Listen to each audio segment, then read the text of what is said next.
committing with me. I'm calling all the time. The few questions everybody seems to want to ask is, how do I get funding for my business idea? How do I get money? How do I get capital to finance my business ideas? And a lot of people will say that I've written a lot of proposals, I've gone to a lot of banks, I've approached a lot of people trying to get money to start, but no help is coming my way. And some will say, well, you see, I have this brilliant and beautiful idea, but the problem I have actually, it's funding. I'm not getting somebody nothing, I'm not getting sponsor. And I said, no, nobody sponsors a business. You know, you might sponsor entertainment, sport or something, but you don't get sponsors. And I've seen a lot of times so people will quietly, trickishly come into my space and say, oh, I want you to be my mentor, blah, blah, blah, blah, blah. And the next thing they begin to put requests out there, I need this money, I need this. And I say, look, no, there's a difference between a sponsor and a mentor. A mentor is not your sponsor. As a matter of fact, material thing is not supposed to proceed from your mentor to you. It's supposed to be vice versa. If your mentor what your mentor is supposed to give you or to impart you with is wisdom and knowledge, while you in turn reward them back and appreciate them with some material substance. Even the Bible said so. It said those who have ministered to you in the world, it said minister to them in material things. So back to what I'm talking about, a lot of people say their problem, they can't get to take off. Their business is not taking off because the needed fund, the seed capital is not there. And so the general thing is, okay, how do I raise money? And quite funnily, when I have discussions or interactions with many people like that, none of them think about raising money organically. Many of them are thinking of raising money inorganically. What do I mean by raising money organically? And it means that raising money internally. I saw something by Vusi Ntampekwe, this great South African entrepreneur and motivational speaker, and it says, no bank will finance your idea. No bank will finance your idea. The reason why bank will let go of their money is the fact that you have proven faithful and you've proven yourself in that idea you have. The truth is, if you can't invest into your own idea sacrificially, why should somebody else do? So I want to quickly share the story of my business with you so that you can, maybe one or two people can learn from that.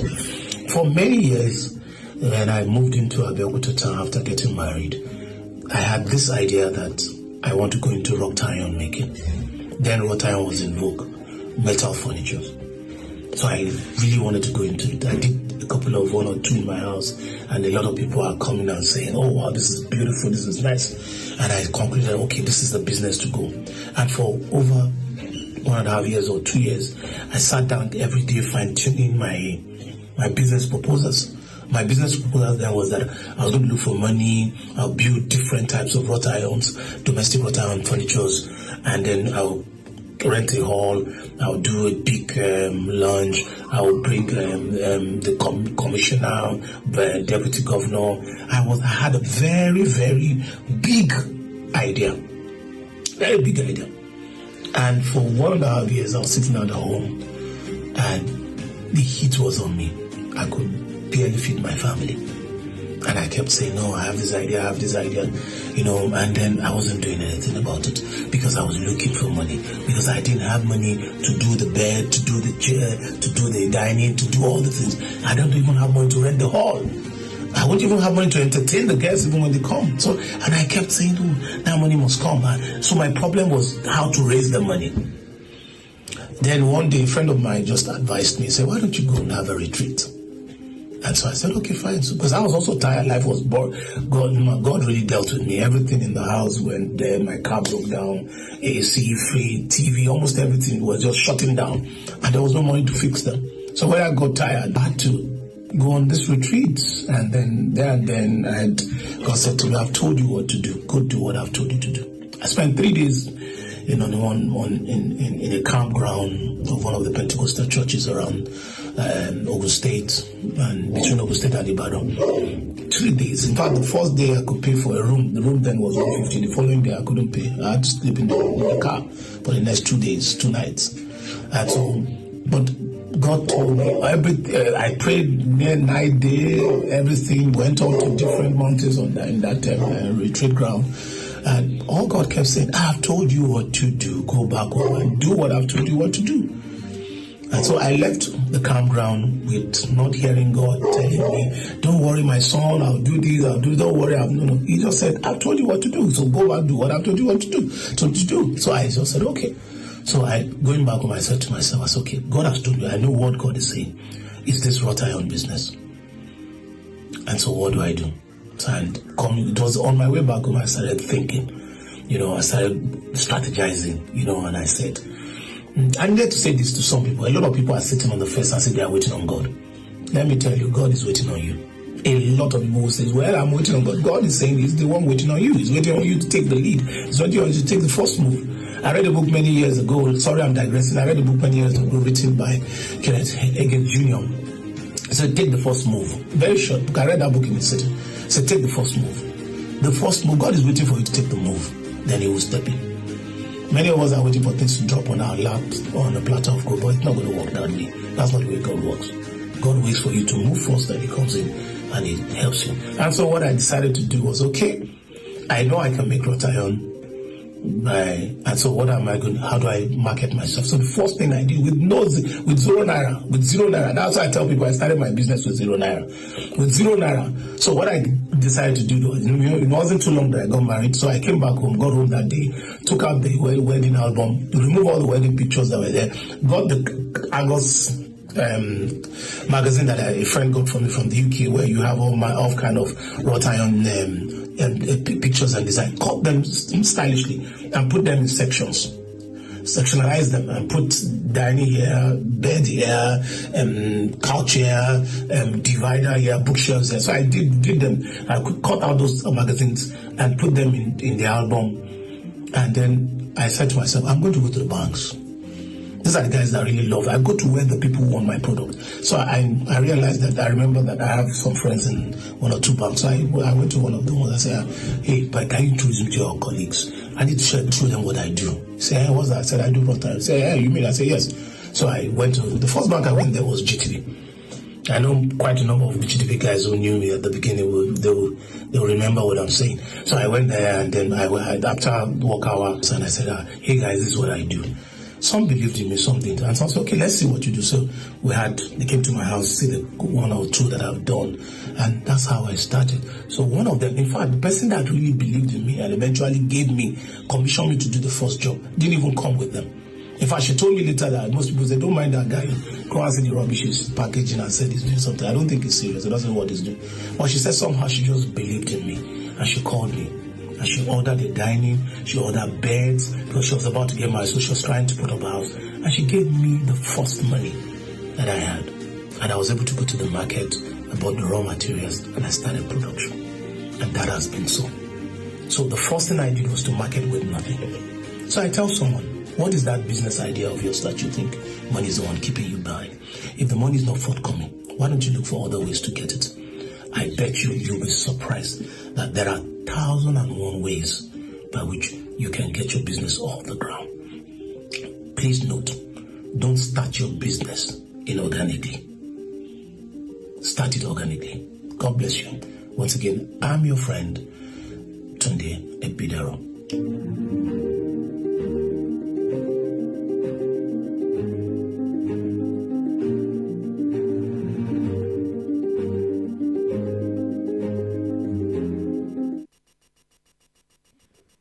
Good morning, everyone. Are we cold? Good morning, everyone. Good morning. My name is Demystifying, and it is an honor to be your compere for today. Welcome to the TRIVE Summit. So before we proceed, please, I would like you to come together. Please, can you just take a step forward?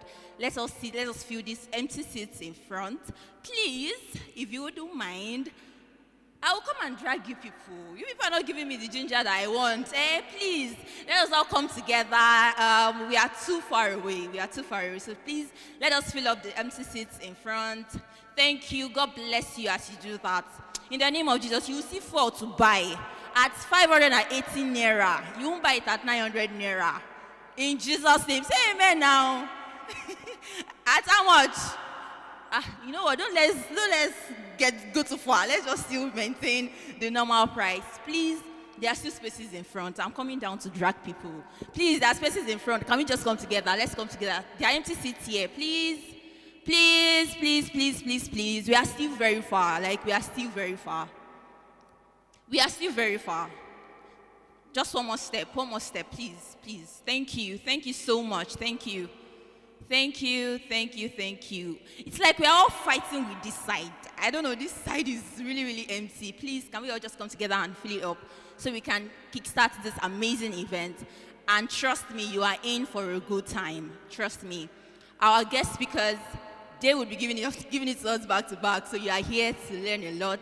And it's going to be like a master class, trust me. So please, let's all just fill up the spaces. And as we do that, may God bless you. How many of us agree with me that the theme for this summit is just perfect for this season? How to thrive in our times. How many of you, okay, thank you for that response. You would even agree with me that we can say how to thrive in these other times, because it's like it's getting, the way Nigeria was last year is obviously different from what it is right now. So you would really, really agree with me that the theme for this summit is just perfect. So with no further ado, and not to waste so much of our time, first of all, we'd like to sincerely apologize that we started way behind schedule. We sincerely apologize for that. So now to kickstart the program officially, we would make welcome the convener of today's event, which is in person of Mr. Tunde Ebidero. Please a warm round of applause for him while he introduces our guest. Thank you. Keep clapping. Thank you. Hello, everybody. Good morning. Abeokuta, are we ready? Thank you very much. I just want us to keep that energy going. Again, we're sorry that we're starting a bit late, but I promise you, everything that we prepared for you today is ready. Okay? So for that, we have going to go straight into the first speaker.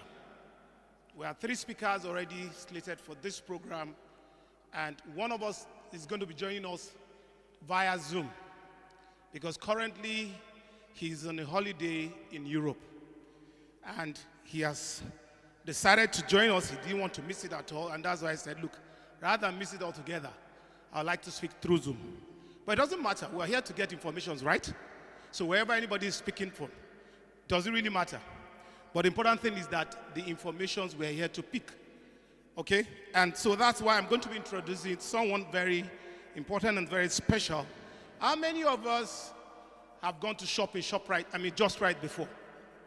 You've gone to Just Right, just wave your hand, you've gone to Just Right before. So you see, you have done business with that person one way or the other. And that's why it's a great pleasure that I have that my very good friend, Dr. Ayodele Aderinwale. Ayodele Aderinwale is a distinguished leader, visionary, strategic, and seasoned professional with an illustrious career that spans business, education, governance, and international relationship. As the chairman, board of director of Just Right Limited, the business, and also the business school in Netherlands, Nigeria, he has demonstrated exemplary leadership, guiding organizations towards sustainable growth and excellence. In addition to his chairmanship role, Dr. Aderinwale served as the chairman board of governors for the Bell Educational Services and Inter Private Academic. He's committed to education and capacity building is further underscored by his role as the Deputy Chief Coordinator of Olusegun Obasanjo Presidential Library, and his previous appointment include Vice President of the Economic and Cultural and Social of the African Union. Dr. Aderinwale's international experience is extensive, having served as the steering committee of the Commonwealth People's Forum in 2023 and as chairman of Parliamentary of the African Capacity Building Foundation in 2008. His expertise has been sought after by various organizations, leading him to serve as lead consultant for the Union Government Project and chairman of African Capacity Building Foundation's Parliament based in Harare, Zimbabwe. A lifelong learner, Dr. Aderinwale holds a degree in University of Lagos and has further honed his skills through program at United Nations University's International Leadership Academy and Harvard University. As a speaker in Thriving Time Summit, Dr. Adeniwale brings a wealth of knowledge, experience, and wisdom to the table. His insight into leadership, governance, business, strategy, and education will provide attendees with valuable perspective and actionable strategies to strive in today's complex and challenging landscape. Ladies and gentlemen, with a clap ovation, please let's make welcome Dr. Ayo Adeniwale. Doctor, good morning.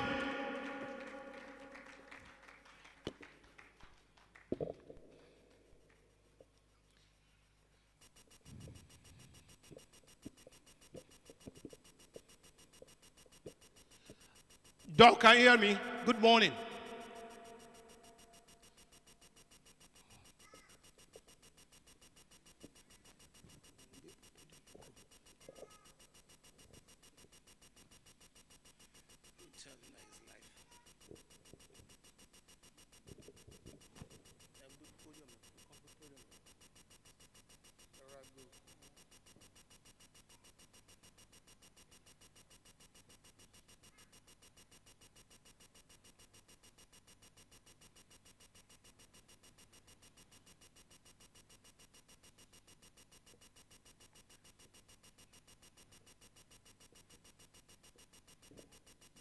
Doctor, can you hear me?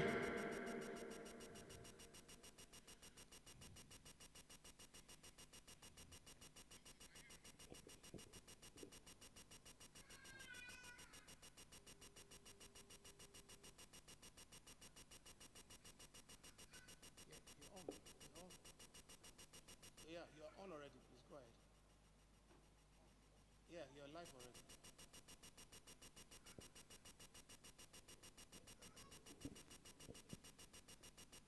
Hello? Hello, Hello? we can hear you. Oh, you can hear me? Yes. Okay, so how shall we start? Go ahead. Hello, how shall we start? You can start now, please. Oh, okay. Well, anyway, good morning, everybody. I'm at a slight disadvantage here, but it's all well.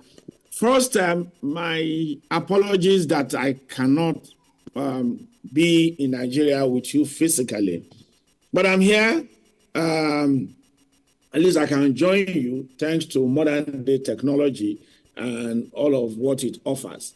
So now, first, let me thank Mr. Tunde Ebidero for this very great initiative. And I will tell you part of why I accepted the invitation against all odds, and even though it wasn't easy for me. I believe that the liberation of Nigeria, the third liberation of Africa generally, is going to be done by the private sector. The first liberation was attempted by the nationalists, and they went to the process of decolonization. The second one was by the pro-democracy movement. But I believe the only people who will address the problem of Nigeria going forward will be the private sector. Because the only constant problem confronting Nigeria from 1914 till today that has remained there constant, that has not been resolved, has been the challenge of poverty. And poverty, the only people who have the capacity to deal with poverty are the private sector people, that's the entrepreneurs. So for this reason, I thank Mr. Tunde Ebidero for really taking this initiative and seeking to assist us. Let me also thank my dear brother Bishop Ekun for making sure that I could not wriggle out. And at the same time, I must thank Mr. Damilare Phillips also for initiating the idea and the initial contact.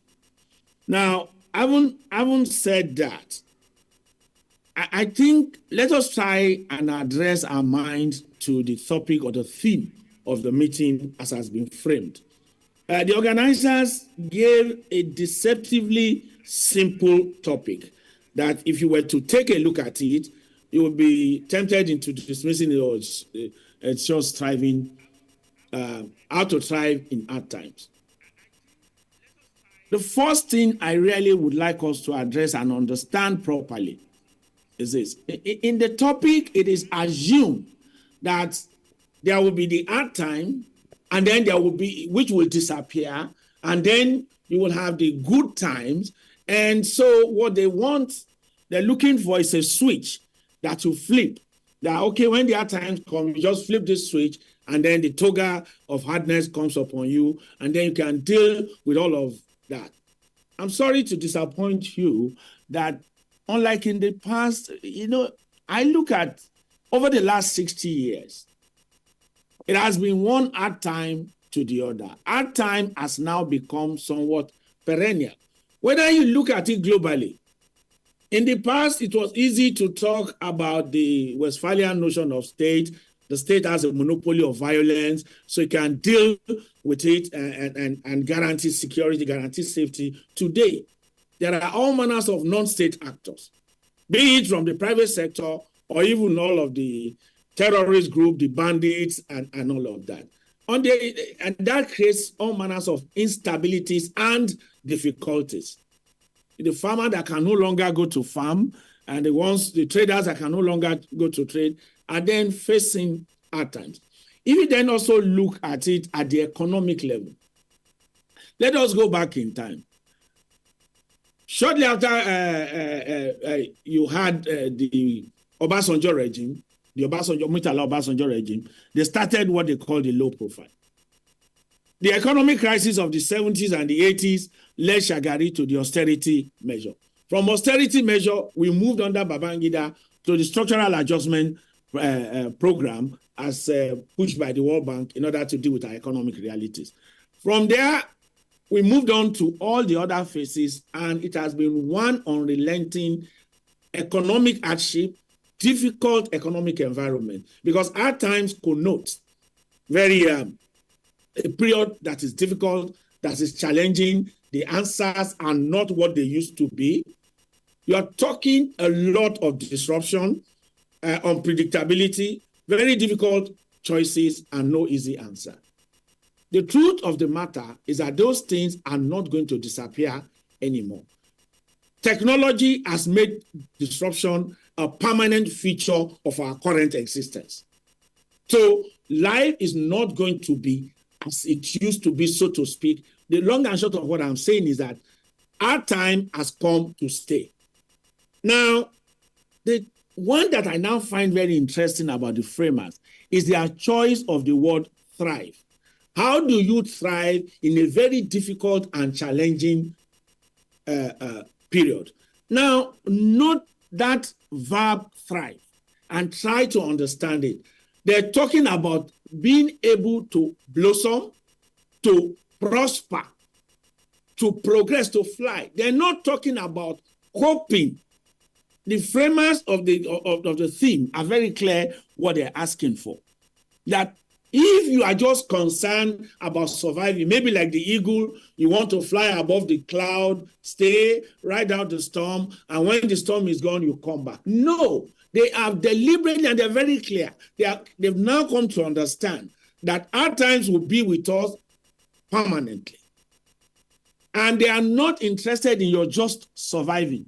What they want to see is, what does it take for you to prosper?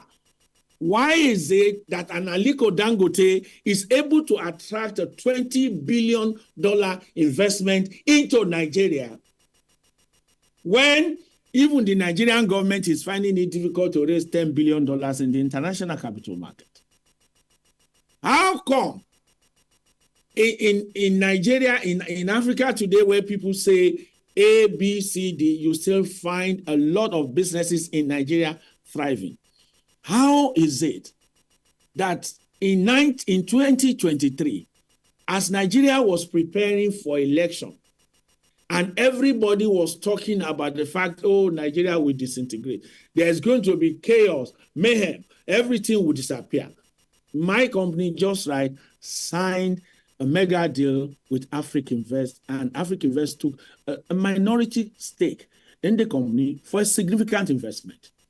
How come, even at the height of all of those crises that the disruptions, inflationary measures, and everything that was just right, was signing another mega deal with a Norwegian company. Why is it possible for companies like that? Now, what is happening is not peculiar to Nigeria. It's I think Jim Collins did a global study on that. There are two books he did then, Built to Last and From Good to Great, where he tried to see why is it that some companies thrive and prosper while others decline. But today, we want to focus more on what does it take, either as an individual or as a company, to prosper, to flourish, even where the circumstances are supposed to be attenuating, they are supposed to be invidious and adversarial, where it's very difficult. People are screaming and saying, oh, like everybody is shouting today. And my thesis is very simple. Whatever will happen today, the seeds were planted maybe 10 years ago, 7 years ago, and 5 years ago. The truth of the matter is that your ability to prosper in a period of difficulty, it is not something that happens when that difficulty comes. It's something that has been prepared ab initio long ago. Whether you articulated it, whether you were very conscious of it or not, but if you look at it this way, if you do not have a very clear vision of where you are going, either as an individual or as a business owner, how then are you even able to navigate your way through? So the first thing is the vision, either a personal vision of who are you? What is your why? Where are you going? How do you want to get there? Who are going to be your co-roaders, fellow travelers, your partners, so to speak? What kind of values are you going to be basing your entire engagement on? So let's start with the issue of vision. And I'll draw on my own personal experience. Even as a young man, way back then, that I wanted to get married. Not talking business. I was working and I wanted to get married. One thing was clear. I had my own clear idea and vision of what my tomorrow must be like. And that's the thing. Instead of looking for the prophet that will prophesy and tell you what your tomorrow is, you can decide ab initio to create your tomorrow by having a very clear vision. When I was thinking about my future, my decision at that point in time is that my choice of partner must be informed by certain considerations. I want to be married to somebody who is independent-minded, ambitious, driven, and entrepreneurial. I was very clear about that. But the most important thing that I wanted was somebody who was independent-minded and who has character. So when I met the first person that this one didn't meet all of those criteria because she was so obsessed with all these inanities. The second one was too timid. Until I met my then girlfriend, who's now my wife, and I saw one or two things, particularly when I went to see her in Unilag, and my vehicle broke down in front of the girls' hostel, and she went and called her friends, and they were pushing that vehicle while other people were laughing at them. And that was the day that told me she has character, she's independent-minded, this one can fly.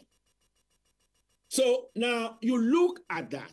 If tomorrow morning you see me being able to survive no matter what life throws at me, it stems from my clear understanding and vision. I already decided this is the way I wanted to go. I also decided that my model was going to be this particular model. I will do the political work. My wife will do the business and go until we're ready while I'm pushing at the back. So now, when you are clear in your mind about your vision, it's easy. It means you are not an anything goes type of person. If you were not clear about the type of partner you wanted, so okay, you meet a fine, pretty lady who, well, she's beautiful, she's everything, oh, very sexy, very attractive, very nice. But she's just lazy. She's just a bimbo. She has no brain, she has no mind. All she does is just consume and waste. If that is, then because you yourself have not defined what you want, you either get carried away by marrying the artificiality of beauty, the temporariness of beauty. And tomorrow morning, 10 years down the road,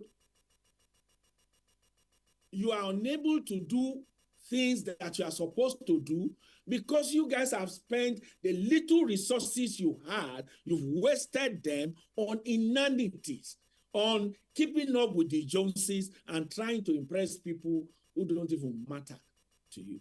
And so if you don't, you're not even, your mind is not attuned to that. And then, okay, now let us now go to the issue of business. You are the guy running the business. Take our case. We started as a mom and pop store in Ojore, opposite to Gomode Grammar School, 150 square meters of shop floor. This was, I think, November 2000.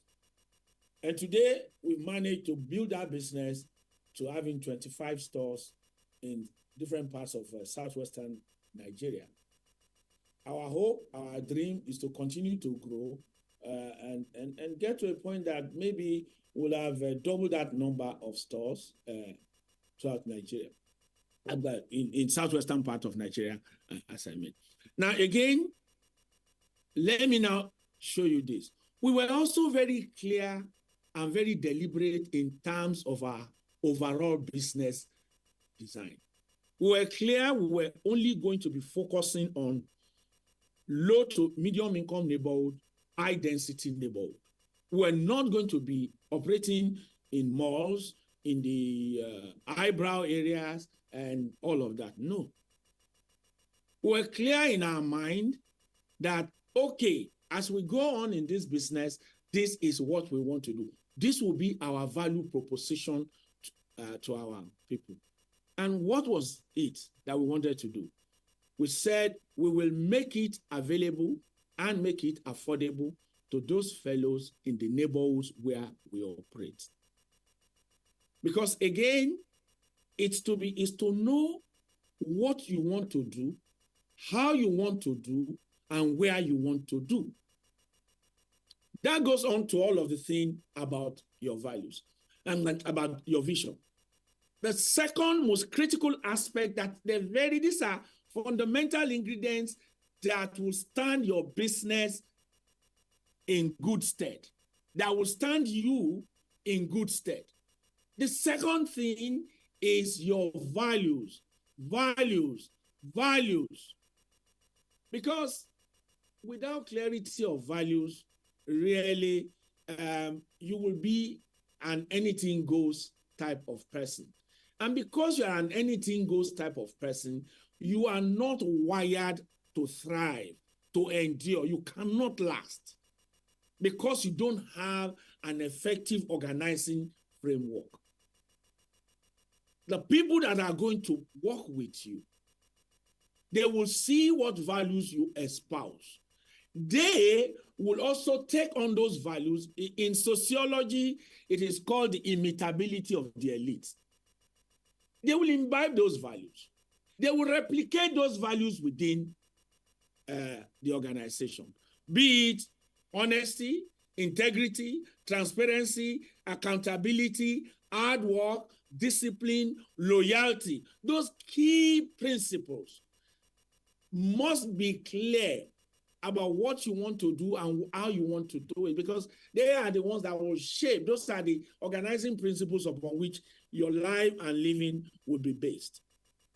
Now, if we leave the issue of principles, the third thing is in terms of structure. If you have a business that is tied entirely to your apron string, that without you, nothing happens, nothing moves. You're the beginning and the end of the business. You're not properly structured. Then again, you have not prepared yourself for so many of the challenges that life in itself will bring. And what is man? And let me also say this: why have we been able to thrive? It's simple. First thing is to invest in technology. Even when we were small, we were a mom and pop store. Yes, we started with a cash register. But almost immediately within the first 1 or 2 years, it became obvious to us that for us to continue to grow or to be in charge of our inventory, we needed to invest in having our POS, our point of sale software. So we went to a gentleman, I think the business is called POS Shop, Mr. Tunde Ebidero, who sold to us his own software that he had just retail software. I think front retail, if I can't remember now. That was the first software we used in organizing the business. Later on, we were to now change into Omega 3 and then ICG, and then today to the new one that we're using. Very expensive. And a lot of people would normally run away from doing something like that, believing that they are clever. Then, next is, apart from clarity of values and having structure and building a track record, the most important thing that you must have over and above every other thing is to train yourself to have a high level of emotional intelligence. It is not the size of the fight. It is always the size of the fight in the dog.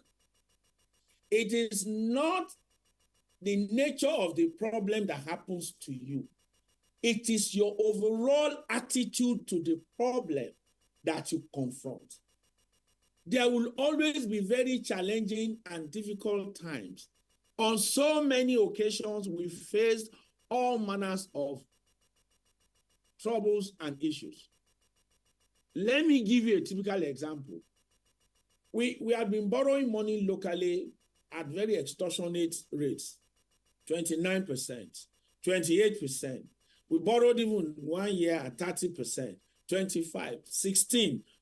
So sometimes in 2014, we started this complex negotiation with SFC Finance of Tunisia. So eventually, in 2015, they gave us this offshore loan in American dollars. We took about $4 million loan. We signed. Now, they wanted us, we must give them certificate of capital importation, which means whatever money we're bringing in, we must change at the official rate so that central bank can give a certificate of capital importation so that when they are repatriating their funds, they are able to repatriate it without any problem and all of that. And so we signed, we drew down the money, and it was a very good single-digit interest rate. We were very excited. Oh, yes, now we got it. We're going to do this in leaps and bounds. Exchange rate was 150 naira, official. And then Buhari happened. And overnight, exchange rate moved from 150, before you could say Jack Robinson, 360, and even at times 400. And we were expected to pay back that loan in 37 months, equal installments. Calculate what the principal was going to be every single month. Every single month, calculate the interest, and then imagine what we were going through. That was a disaster, was supposed to be a disaster, but I tell you this, we paid that money On schedule, 37 months, we never asked for an extension and we never defaulted for 1 day. Why? It comes back again to the fundamentals that you have put in place, both in terms of structure, both in terms of the values of discipline, focus, laser focus on your overall goal in itself. And by doing that, making sure that, okay, this is priority, even though we know we are bleeding. This was not what we planned. What we planned was different. What we were facing was different. It's enough for you to collapse and all that. Yeah, if when you got the money, chairman first asked to, let's buy one house in London, buy land in Banana Island, so you divert the money, and MD2 has to buy the latest Mercedes. You know, it's a lot of money. You can decide to misbehave and enjoy life. You can lose focus and get away from it. But you see, every little thing you do has all manners of reverberating consequences. The guys who gave us the money, by the time we finished paying, came back and said, look, we're willing to give you times 3, times 5, times 10 what we gave you. And we told them, no, thank you very much. I'm not borrowing again. Now we are looking for private equity. And you know why the private equity firm joined us? In spite of all of the chaos that was going on in Nigeria, and everybody was forecasting doom, gloom, Nigeria was going to go to pieces. In January, they paid, January 2023, while we were preparing for elections, they were paying us money, making their investment. Why? Because they watched our track record. They saw the fidelity. They saw the discipline. They saw that even when the macros are bad, when this guy, when their back is against the wall, they fight like pit bull, and they are very focused and very disciplined and very committed. So now you see that these were not things that were manufactured by flipping a switch. It's something that we built over time. The fundamentals and the principles upon which our personal lives and our business lives were based. So that's a key issue, the major takeaway. There are no magic elixirs. There are no magic wands. There is only one thing: deliberate preparation. That is why when people tell you, oh, don't mind him, he's lucky. Really, luck is when preparation meets opportunity. If you don't buy a lottery ticket, you cannot win the lottery. If you don't shoot in a game of soccer, you cannot score. And to again try to emphasize the role of emotional intelligence. You know, in the past, it was easy. You could get away with so many things. If you were brilliant, maybe even intelligent, it was sufficient for you to thrive in the world. But today is a totally different world. The world is much more demanding. You know why? Alice has left Wonderland. Cinderella has been married away by the prince. Goldilocks has gone away and the 7 dwarfs have disappeared. So today, it's a totally different world. The players are different. And the truth of the matter is this: the world is powered by shrewd, hard-headed, calculating individuals. The cornucopia of their mercy is decidedly thin, and it is unlike God's rain that falls on the just and wicked alike. Meaning, in very simple words, this world is ruled purely by chances. Either at the political level, at the economic level, at whatever level. Whether even in your relationship. For instance, as a married person in the first instance, whether man or woman, you need a lot of maturity, wisdom, Uncommon wisdom. You need to be uncommonly sagacious. You need to be able to have the capacity to snatch victory from the jaws of defeat. You need to be able to manage your emotions, because whether in business or in your personal life, you're going to be confronted by very invidious and terribly, or you do a knee-jerk reaction to the things that happen to you. At times I'm relating with government official. I'm looking at the fellow that is talking to me. On a good day, I should have him for dinner. This one, who the hell is this one? But he's holding the knife and he's holding the yam. And he says, my mother is stupid. My mother is stupid. Yes, my mother is very stupid. If my mother is not stupid, how come I'm before you begging? Oh, yes. I cannot afford.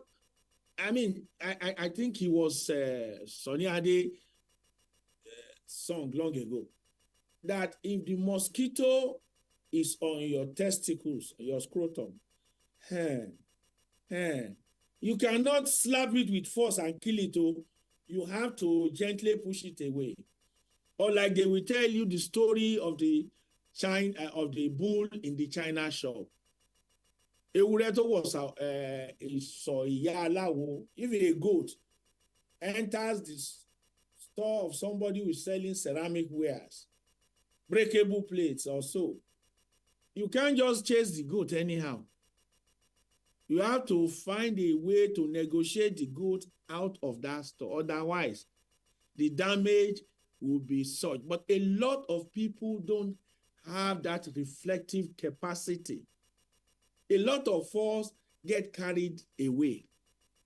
A lot of us act on the spur of the moment and react. And that's why for you to try to prosper in any situation, particularly whether even when the times are not, so to speak, difficult, you need a high degree of emotional intelligence, particularly in business, to be able to stay relevant. And then the next thing, again, outside of your emotional intelligence, is also your constant focus on what are the new opportunities and how do you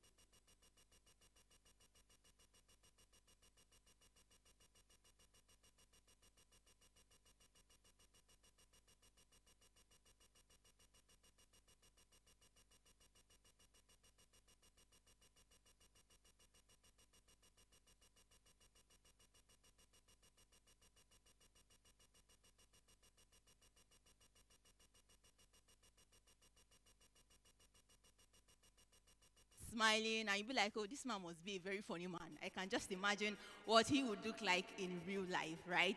Okay, so before he joins again, I want you to know that this is a practical session. Also, if you have a question, just note it down. We have a question and answer session also. And please, before we proceed, so sorry for that break, we'll join again. Before we proceed, please again, I would like you to take a step forward and fill up the space right in your front, please. Please, we need everybody together. Please and please and please. I know we're already getting very comfortable where we are, but please, we need all of us together. We need us to come together. Please, can you just take a step forward, please? Please, thank you, please. Thank you so much. Thank you for honoring. And just like I prayed earlier, you will not kill before you get foiled. Don't worry, you will not kill ask before you admin to enable okay, meetings okay, summary with me. You are in already. You are in already. Okay. I can hear you. Okay. Okay. Hello. Yes, we can hear you, sir. Hello? Welcome back. Can you hear us?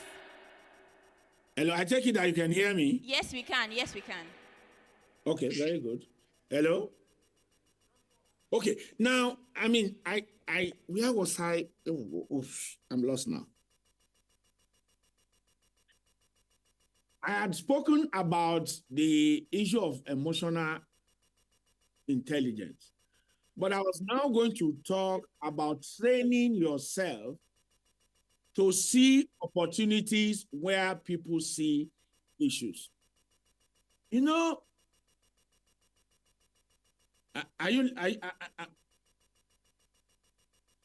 oh, my video is off, sorry. Okay, am I on now? Okay, yeah, okay. Now, you know, in duality, the whole of life is based on the principle of duality. For the Chinese, for instance, they talk about the yin and the yang. And they, you know, when the Chinese want to write the word crisis, they use two characters. One character denotes danger, the other denotes opportunity. The Yorubas, under the issue of duality, will tell you, wherever there is good, there will always be evil. Wherever there is evil, inside evil, there is good. It is your ability to cook it, you know, to beneficiate coal, to really release the energy. It's called cooking the coal. When wahala comes, crisis comes, difficulty comes, adversarial circumstances come, what is your attitude? Do you flee or do you fight?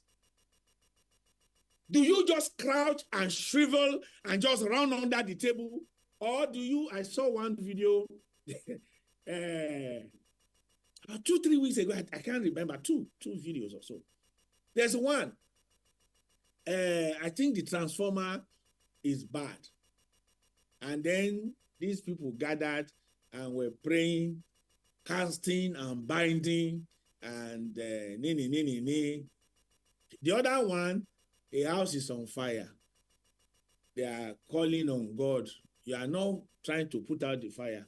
You are busy disturbing God, making noise and asking God to come from heaven. The long and short of what I'm saying is, as an individual, you are faced with a very harsh, difficult, impossible, almost ruinous situation. What do you do? Let me illustrate. In 2022,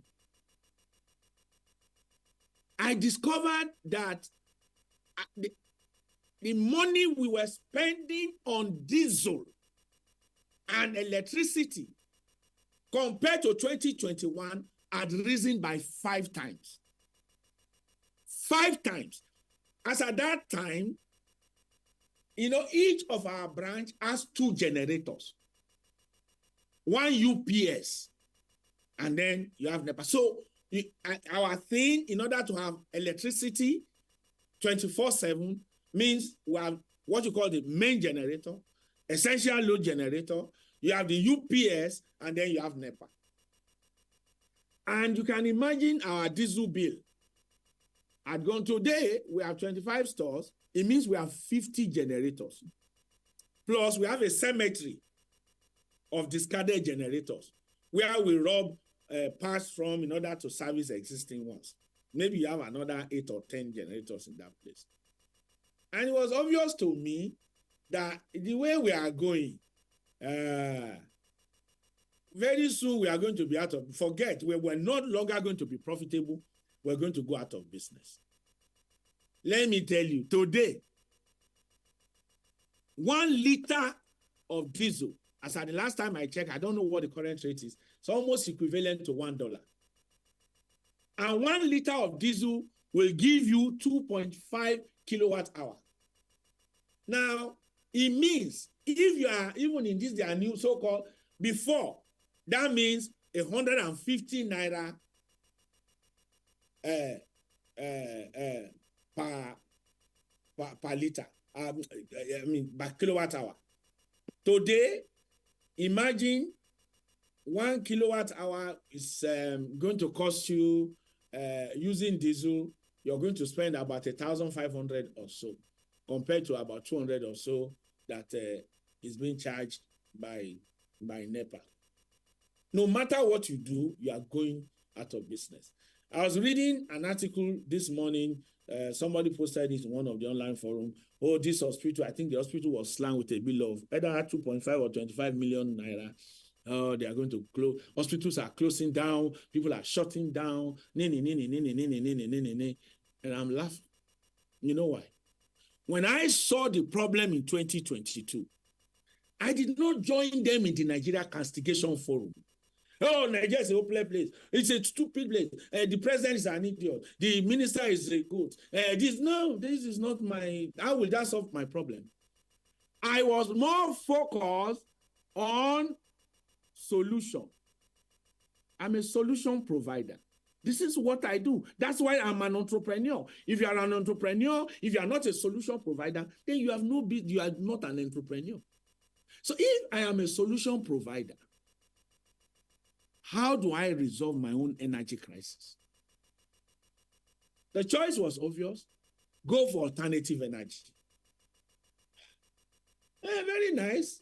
But where am I going to find the money to do that? So you see, it's two layers. First, I have dimensioned the problem.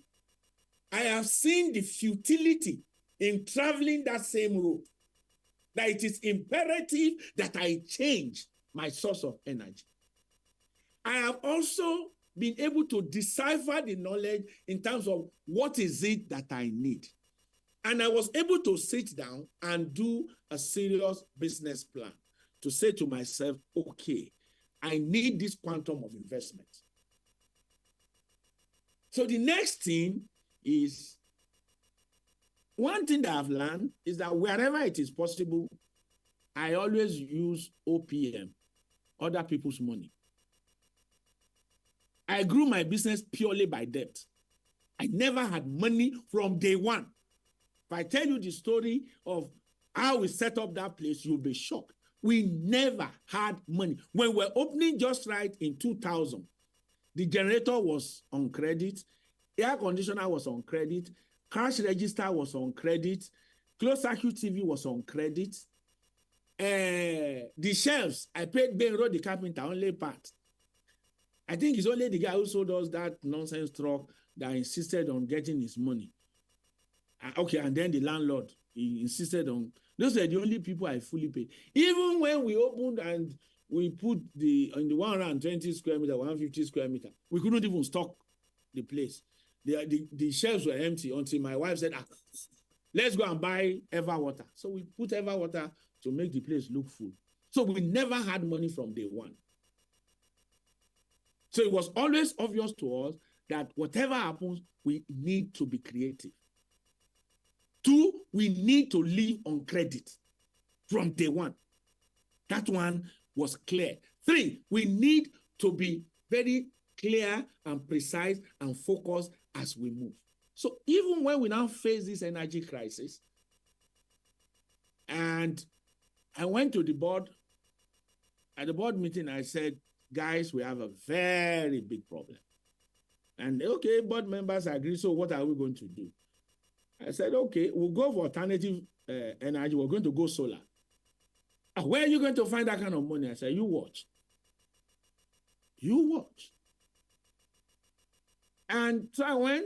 Eventually, I got a Norwegian company to agree to fund that project. So without me putting one shishi on the table, I'm going to have 10 stores funded by the Norwegians and another 6 funded by Bank of Industry.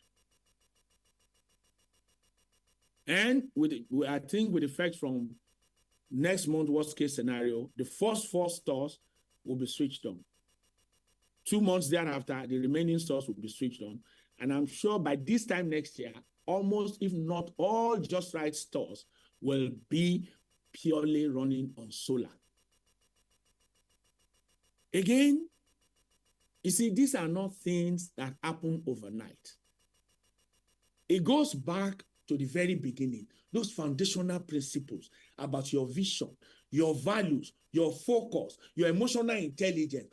All of that are what determines how you navigate your way when you are boxed into a corner.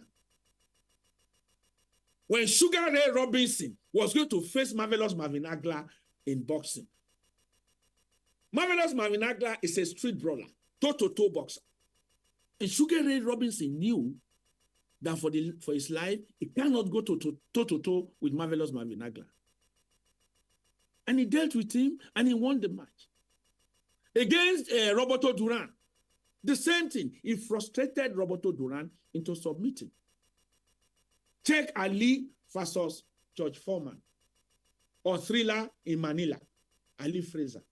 The point I'm making is that your attitude in going into battle is very important.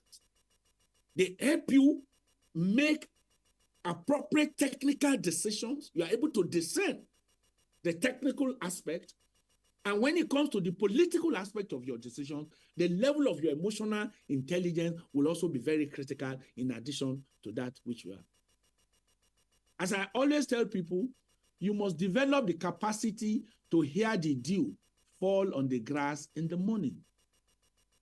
You must, like Kanu Nwankwo or Martin Odegaard on the football pitch, you will see spaces where people are saying no spaces or is closed. When they send through that defense splitting passes that leaves the opposing team defense stranded in the middle of nowhere. You are now starting now what happened to them. That's it, defense splitting passes. And the other guys just stood there not knowing what to do. Putting the other guy permanently under pressure, overwhelming the opposition. Learn to overwhelm the odds by the sheer power of your mental disposition. If you are the kind of fellow that runs and just shrivels and just join in mindless, needless discussion about how Nigeria is a hopeless country. Nigeria is one of the most beautiful countries for me. I love Nigeria with all my heart, and I've always been like that. It's not because I'm doing business. I was in the popular struggle for a very long time. So I've never been one of those who will join you to be mourning and cursing Nigeria. I have a very positive disposition, because that brings me to the other thing. Again, adversarial conditions will come, whether in your personal life, whether in your business life. No matter what business you are running, if at home there is no peace, if your spouse makes your life impossible and you are reacting at that same level, you cannot override it. You do not understand that in any partnership, somebody has to be the mumu, the other person has to be the wise person. And most of us, we are victims or allow ourselves to be victims of other people's expectation. You are running business. People expect you, chairman just said, they are just walking like this. I come here now, we don't have like 10 mobile police. Somebody is carrying your briefcase. The other person is carrying your agbada. Money, you have to do yafun. And you also want to live up to other people's expectation, when you cannot even afford it, when it is not even your values. So the little money you have, rather than focus and reinvest in the business and grow the business, you are busy everywhere. You are chairman of this occasion, chairman of that occasion. How can I go as chairman of just and not give them 10 million? They will be looking at me as if this man has not even really made it. So you and then, because of your situation, again, I know of one fellow. The wife was very entrepreneurial, but the wife is not very educated. He, on the contrary, very educated. Financial person, accountant. I would have expected, normally you would have expected someone like that to use his own sophistication, his own brilliance, mind, to provide the wife with an organizing framework. Jointly, the two of them will conquer the world and harvest. No. he was busy trying to impress his friends because, each time he sits with his friends, hey, you should shut up. I want to talk here. Think we don't know that it's your wife that is buying this thing for you, buying that for you. You two, you are talking where men are talking. And so because of that, he goes home giving the wife all manners of problem and stupid behavior. And what do you have? Where they could have grown, they shriveled. He lost out and he died wretched. He died wretched. The wife still continued to thrive, but he died without nothing. And that, again, is that type of mindset and attitude is also part of what kills. So that to tidy up everything, to wrap it all up, there are no magic elixirs. There are no black box that I will give you that contains any secrets. The secret is deliberate preparation, intentional disposition and attitude towards life, a very positive orientation, the clarity of your vision, and insistence on your values as the organizing framework, and to know that the so-called hard times are not temporary, they are permanent, and they would always be with us. I thank you for your kind attention, and I hope you have not been too disappointed. Thank you very much.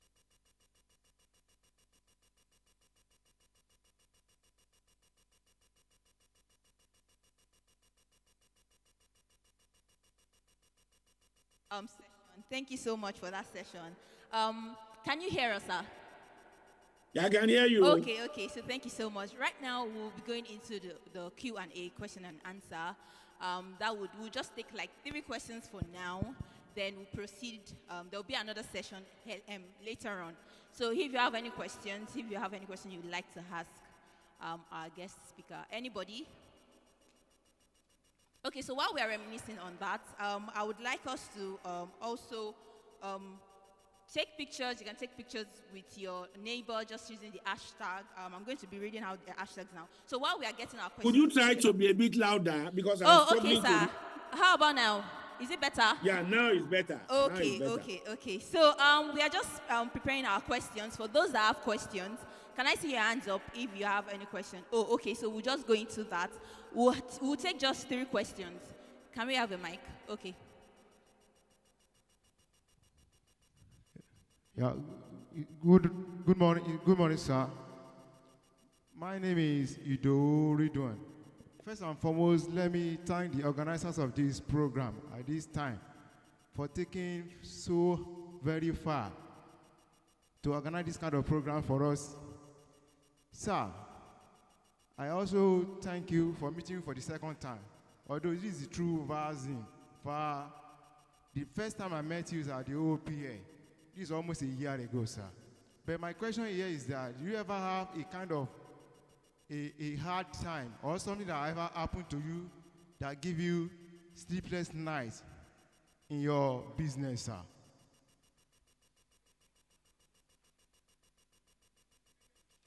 I can hardly hear you. Okay, so can you speak louder?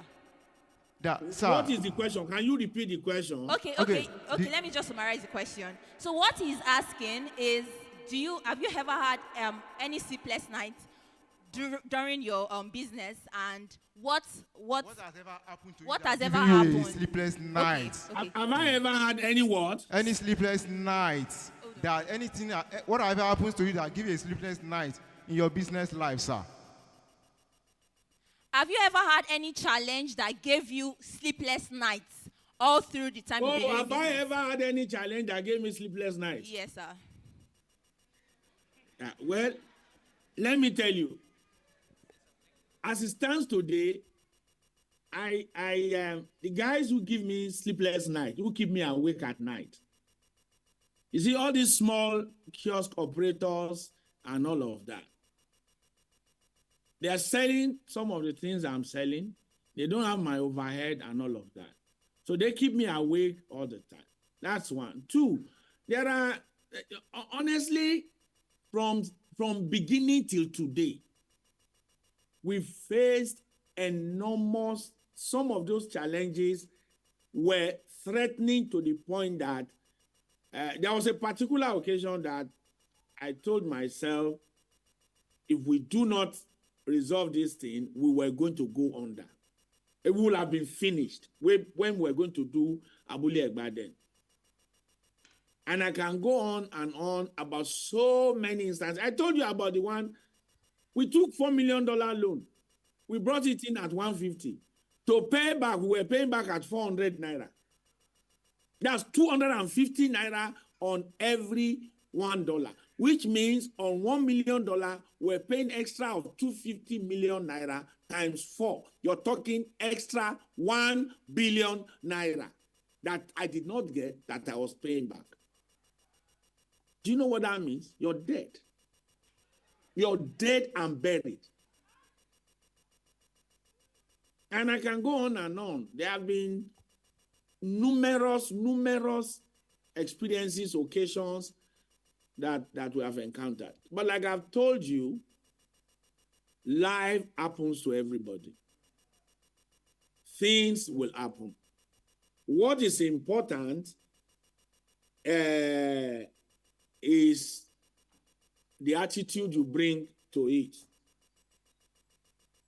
That's what is very important. There will always be, like I said, when problems come, you have a choice to either stand and fight or to flee. What do you want to do? Fight or flee? Stare down the problem or deal with the problem, confront the problem headlong. I hope I've been able to answer. Maybe I interpreted it correctly. Yes, thank you very much, sir. Thank you. Thank you so much. Okay, so we have another person here. Okay. Yeah, thank you so much. My name is Musa Riolukayode. I just want to ask, how have you been able to deal with theft, crime, theft? How have you been able to deal with theft in your organization or your, outlets? And also, how do you manage crime?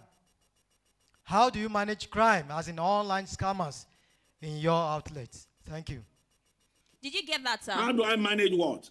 Crime, such as theft. Crime. Yes, such as theft and online scammers all through your outlets, sir. Well, it comes with the territory. When you have that kind of business, let me explain to you. When you walk into any of my branch, that is all my capital that you are seeing there. I don't get any other thing. 9 days there, so according to Yoruba people, asako ko nkoko won jo ngbeni o. In the past, if you dry your cocoa outside, you cannot leave your cocoa drying and then you go and sit down. If not, goats will eat it. Some people will steal it. So you have to sit down. And anybody that wants to eat cockroach must also have ogun ridorido, the thing that will prevent you from vomiting. The long and short of it is this. We have a very robust security architecture, which I'm not willing to discuss. But one thing I will tell you is this. If I catch you, you are going to jail. There is no Emma Binu. You are, particularly if you are my staff, you are going to jail. Nothing in this world will save you. I will throw everything I have after you. You will go to jail. It is not negotiable. That I am clear about. And I make no bones about it. My margins on any of those things that you see in that store, they are razor thin. We sell at prices that will be difficult for you to get elsewhere. When we opened Owode, they wrote back a letter to say, thank you for coming to sell to us at subsidized rate. When we opened our first branch in Ijeja, in Abeokuta, the prices we brought in were incredible. And so it means I am totally, highly intolerant of theft and crime. So once I catch you, on a good day, you are going to jail. And I can assure you, I have quite a number of them in Ilaro prison. So And you know, one day we took one person to court, and the magistrate was saying, why won't I prosecute this person? I don't care whether you stole 100 naira or 50 naira. You are going to jail. When you get there, you have enough time to think. So that's just, we have a very low tolerance for such behaviors. Thank you very much for that. Thank you so much. Okay, so one last question. Okay. Thank you very much, sir. My question is that, sir, how do you advise young people like us to grow wealth? As in, maybe you have a money somewhere and you want to build a sustainable wealth for yourself. How do you get that done, sir? That's my question. Okay, so she said that what advice would you give any young person that wants to start up a business, right? Or what? Okay, that would like to grow wealth. What advice would you give a young person that wants to grow wealth? And also, how can they grow wealth? You know, there's a story somebody told me. 7 teachers pulled their money together. No. 7 teachers went to see late Adeola Odutola and asked him if he can help them, show them the secret of making money. The juju that he used in making money. So he told them to go and be saving 30% of their salary. To be saving 30% of their salary every month over the next 10 months. And when they did that, they came back, and then he took the money from them, he gave them goods, he told them to go and sell, and with that, they begin to make money. Sorry, there's some noise at the background. I don't know if it's disturbing what I'm saying. But anyhow, the second story I would like to share. A cousin of mine came to me one day. He needed money, please help me. And I said, what do you do? He said, he's a distant cousin of mine that is riding Okada. I said, that's dangerous. But you know, I can introduce you to the juju, the Babalawo that helped me, so that the Babalawo too will help him. He said, hey. I said, yes, now. So, okay, he said, well, okay, how do we do? So I said, simple. This is your Okada that you are using, go and sell it. And I said, go and sell it. He sold it at how much? 50,000. I said, okay, fine. So I now took her to, the lady then used to work in Polaris Bank in Abeokuta. So I said I gave those ones 400,000, but I said they should now give it to him as if it is a loan and make him sign some form telling him he must buy Marwa, and that he will be paying 50,000 naira every month. And I think in 9 months, he will pay back in 9 months. If he doesn't pay, they will arrest him. Because he's illiterate. So he paid. He was disciplined, he paid. And when he paid, so I said they should give him the money to go and buy a second Marwa. I now called him, I said, you see, that is the juju man that I'm using to make money.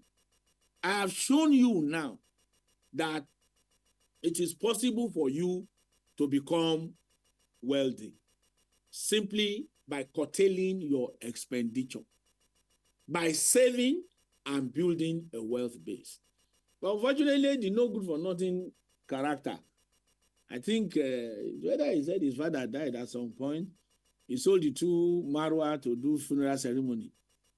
So, but you know, the other teachers in under the Adeola Odutola thing, I don't know, I understand they did well.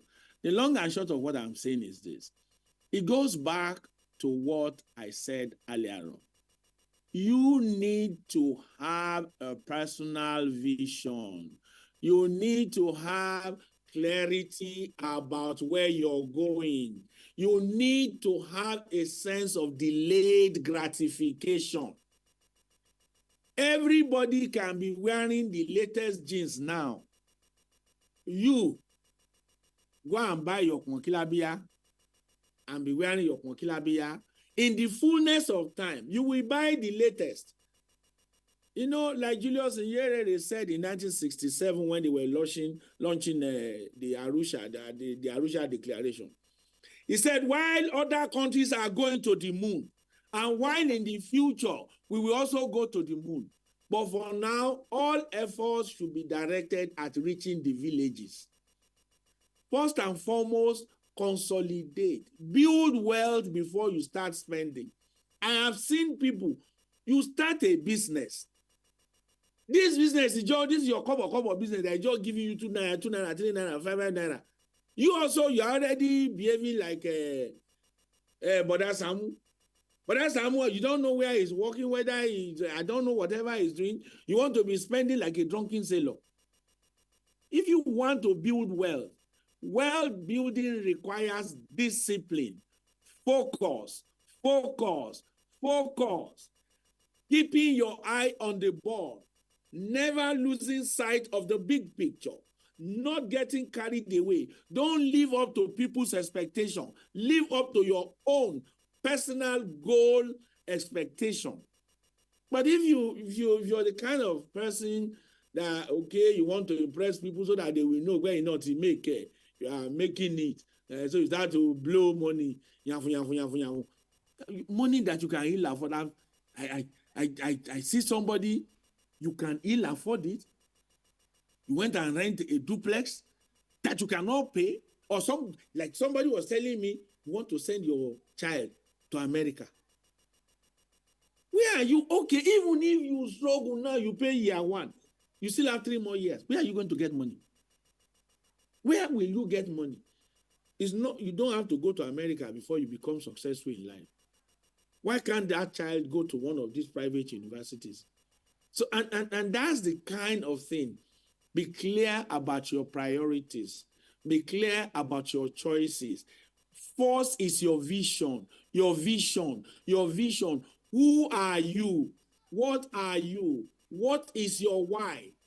What is your why? Know your why. Know your essence. And what you want to be in 5 years, in 10, in 15, in 20 years. I always, whatever you see today, the seeds were planted several years ago. Several years of denial. So, and that's the way it is. I'll tell you a story. Again, it's personal, and I'll close on that note. When I was going to get married some 30-something years ago, my wife had just finished youth service. I was on 1,000 naira or so a month. That's what I was earning. So I told my wife to let us do wireless wedding into it. Me and you, we just go register there. Finish, branch in one beer parlor. Drink beer, make everybody go. She said, you want to do church wedding? I said, okay. Me, I don't have money. Say we'll manage. Okay. So wedding gown. They say there's one place they rent gown. We went to rent gown there. They say the wedding shoe we went to buy is Igbo Gbami Odunde is made in Abakaliki. Because even that day when she was dancing, I said, better dance, Gege. This shoe will scatter out. It's your party thing put. The gele that we use for traditional wedding, that time, the gele that was reigning in Nigeria was called Jubilee or Ace. It's 1,200, 1,500. The one we bought is full rubber, 100 naira. Popular way, Albarika Olon Loju. And when we after we finish all the things, we go to my cousins, my friends were there. I had like 3 or 4 cartons of beer. I bought, because I went to Uganda, so I brought back Uganda Waraji and a number of these hard liquor. I put it there, and I told them, when it was time, I'm going to meet my wife. You guys, if you finish drinking this beer, you see that woman there sells beer. And that's it. I didn't borrow money to do the wedding. At the end of the day, the money that was given to us, gift left, right, and center, was enough for us. We got married June 12, 1993. We bought our first property August 27, 1993. We bought, is it 4 or 6 plots of land in Abule Benja at 5,500 naira per plot. That's how we began. So now look at that. Meanwhile, I had a friend who got married that same year.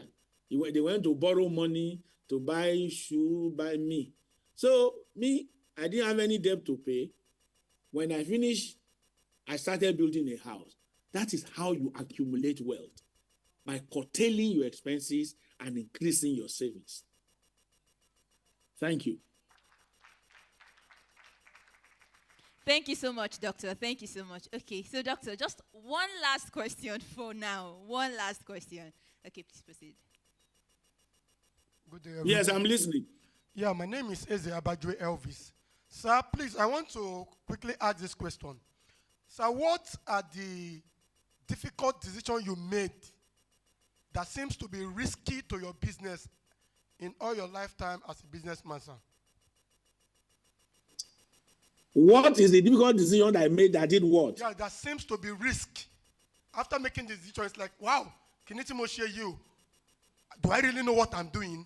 It's like the business is like, want to take. I don't know. The audio is poor. I can't So hear what you. he's saying is, what are the most risky decisions you've made all through? What are the most risky decisions you've made? Okay, risky. Yes.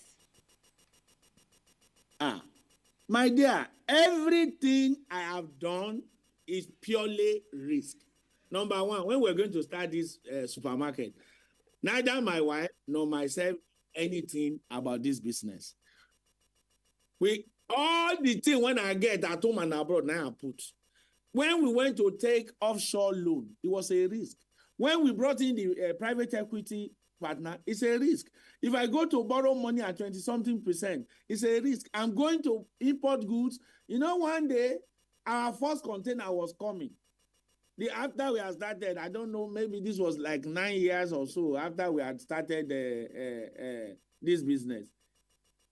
As it got to Alta, by Obasanjo Junction, some Okada guy and one thing, they ran under the trailer. And people were going to burn down that trailer with all the goods inside. So the point I'm making is this. Every journey is a risk. So there have been too many risks that everything and listen, I am a risk taker. Frankly speaking, I am a goddamn risk taker. I will put my head and my feet into it. And I hope for the best.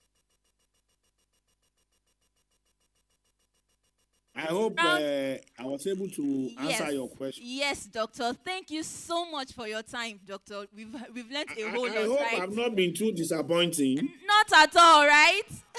Not at all, Doctor. Thank you so much. Thank you so much for your time. We are grateful. Thank you so much. Okay, thank you. Okay, so, are we tired? We are just getting started, right? We are just getting started. Tell your neighbor, are you ready? Are you ready at all? Are you ready to thrive? Are you ready?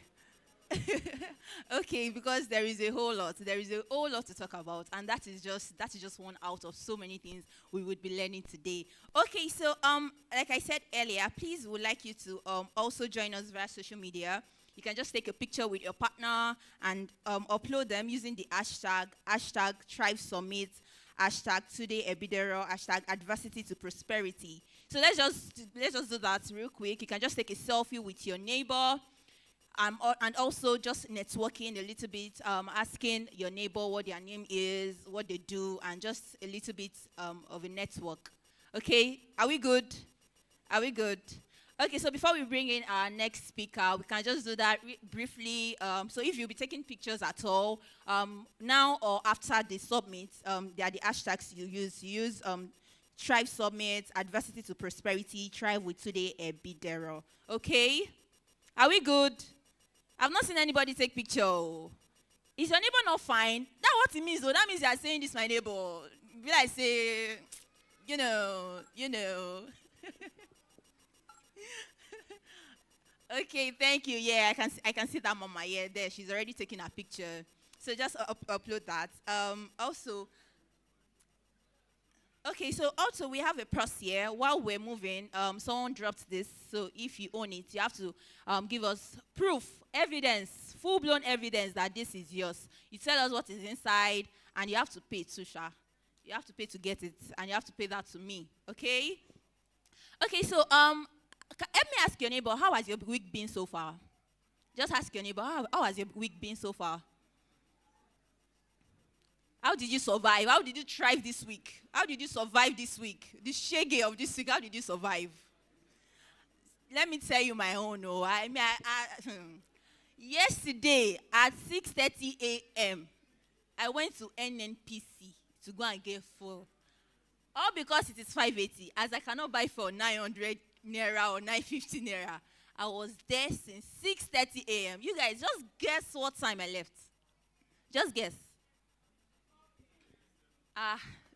4 p.m. No, that's too far. I would have fainted. Just guess. 12. Okay. You got that? Let's say 1. Around 1. Okay, so before Saturday. Oh, sorry, before yesterday. Anytime I see that key, I'm like, can I do this? Can I do this? I will still be doing shakara. But when it dawned on me that, Tokwe, do you know fuel is 900 naira?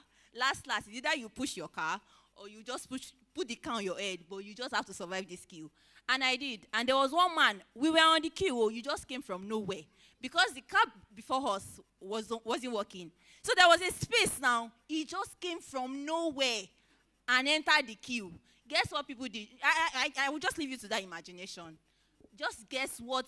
We've been on the queue since 6:30 a.m. You just come from nowhere. So tell me that Nigeria, now when we say Nigeria is not good, what do we mean? We are saying that we ourselves, we are the one not making this Nigeria good. So please tell your neighbor, Nigeria being good starts with you. Just tell your neighbor, it begins with you. It begins with you. Okay, so with no further ado, just to have the next speaker come up on stage. That is the convener himself. He will also share with us on the topic of the day, how to thrive in hard times. And like I said, how to thrive in these harder times. And I'm so sure the first speaker, Dr. E, has done justice to that. And right now we'll have the second speaker do justice to that also. Okay, so let's just watch the video. When a purpose of a thing is unknown, abuse becomes inevitable.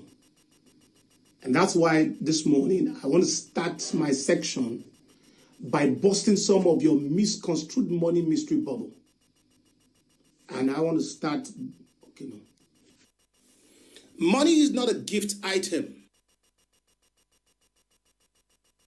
Money is a medium of exchange. Money is not the end goal. It is the means to an end. Making money is not mystical. It is scientific and governed by some sets of principles. Money is not a spiritual commodity. It wasn't invented or warehoused in heaven. But money is man-made. Money has no respect for feelings and emotions. Rather, money follows value. Wherever value goes, there money goes. Money is not a product of luck or destiny, as many Africans love to say, but it is a product of sound logical decisions and planning. Money is not produced by hard work, in quote. Rather, it responds to great hard values. Money is not in the prayer equation. Otherwise, Africa, and particularly Nigerians, would have been the wealthiest people on earth. Rather, money is in the idea and value proposition and decision-making equation. Money is not a symbol of success or a master that you work for. Like somebody will say, I work for my money. Rather, money is a tool for the fulfillment of your purpose on earth. Please watch this video. Thank you.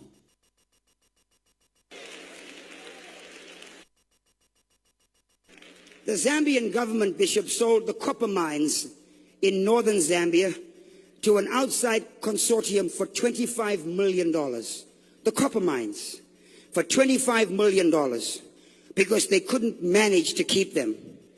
The company that came in and took over the Zambian copper mines in 3 months made a profit of $75 million. They did not pay the Zambian government up front in cash for the mines. They were going to pay them over a period of time. Here we have this company that has an understanding of how things work, raised the money at the government's expense, took money that the company should have, the government should have been making, and gave it back to the government and said, we paid our debt in full, and give them now 0.006% of the proceeds of copper mining. When right outside the door there's people in poverty, people in not eating, people ignorant, people dying, high levels of AIDS, and what's the deal? Churches are full, people are praising God, Africans pray all night. Prayer is not in the success equation. Prayer is in the revelation equation. Decision making is in the success equation. You have to make a decision and be sound. We have to be disciplined and make sure we go and get what God has called us to get. You can be full of the Holy Ghost, but you can still be ignorant. But as for me and my house, I will get understanding. South Korea is by nature not a Christian nation. South Korea by nature are Buddhists. China, which is the next large world economy, they have stated that in the next 10 years, 20% of the Chinese people will be multimillionaires.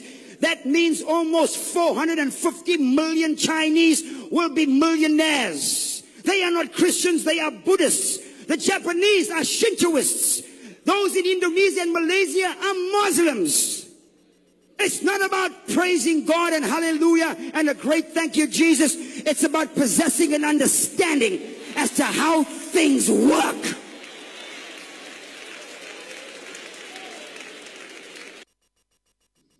It is often said that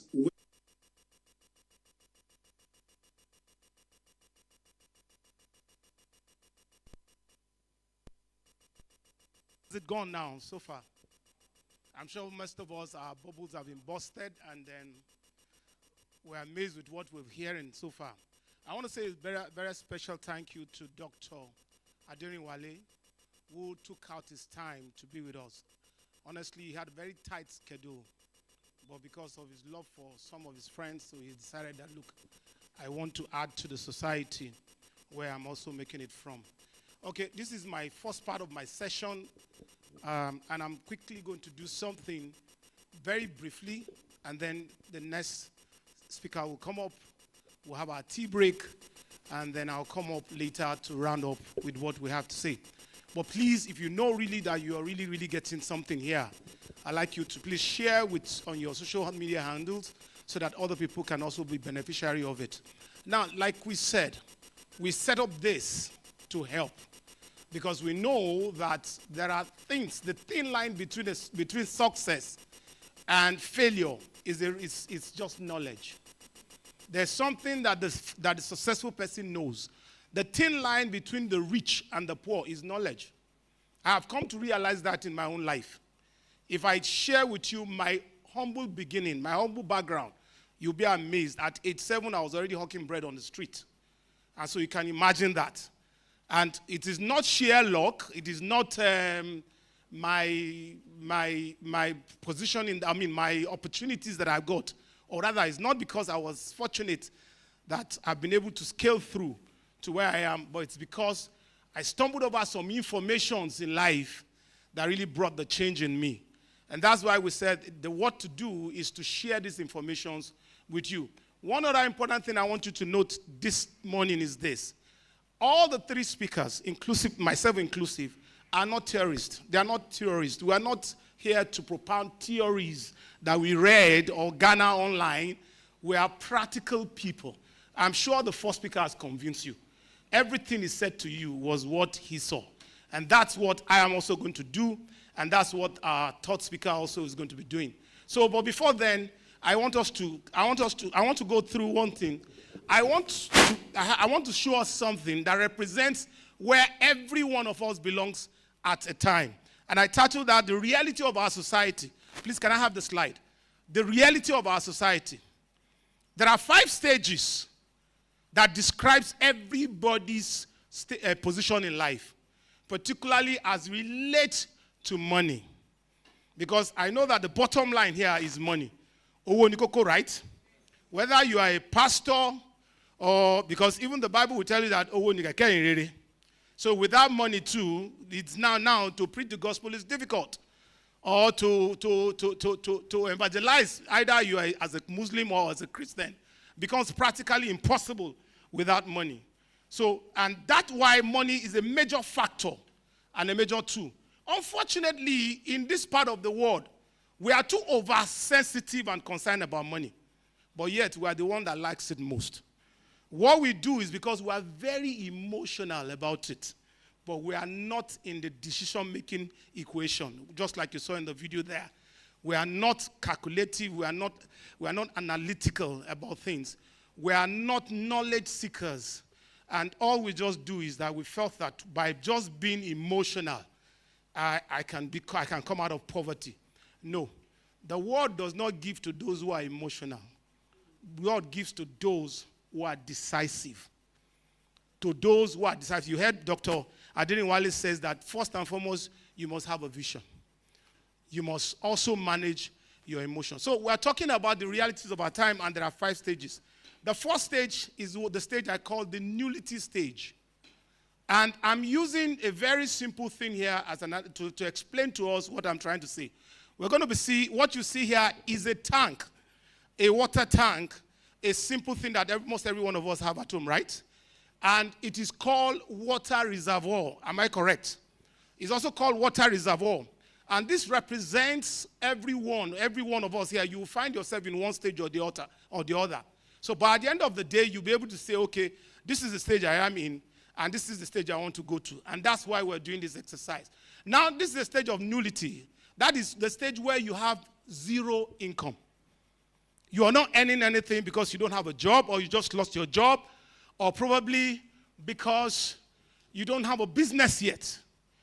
You just graduated and then you have nothing doing. You are at this stage. Because, and let me say this, every tank has one thing they call an inlet, and also the other thing they call an outlet. Now, what determines that the wealth of each tank is the size of the volume of water it has, right? That's when the tank is not empty. The tank is full, and the tank is wealthy when there's too much water. But these two things determine the tank's ability to retain water. Number one, the inlet, and number two, the outlet. Now, the inlet represents your income. Simply put, your income, while the outlet represents your expenditure. Because the tank takes in water from the inlet, but the tank releases water from the outlet. Now let's look at this guy, Mr. Nudity. If you look at it, his source here is blocked. Okay? Nothing, is not actually not connected to anything because he has no source of income. That's why we say he has no source of income. He has no job, he has no business. But however, that does not stop his outlet to be blocked equally. Because there's nobody that lives on earth that does not have expenditures. There's nobody that doesn't spend money. Whether you make money or not, there will always be need for you to send. I'm sure there are some people here who doesn't have a job yet. But you have to transport yourself down here. You have spent money. You have to eat. You have spent money. You have to do one or two things. Even a child that is born today, the day you came into this world, you start spending money. Because that child will eat, though it may not be your money. It might be other people's money, okay? And just like Dr. Adeniwale said. But the important thing is that no matter who you be, you go spend money. Money must go. So, and if you look at it, this pipe, you can see the tiny little size of the pipe and compared to the size of the outlets. So the first stage here is this person has no income. However, you can see that somehow from the top of the tank, there is some rainwater coming in. So the grace he has some period of grace where he's getting some rainwater. But let me say something. Let me quickly explain. Rainwater is what you regard as manna from heaven. And let me, in today's term, that is those dash me 2K. Okay? Egbon and Romilowo. Oh, please, I need this. You know, those money that comes unplanned, that you didn't work for, that you didn't labor for, that you just got by grace. And unfortunately, a lot of Nigerians are comfortable at this stage. And that's the surprising thing. The moment my team put out our advert for this thing, and you know, we've had 2 webinars before now, so this is not the first webinar. And if you go through those first webinar, you'll be shocked that almost everything that Doctor spoke to you about, I've already discussed that on those webinars. And the truth is, we didn't even sit down to discuss these things. But that tells you that there is, principles is global. That principle is global. Every successful person you bring to the table who succeeded genuinely, I can tell you, will tell you the same story. The only thing that will differ is the examples they will give you. Everyone has to have a vision. Everyone has to have a defined goal and aspirations in life. They have to manage their emotions. They have to be decisive. They have to be solid with where they are going. And those are the principles that guide. But these people here, nothing. They're just fair weather people as the rain drops. But let me say this. You don't have control over rain. You don't determine when the rain falls. The rain doesn't fall every day. So sometimes your tank is going to be completely and practically empty. And you are busy there praying and waiting for the rains to come. You know, the rains does not fall all day long. Other than if this place was connected, the water, even no matter how small, would have been coming consistently from the tank, from the source. You see, so depending on this level is not the best. But however, the outlet must continually be oiled. Now the next level is what I call the lean stage. The lean stage. Next slide, please. Okay, thank you. Now the lean stage, praise God, the guy has finally gotten a job. So this blockage is open, and money is now coming in. And that's the lean stage. But if you look at it, he has a 9-to-5 job. I know some of us are civil servants here. He has a 9-to-5 job, and the steady income coming in. But the danger is this. If you look at the size, what is the size of the pipe here? Can you see this? 1 inch. And what is the size of this one here? 2 inch. So the size of the inflow is small compared to the size of the outflow. Show, can it balance? Can it balance? No, I'm not enjoying the tempo. Can it balance?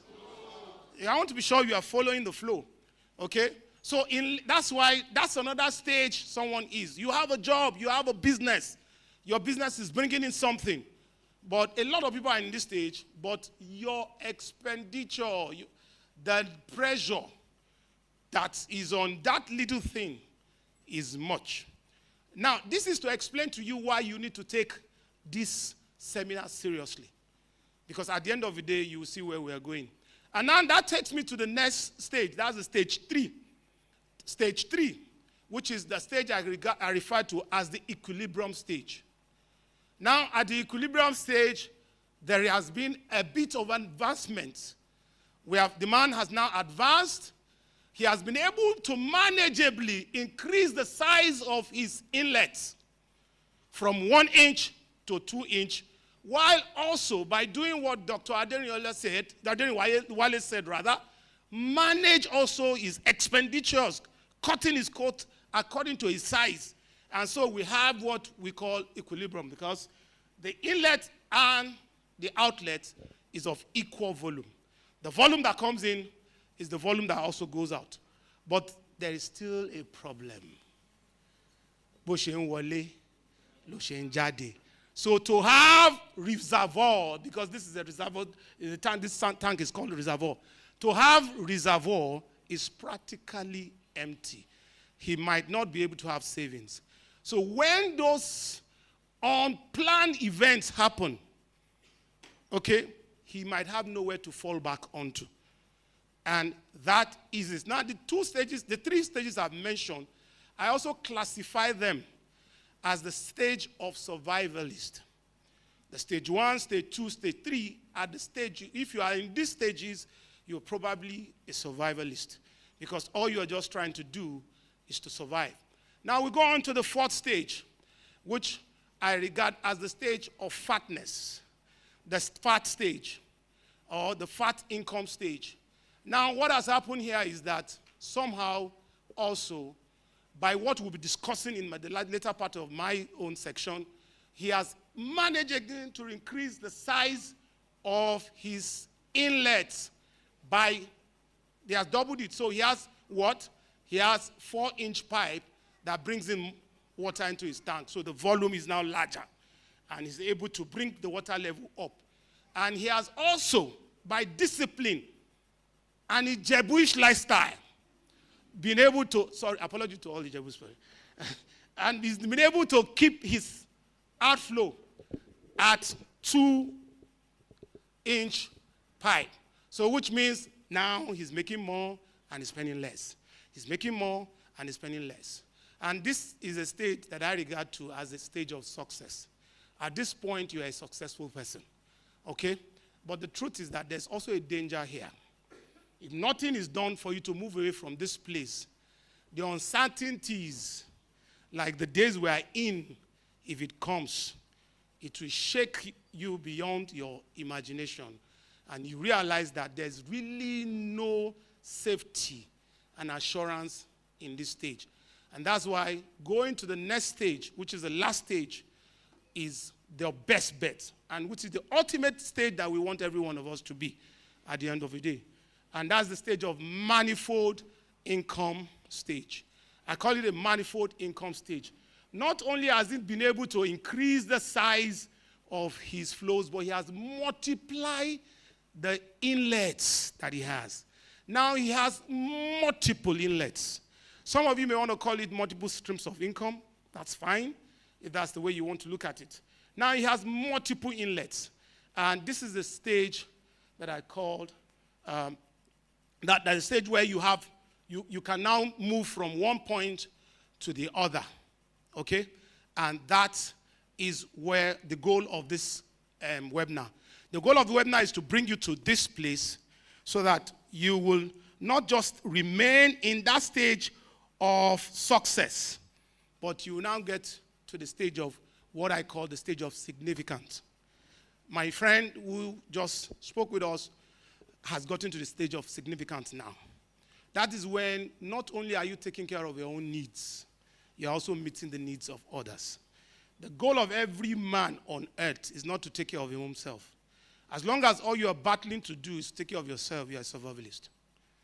And if you have managed to move from there to success, fine. But the point, the most significant place is where you become a significant in the society. When people can stay, that I'm where I am today because this person has done this. I hope I've been able to stir your mind to see the stage you are right now. And so very shortly, we're going to take our next speaker. I want to appreciate you again for coming. Thank you very much.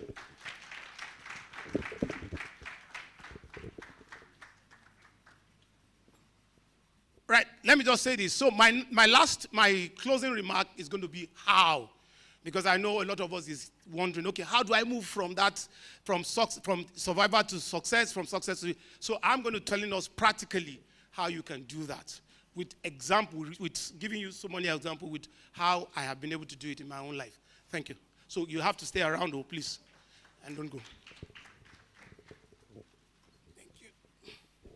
Keep clapping, clapping. A warm round of applause for him. Okay, now, so we will be bringing up our next speaker, who, okay, so I'll just read his biography here for us. So our next speaker is Pastor Samson Odegbami. Yeah. Pastor Samson Odegbami. Pastor Samson Odegbami is a dynamic leader with a multifaceted career that spans business development and pastoral ministry. As the CEO MD of Richfield Nigeria, he brings nearly a decade of professional experience in driving business growth, fostering innovation, and cultivating strategic partnership. In his role at Richfield Nigeria, Pastor Samson Odegbami has demonstrated a keen ability to identify market opportunities, develop winning strategies, and deliver results that propel the company forward. His leadership style is characterized by a commitment to excellence, integrity, and relentless pursuit of success. In addition to his business pursuits, Pastor Samson Odegbami is also a devoted spiritual leader and the senior pastor of the Radiating Church, with branches in Abeokuta and Lagos. Through his pastoral ministry, he has touched countless lives, inspiring individuals to deepen their faith, pure, purposeful living, and make a positive impact in their communities. As a speaker at the Thriving in Hard Times Summit, Samson Odegbami brings a unique blend of business acumen and spiritual insight to the table. His ability to bridge the gap between the marketplace and ministry makes him a compelling voice for individuals seeking to excel in both their professional and spiritual journey. Ladies and gentlemen, would you like to do that? Okay, Mr. Today would invite him here. Yeah, I want to take the pleasure of inviting him myself, because as small as you may think he is, he's one of my teachers too, so it will be an honor to bring up my own coach. But before then, I would want to recognize someone very important here, because he's practically more like our host. You know, the government is your host. You heard what Dr. Ayo said. You are dealing with a government official. No matter how small he looks, you better behave yourself. If he says, your mother is not well, yes, sir. So we are privileged this morning, ladies and gentlemen, to have amongst us the PS of Trade and Commerce, the Permanent Secretary of Trade and Commerce, Mr. Stanley Aikulola. He's been here for a while, and we just want to recognize his presence, because they are the one determining the policies that guides the business terrain. So Taba honor one thing: if they change the policy tomorrow, hard time continues. So with all due respect, sir. So please, ladies and gentlemen, I'd like us to stand in ovation to bring up Pastor Samson Odegbami.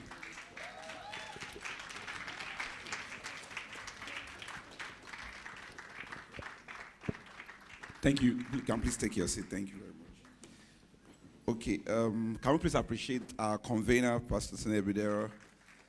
Let's appreciate him for putting this together. And we need to appreciate him, because when he told me that I wanted to do this, I was just asking myself, why is Pastor disturbing himself? I know it was going to cost a lot of money to do, because you're like, are people you are trying to organize the program for, do they want to come out of that? I was just thinking in my head that, you know, because as a visionary myself, I don't get excited again when people share that they have an idea of a vision, because of the burden that goes with it. So it must take someone in this time that is truly committed to a vision from God, to sacrifice their own convenience, their own money, to put this together at no cost. Can we please, let's appreciate him. And I also want to appreciate us also for coming, for paying the sacrifice to come. So I'll just quickly go into my session. While listening to Dr. Adering Wale, I was thinking that if we had ended plus just that short this session with Pastor, if we ended the program, I think it's been a fantastic success, because what he shared is just a masterclass. You know, you know, that's the problem of having people that are very knowledgeable. When they speak before you, you have to say, "Kill out first." So let's just go home, because I myself was really blessed by the things he has said. We have to go back to watch it on YouTube. I think it's on Pastor Tunde Ebidero's page currently. We're live. It's live, so I'm sure it's going to be saved there. So let's go and listen to it again. I want to say a very big thank you to him also in absentia. So let's just quickly go into my own session. Funny enough, like what Pastor Tunde said, when he was talking, I was like, this might just say everything I want to say, and that means that principles are universal. Like he said, everybody that succeed will have used the same principles. I may not just stay here, I may just move around so that I can connect with us. The first thing I would love to say, which is what he said, is the fact that, because the theme says, thriving in hard times. And I was telling my wife, when I was thinking and trying to prepare, like, really, is there a silver bullet to thrive in hard times? Because the topic suggests, like, there's hard time now. Come, we'll give you the bullet when you leave here. You just shoot the hard time, pam, and soft time begins. And I realized that there's no silver bullet for hard time. In fact, the first thing I put on my slide is that life is in seasons. Life is in seasons, and that's what creates balance in life. So there'll be seasons, we change. There'll be dry seasons, there'll be rainy seasons, yes or no? We have been in dry season since January. Some of us are breathing a sigh of relief that we have entered the rainy season, yes or no? And some people love the rainy season. If you're a farmer, you are excited. If you're a construction person, you are not happy. Why? Because rainy seasons create some. So life is in seasons, in cycle. You know, if I wanted to sound spiritual, if somebody wants to sound spiritual to you, you want to be spooky, like most Christians are. We like to just excite ourselves with some spiritual things that does not have, practical bearing. I could just tell you that, I just told you that, I'm a prophet, I can tell you that this rainy season will last for about 6 months. Don't worry, by January to be over. I'm seeing to the spirit. Am I seeing into the spirit? I'm just saying the fact, because at least I've been long enough on earth to know that the rainy season will end and that season will come. So life is in cycles, and the earlier we understand that, the better. So it means that there will always be what we call hard times. There will always be good times. And like what he said, I was thinking about it too. I don't think there's been any time I've been on earth and I've heard that we're in good times. It's always been hard times. Austerity measure, just different English. I was thinking in my head, what could we mean by the hard time? So if somebody says, oh, look at dollar, look at the exchange rate. I've never entered any year that they said the exchange rate this year has gone below the previous year. I don't know about you, but I'm young, maybe because I'm young, maybe that's why, but I don't think any president has left the exchange rate the way they met it. I don't think so, at least since our democracy. So it tells us that if there's something called hard time, you have to live with it. It's a constant in life. So there's no silver bullet. But most importantly, because this topic really gave me problems, I was really thinking in my head, is there anything to say about hard times? And thank God, Doctor also said it. The most important is that wherever you are, before what you call hard time meets you, is what determines either you come out of it or you stay there forever. Is whatever you do. So it's not, I can't control the time, but I can control my positioning. So it's about the positioning. That's the most important thing. Wherever you are, whatever you've been doing. I gave them a picture. I don't know why they're not putting up. There's a tree I put up there that shows different phases of that tree. There's a time when it is green. There is a time when it is dry. So this is just to depict the fact that life is in cycles, and all of that. So most time before the hard time, the supposed high time come, where is your positioning? So this meeting, what I'll be sharing is just to help your positioning. Some people are in position, but your position is not strong enough. Some of us, we have not entered position at all. And some were in wrong position. That's why let's tell people, one of the hardest things to be is to be a pastor. Particularly when you're a pastor in maybe a quite large congregation. When you're preparing your sermon, in your mind, you are trying to solve a problem. There's a people that this sermon will speak to. As you are going to do that, there are some people that they are not in that problem. They are not there. And as you're going to preach that sermon also creates another problem again. So you are trying to create balance in your head. And that's the hallmark of a very solid teacher. You have to carry everybody. Because if every time you are talking about, if you are in debt, somebody that is not in debt will say, I'm not going to that church again. I'm not in debt anyway, So you must be able to carry everybody along. So, and I also realized that it also takes a skill to interpret information and know which one applies to you. For example, and that's why I've come to realize that people are quick to hear, but they are slow to interpret. It's a skill to know how to interpret info, because doctor is speaking from, I was just sitting down there, he started 2000, 24 years. You can hear that, and you start thinking that you're looking for foreign loan of $4 million. Because he tried to say it, there are some things that cannot be said. He can't describe all the experience in 24 years. He said he got the loan in 2015, 15 years after. there's a track record that made him, even the information to know that there is a loan from Norway. There are things about his network. Who has he worked with before? Who was he talking to? You know, you don't get that there's a majority of a loan in Norway by staying in Shokori. I hope you know that. You know, I'm sorry in case you stay there. I'm just trying to make it practical. You know what I'm saying? You know, it's not by you know. oh God, Samson, I said I will not go there. behave. You are not in church. But the truth is hard to say. Oh, the truth is hard to say. I won't lie to you. And I don't know. MOB, I don't know. I think I'm having issues now. I'm no longer excited to share with people again. To like this kind of program. Some 5 years ago, I'm like, we'll go there. My strength will build. But now, because I realize that if I look at the crowd, I'm sorry, I'm going to say this is the truth. 80%, 90% of us will not do anything with this information. No, it's a prophecy. It's not a prophecy, it's a reality. It's data. 90% will, the way we left is the way we're going to be in 2 years' time. No, it's not cost. It's the truth. You know, this morning before I was coming, Pastor Shem, that we were talking about a mutual friend. So he's having a program in Ibadan. So I was not telling him that I'm also coming for a program here. So he said, so I now told him the topic. He said, and I said, I'm not excited again about all these things. People just come and hear and they'll not change. He said, that's why you came to speak, because he invited me to come and speak in his program. He had a program in January. He said, you said that, this same day I said that most of you'll be excited 3 months after you go. He said, sir, all of them. It's only one person. He said, what you said, this is just 6 months. So, in case you don't like it, but let me just put it up there. Your own job is to say, I will not be in that statistics. But it's a confirmed statistics. Because more people will fail than more people will succeed. The day success is common, success is no longer success. Like somebody says, some people have to be foolish for wisdom to be valuable. Foolishness has to be commonplace for me to have a job as a pastor.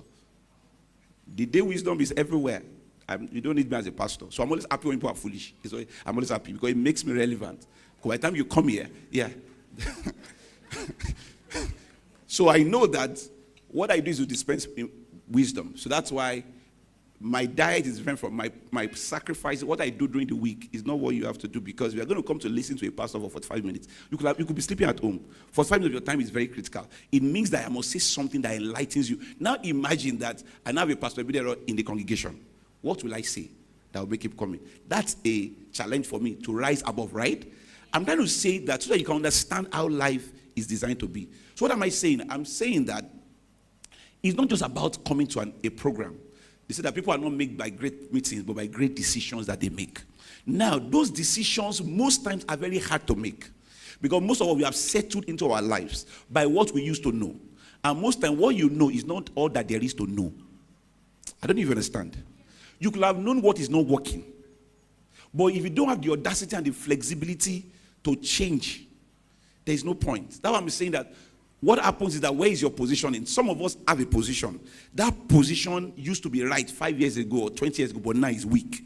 Some of us were in wrong position. That the only solution is that you have to leave that position. I don't care if you have been there for the past 15 years. Some of us we have not even gone to position at all. I don't know what I'm saying. Do you understand what I'm saying? Okay. I've said that to say that most times the decision that you need to make after a program can be so brutal that most people don't have the courage to do it. You may not even be able to even interpret this information to know what to even do. For example, and this is where I speak. Fantastic thing that Pastor Ebidero showed us about the service. Mr. Doctor said it. You know when talking about speaking, I like to process information. And Doctor says some things about, you must not spend, you must not spend, you must not spend. How he did not, buy, marriage, whatever. Don't spend. And I said, somebody will live here and the wife is in soup. The next bill for clothes, don't spend. And you will not understand that the model of his business, because it's a low margin business, he had to keep costs down. For some of you, spending in your image is your own capital. I don't know what I'm saying. He said he did not buy Ashwebi. For some of you, it's in that Ashwebi that people will give you more money. Seller, I don't want to say more than that. But you can see how it's more difficult to even process information than to listen to it. Listening is the least thing to do. But to know where you are, and to pick what you have out of what I've heard now. I've picked something that appeals to that. There are some I've sifted out, not because they are not right, but they don't apply to me. I don't know. Am I speaking to you? Okay, thank you very much. I will not say more than that, because I can continue like so. First thing I said, life is in season, so understand that. So what I want to focus here is your position, and what I'll be saying something that will look as if my own will be like almost like a speaker kind of thing. You're like, I'll try to make it practical. But the second thing is that you can give me that image. I said, second question I'm asking you, please answer this question in your heart. Are you positioned for the past, for the present, or for the future? That's the next question. Are you positioned in your business? Most of my speaking will apply most to business, or I'll be talking about business more because that's what I do. But wherever you are, either business or career, are you positioned for the past, for the present, or for the future? Some people are positioned for the past. That's why I like talking to young people more, because they still have more desire of them to make corrections. When I'm in a crowd where I see these people that are advanced, it's very hard to talk, because particularly when you have emotion, it will sound too brutal. I don't know what I'm saying. Because some of us, where we are and what we have been doing is for the past. It's not for the future. And let me tell you, the future we are looking at is a very destructive future that if you are not afraid of the future, you are not thinking. No matter who you are, there's a part of fear that must scare you. Not a fear, because you are people of God say, a pastor of fear. No, not that kind of fear, but a fear of like, hey, we don't know what is coming. A fear that puts you in a position to learn, in a position to be so open-minded. Because things are changing. I tell people, what you used to call long term is no longer long term. Before now, 5 years, what's your 5-year plan? I'm planning for the long term. And you say, I'm planning for 10 years. Now, 10 years is eternity. It's no longer long term. 1 year is now long term. Because you don't know what will happen. In fact, 6 months now is long term. Short term is the next 1 hour, next 2 hours. Because in a global country, in a global war today, an information can come that Russia has also bombed Taiwan. In the next 1 minute, that changes the dynamics. What you are calling hard times, which is part of my slide, is actually the natural product of change. The only thing that is constant in life is not hard time, it's change. But when change happens, change brings risk. When change happens, the aftermath effect of the change is what you call hard times or good times. Because when change happens, risk comes with it. So what happened? Change happened in the global macroeconomic framework. That change made Nigeria, being a consuming nation, naturally, because when change happens, it will leave you in two ways. That you are either a beneficiary of change or you are a victim of change. So Nigeria became a victim of change. That is why the exchange rate and everything escalated. That's what you and I now call hard time. Am I speaking to you? But if you don't know where it's coming from, it's coming from because we are part of a bigger context. Change happened. Russia-Ukraine war 2 years ago is one of the things that has disrupted the world today. If there was no Russia-Ukraine war, no matter the president, Naira will not get to 2000, almost 2000. But it starts from there. You can say that event created a change globally. That change creates effects. There's a ripple effect that trickled down to you. Whilst I pray, we all pray that our case will be different. In some areas, your case cannot be different. Yeah, you have to be a part of it because there is no exchange market. There's no forex market for Christians and one for Muslims. We all buy dollar the same amount. You know why I'm saying that? There are some cliches we use as Christians that deactivate or try to water down the gravity of what we are facing. Am I speaking to you? If I know the reality of the macroeconomy, what has happened, as a business person, I'll be more despondent because there are more chances now that your business will fail than it will succeed. There are more chances. I'm sorry, I can be a prophet of the way I speak is not what I'm not giving you consolation. I can't help it because I'm not here to come and just tell you what you know. There are more chances that business you started will fail in the next 1 year than it will succeed. Even now. In fact, if you say me, I have an idea, there are more chances that idea will not see the light of the day than it will ever do. Because things are now, the economy is bad than what you think. Look at what the doctor said. He said just by currency risk alone, he incurred 1 billion extra. Even though at MTN said they made a loss of 2 and something billion just due to exchange, due to devaluation. Nestle declared 90 billion loss for the first time. Not that they did not sell low, just currency devaluation. International Bureau is same thing. You can see all companies now, they're not going back to do right issue. To raise money, I just saw a news. Cadbury's shareholder fund has been wiped out due to currency devaluation. So the loss they made, that means that if you are a shareholder in Cadbury, you have no shares, the money is gone. Support the law in this balance. Cadbury. So if multinationals are wiping out, Shell has decided to leave Nigeria. They are selling they are doing an auction. Thank God. Let's celebrate our very esteemed brother that is here, MOB. MOB used to, up until just recently last month before he resigned, I've been in the oil and gas sector, DPR, regulatory, and all of that. I'm sure you can imagine what is happening. Shell is now selling their asset. They are leaving the country. So if you know the reality, you will not be optimistic. You will have a very good appreciation that make that, you know what that does? It pushes you in a position where you now become so desperate for knowledge and information. Because you know that there are more chances that your quality of life will go down than it will increase. How many of us now, as of 2 years ago, some of us say, I cannot sleep without light. For the past 1 week, some of us have been sleeping without light, both rich and poor. Because there's a level they will take light, of that. This will go and swear. The estate I live should be like the number 1% of the 1% in this town. Once they take light, everybody go and put on their gen. For the past 1 week, we don't have light from 7 p.m. No, I now realize that people are just by 12. All gens are over. So even the rich is crying. Because even if you have the money, some people cannot even get the fuel. What about the noise?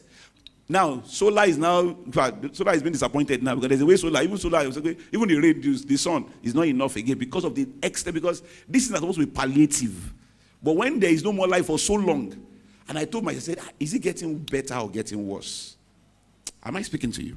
So, when I know all of this, what it makes me do is now to make me go after the right. That's why this kind of program is very important. So, are you positioned for the past, the present, or the future? Now, they don't call a dead horse. You can be riding a dead horse or a dying horse.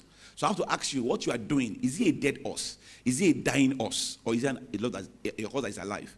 If I have a 10-year-old child on a horse, they tell me that this horse is the best breed, just came from UK, from the Queen's stock, best breed. So they put a 10-year-old boy there. I say a 10-year-old boy means an insult. They this boy will surpass you. I said, no, they put me on a horse. And with the tax us to run. And we get there, the boy surprises me. Say, why? He said, this horse that we gave you is already sick. It's a dying horse. It does not matter my age or my skill as a rider. The genetics and the state, the health condition of the horse mean that I cannot win that race. Yes or no? The boy, it does not matter that he's a 10-year-old boy. The genetics of that horse will make him win. Why? So sometimes it's not about your intention, your desire, your prayer point. It's about the vehicle you are using into wealth. If your vehicle is deficient, there's nothing you can do except you change that vehicle. And a lot are praying on a dead horse. In fact, they are praying for God to revive the horse. And God does not revive horses. God doesn't change things. He changes people. He opens your eyes to see that the horse is dead so that you can hop on another horse. Because there's always a new horse all around you. There's somebody in your church, in your community that is on a new horse while you are riding a dead one. And woe betide you that you are proud and arrogant at the same time. You are ignorant and arrogant at the same time. Ignorance plus arrogance is the worst. And a lot of Christians are.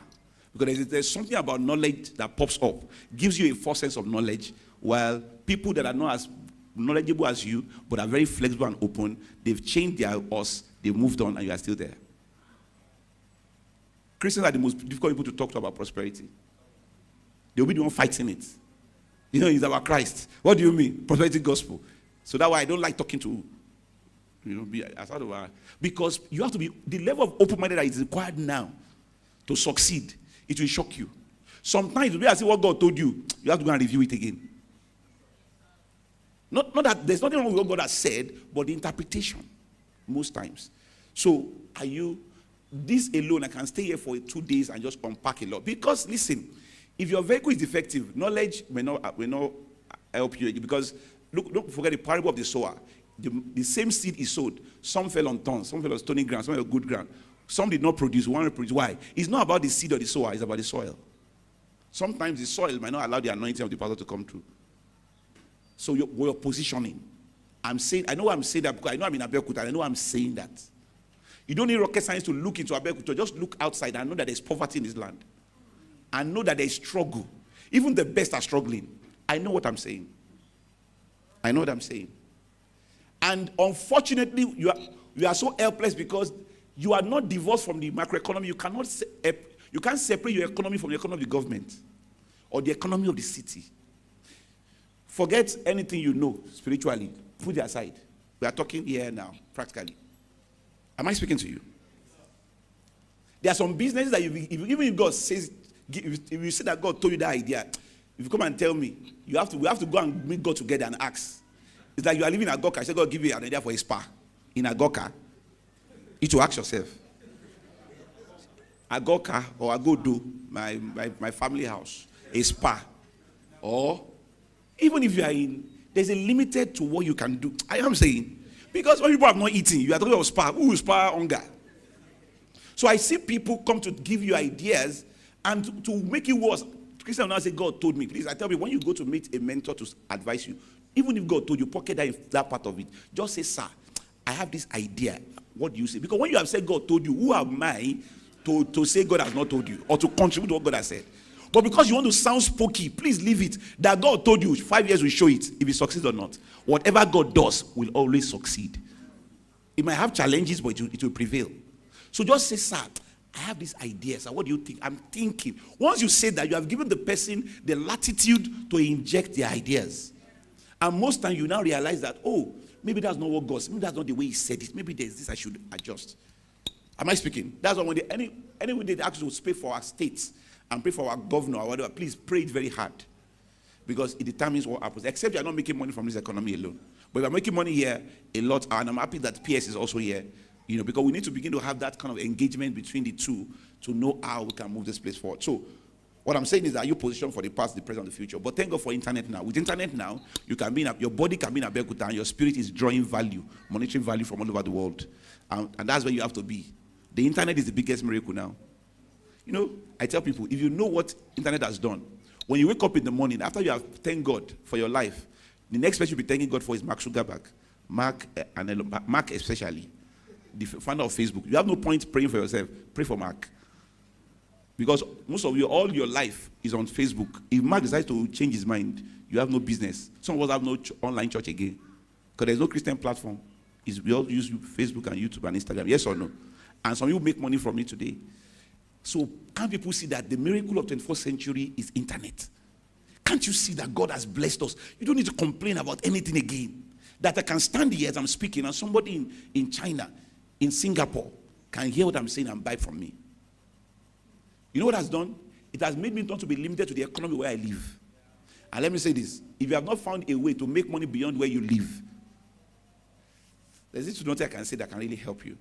Because you are in the past. Am I speaking to you? Someone now says, sir, because there is tendency in Abeokuta where, because your husband went to build house in Shoyoye, you tell him, you now start selling Milo.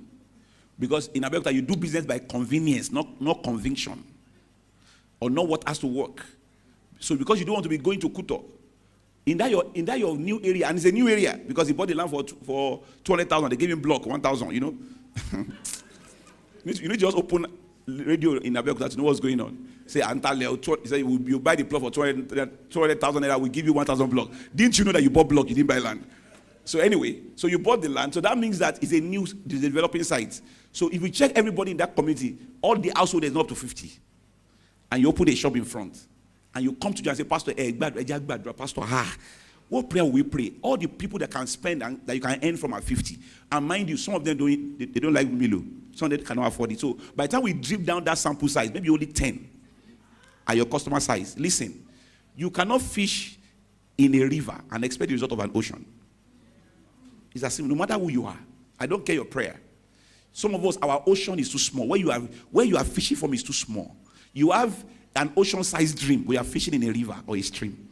So it's not your prayer that is the problem. It's your positioning. So rather than you go and say, my dad, go and take the shop for me in Omida or Kuto, where everybody is going to. But because you don't want to be moving from Shoyoye and you say, it's too far. Please stay there. Poverty is so close. Wealth is far. You have to go and meet it. Am I speaking to you? Some of us go to Lagos every week, every day. If I don't have things to go, if I don't have cost to go to Lagos in a week, something is wrong with me. I told him, he said, Pastor, how do you do? You just go to Lagos. I said, he said, I've never been to, until he started coming here. The businessman, he said, I've never been to, I don't go to Lagos. Because you can hear me now, as I'm speaking now, I can decide to go now. And I said, so what are you doing? And you are thinking of, don't you know that being in Abeokuta, we are blessed just to be positioned near the biggest economy. I learned that Lagos now is the 7th economy in Africa, bigger than Kenya. They said they are GP now, they moved from about 40-something trillion now to, I saw the news yesterday. Don't you know the greatest blessing you can ever have is that you are just 45 minutes away from the biggest economy in Africa. They are not in Elisha. They are not in Elisha that you have to take 4 hours or 5 hours to get here. They are not in Ife. That you are 45 minutes away from the biggest market. Don't you know that God has blessed you already? If it's not to say, Father, I thank you. Father, I thank you. That's the biggest economy, the 5th in Africa. My wife was telling me someone that we know in business, she has gone to open a branch in Rwanda. I said, it's just Fugazi. I said, what's the whole economy of Rwanda? You have not finished the demand in Lagos. You are going to Rwanda. But you know this generation, you want to people say, wow, there's no wow there. I tried to open up a business in Ghana, got there, got partners, registered. By the time I analyzed the market side, I realized that even I've not finished, Lagos is times 3. I return back myself. There's no point wasting time. But if I want to do it for show, I can say I have a business in Ghana, and it's not Ghana anything. Nigeria is the biggest market. Come on. You are just near here. Am I speaking to you? If you farm tomatoes, do you know that in mile 12, they still get the tomato from the north? You know how many million people go to mile 12 to shop? If you farm tomato in Abe, they don't have land there. If you go to Kobakwe and get a land and farm tomato, bell pepper, and transport it there yourself, you get people to buy from you. You can't run out of demand. Do you know that? You don't think of Abeokuta because how many are we? People are already, but you can, you know what I'm saying? So don't forget, it's what we call the big city and the small city phenomenon. New Jersey is blessed because it's close to New York. New Jersey feeds from New York because New York is the biggest city, and New Jersey is just like Abeokuta to Lagos. That's a revelation on its own. All this, I don't like to travel to Abeokuta to Lagos. Say, Pastor, I don't have something to do in there. Just enter, just go to Kuto, enter bus, just enter. You get down there, just look at the bridges and just walk around, and come back home. Go and take money and come back. Keep doing that every week. One day, something will enter your head. Somebody will give you an idea. I'm telling you. Just go, just come back. Just go to ISIS. I'm going to ShopRite. Just enter shop. No, you don't need to buy. Just enter and walk around ShopRite. From there, go to Baga. Go and take very quickly. But don't enter so they don't kidnap you. And just come back. Sometimes you don't need to invent. Just innovation is doing something that they've been doing a new way. By going to ShopRite and see the way a fashion store, the way they lit their storeroom, you can start your. It's something. One of the easiest ways to start a business is look for what is not in your environment that is somewhere else and import idea importation. There is a lot in Lagos. Do you know the gap between Lagos and Abeokuta? I have people that come to this church and they tell me, say, Pastor, we only stay on weekends now because of church. Because they came from maybe Lagos, maybe they had to have somebody here that works in Chevron or whatever. So all their lifestyle, they can't find it here. So there is a lot to be done. And we have to just speak the practical things. I don't want to take a lot of time there. So are you positioned for the past, for the present, for the future? Number 3 thing I want to say is that businesses don't fail. It is business models that fail. Businesses don't fail. It is business models that fail. So do you understand your business model? You know, the problem in Nigeria, we have accidental entrepreneurs, unconscious entrepreneurs. This is what we call a business model. You know why? In Nigeria, you don't start entrepreneurship because you found an idea. Most times you found it because you wanted to do nothing. They gave you SLT. After you could not find job, you now have to start selling jewelry. When I say jewelry, now somebody would think you are selling to the don't know, you are jewelry of 200 naira, 150, you know, and I'm not discounting what you're saying, but you have to start selling that to people in your community, right? So you are an accidental jewelry entrepreneur. In fact, you're not a jewelry entrepreneur, you are a jewelry hustler. Because every between an hustler and an entrepreneur. And another point, it's okay to start with hustle. Hustle means that you find whatever your hands find you did. You did not, it's not as if you had an idea or you saw a gap or you came up with an invention. I must survive. So the information that you came with is what you do. So we have a lot of hustlers and not entrepreneurs. Am I speaking to you? An entrepreneur sees an idea. Dr. Joshua is an entrepreneur now. There's a structure. Without him being there, it can run. There's a defined idea. There's an idea. There's a brand. That's why Norwegians they put money in entrepreneurs, not hustlers. But you start from hustle, but you go into entrepreneurship. But like I said, business don't fail, business model fail. What's business model? A business model describes how an organization creates value, delivers and captures value in economic and social and cultural context. If I ask you how your business are doing, do you understand the business model? How do you create value? How do you capture value? How do you deliver value? You must know your model. Because businesses don't fail, models what? For example, the internet cafe model has failed. The internet business did not fail. Information marketing did not fail. Cafe failed. That model failed. Why? Because technology came. People don't know how to go to a cafe again. They can with mobile phone. You can see what I'm saying. Am I speaking to you? Now, video cinemas failed because a new model called Netflix came in. What you do with Netflix is what you do when you go to cinema, go and borrow a TV or a cassette or whatever. But a person came with a new model. The model was superior. Everybody forgot that. Is that okay? So models, you must understand your business model. What are you doing? How do you capture value? Next thing, I'm going to show you what I call a business model canvas.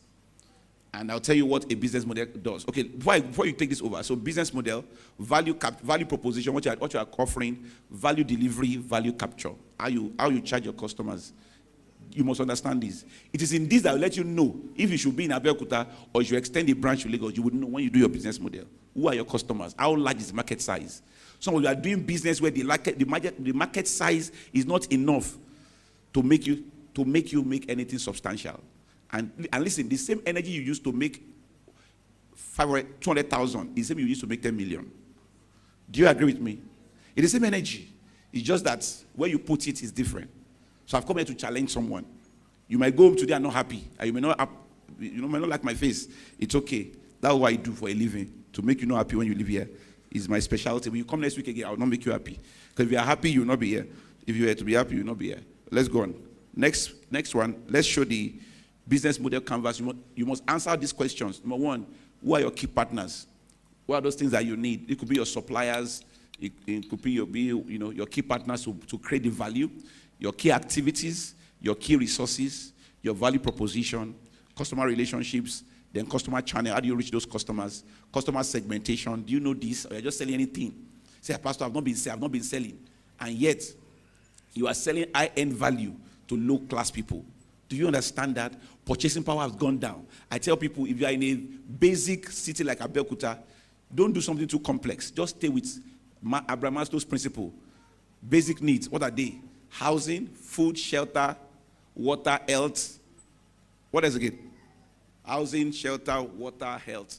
Basic. Because the city is basic now. Yes or no? I had a friend that came here and said, I want to do consulting. I want, organizational. I look at him. I smile. I was seeing myself in him 5 years ago. That's how I also deceive myself that the Abeokuta will do consulting. Before I left Lagos for Abeokuta, what I was doing, I need to come and do it here. We will write proposals to companies to train them. Later I realized that there's no company that can even train. Even the MDCU is looking for somebody to help him. So how many staff do they have that I want to train them? I walked around everywhere, except for banks, nothing else. Nobody, even the MD. He himself, it's God that is training him. He's depending on God to train him. I realized that there was no market. So when I tried to advise him, when people have energy, I don't advise people again now. You want to have beauty, God, the Lord be with you. The Lord be with you. Because sometimes experience is the best teacher sometimes. After a while, he said he started HR consulting, 2-3 years after. Before I moved, when he came to, I'll not mention the place, very good place. How you start knowing is that, before you give up, you pack up. Before you now give up. So a lot of us, you have packed up, you're not just giving up. And why you have not given up? Because you know, what will people say? But you have packed up on your inside. So you had packed, how do you know you have packed up? When you move from parking to an office in Shokori and HR consulting, later he packed up. I said, it's prophecy, it will happen. Because there is no market. Please, your prayer cannot create a market. No, you can only align to existing market. Please, humble yourself as a believer. Please, all this arrogance of prayer, I will pray. You can't pray. The market is there. Analyze the market, and if the market is not where you are, move. You are not a tree. Align, reposition. Don't be sentimental with your finance. Don't be loyal to what is not working. A lot of people are loyal to what is not working and what cannot work. I don't know how to say it. Anyway. So, These are the things you have to ask: cost structure and revenue. I don't want to go deep into this because it will be sounding too academic. Let's just go on. So I said what I said earlier. What we call hard times is unavoidable effects of change. So next I'm going to show you. So when change comes, show me that image of change. When change comes, it brings along risk with it. Risk. When change comes, there will be risk. Change creates risk. So and change will keep happening. So what you call hard time is just a risk that came out of change. And change is happening to you, either you like it or not, with or without your cooperation. Change is happening, yes or no. Some of us, all your prayer points is just the effect of change happening and you did not know. There's this video I'd love to pray for us. Who moved my cheese? I know you have seen that video. Your cheese is moving every day, but you don't know that it's moving. Some of your cheese is reducing until it finishes.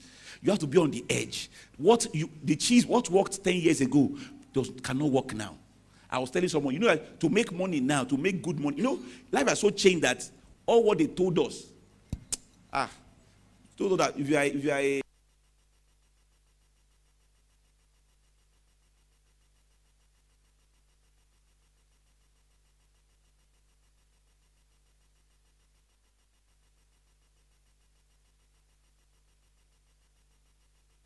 TikToker, to give you more money now. You know what I'm saying? To make money, you have to be mad. To make money now, you can't be normal. Unfortunately, people that are too normal. Is that you are dancing on TikTok?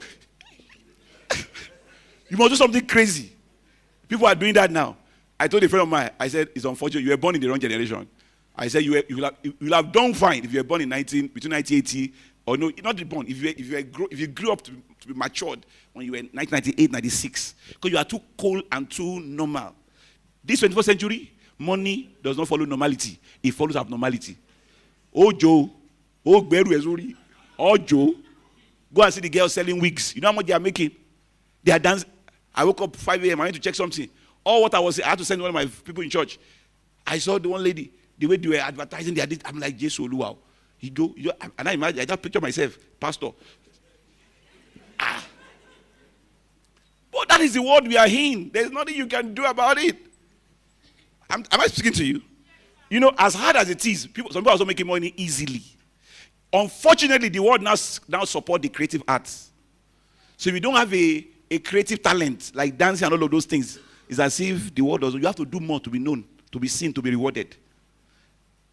The society now does not reward intellectualism again. You have to find a way. Am I speaking to you? Foolishness now travels faster than wisdom. Emptiness now travels fast and commands value. Before now, we used to respect multinational. If you are trying to bid for them, say, come and support my idea. You will write your proposal, you will check it, because there's a structure. They will say, before you can even get an appointment, they will get back to you. Multinational now are the ones stooping down so low to go and be meeting those boys. Coca-Cola is meeting all the lie boys. They are now stooping down so low. Normally, we used to go and up there. Everybody has come down because now attention is currency. You will see an ordinary TikToker doing advert for a big brand. He didn't do it by charity. They approached him. A friend of mine was telling me that he wanted to approach Lai Wasabi. So he called somebody that he knows. The manager of the guy is his friend. So he called him and said, the guy said, one post, if I do one skit for you, it's 4 million. One video, that will come and do one video and I'll post it once. I said, 4 million. Is it the entire business? He said once, 4 million. So when you see those guys do advert for all these things, they've made millions. You see them buying cars. Did you know 10 years ago that it would be like this? If you had known, you'd not be in this package. You'll have been rehearsing your dance and your madness before. But it's almost too late. It's either you find a way to still compensate for your normality, but being normal is almost not normal again now. Is the word. And just picture into the next 10 years what will be to become. See, once there is money in something, forget either it is normal or people will go there. In fact, I wonder how people go. They told us last week that 1.8 students took JAM, 1.4 did not get up to 200. I said, what are you expecting? Go to a secondary school now, TikTok, you will be one shit now. I even pity the students. Let's even cancel the school, because the point. I'm telling you, I pity them. The teacher that is teaching them is also checking TikTok. As they are talking to them, they are checking TikTok. I saw a video 2 days ago. A nurse, a woman was going for a pregnant woman on theater. She bring forth. She was doing video. Then the woman was in pain. That's how bad it is. This is the real pandemic. But pandemic that comes with money. So nobody cares again. It has become, I am epidemic. I am pandemonium. I am alacrity. Look at, imagine. Who thought that somebody can turn ministry to a clown, and yet he went to, you are seeing he has not gone, he went to London, did show. He has come back. The next Sunday, people pack the church. You are seeing here, you are shouting, this is the way. Stay there. Can you imagine? That is the world that we are in. So I have to keep asking myself, how do I? Because the world has defined what they want to reward. How do I position, still maintain my originality, but with some level of packaging that speaks to them and I don't lose my message? It's deep now, sir. You have to find a way. So risk comes with change. So more changes are coming. More changes are coming. That's why I said that, are you positioned for the future? Some of us, 2 years down the line, your business might not exist again. This morning I sent something to one of my proteges in this place. I saw now that Amazon has done, you can pay with your palm now. It's like last week. So you are registered for that program. They connect your palm to your credit card. So this lady went to the store to practice. She bought something. When she got to the payment point, she just put her hand like this. Payment gone. They didn't put a chip in her body. Just a palm. Because that thing will read your fingerprint, your palm print. That's how she paid and she moved on. Drones are now doing delivery. The level of what's happening in retail, the level of change everywhere, the way we walk, the way we do things, you have to ask yourself, how do I position? So risk, and there are different kind of risks that will happen.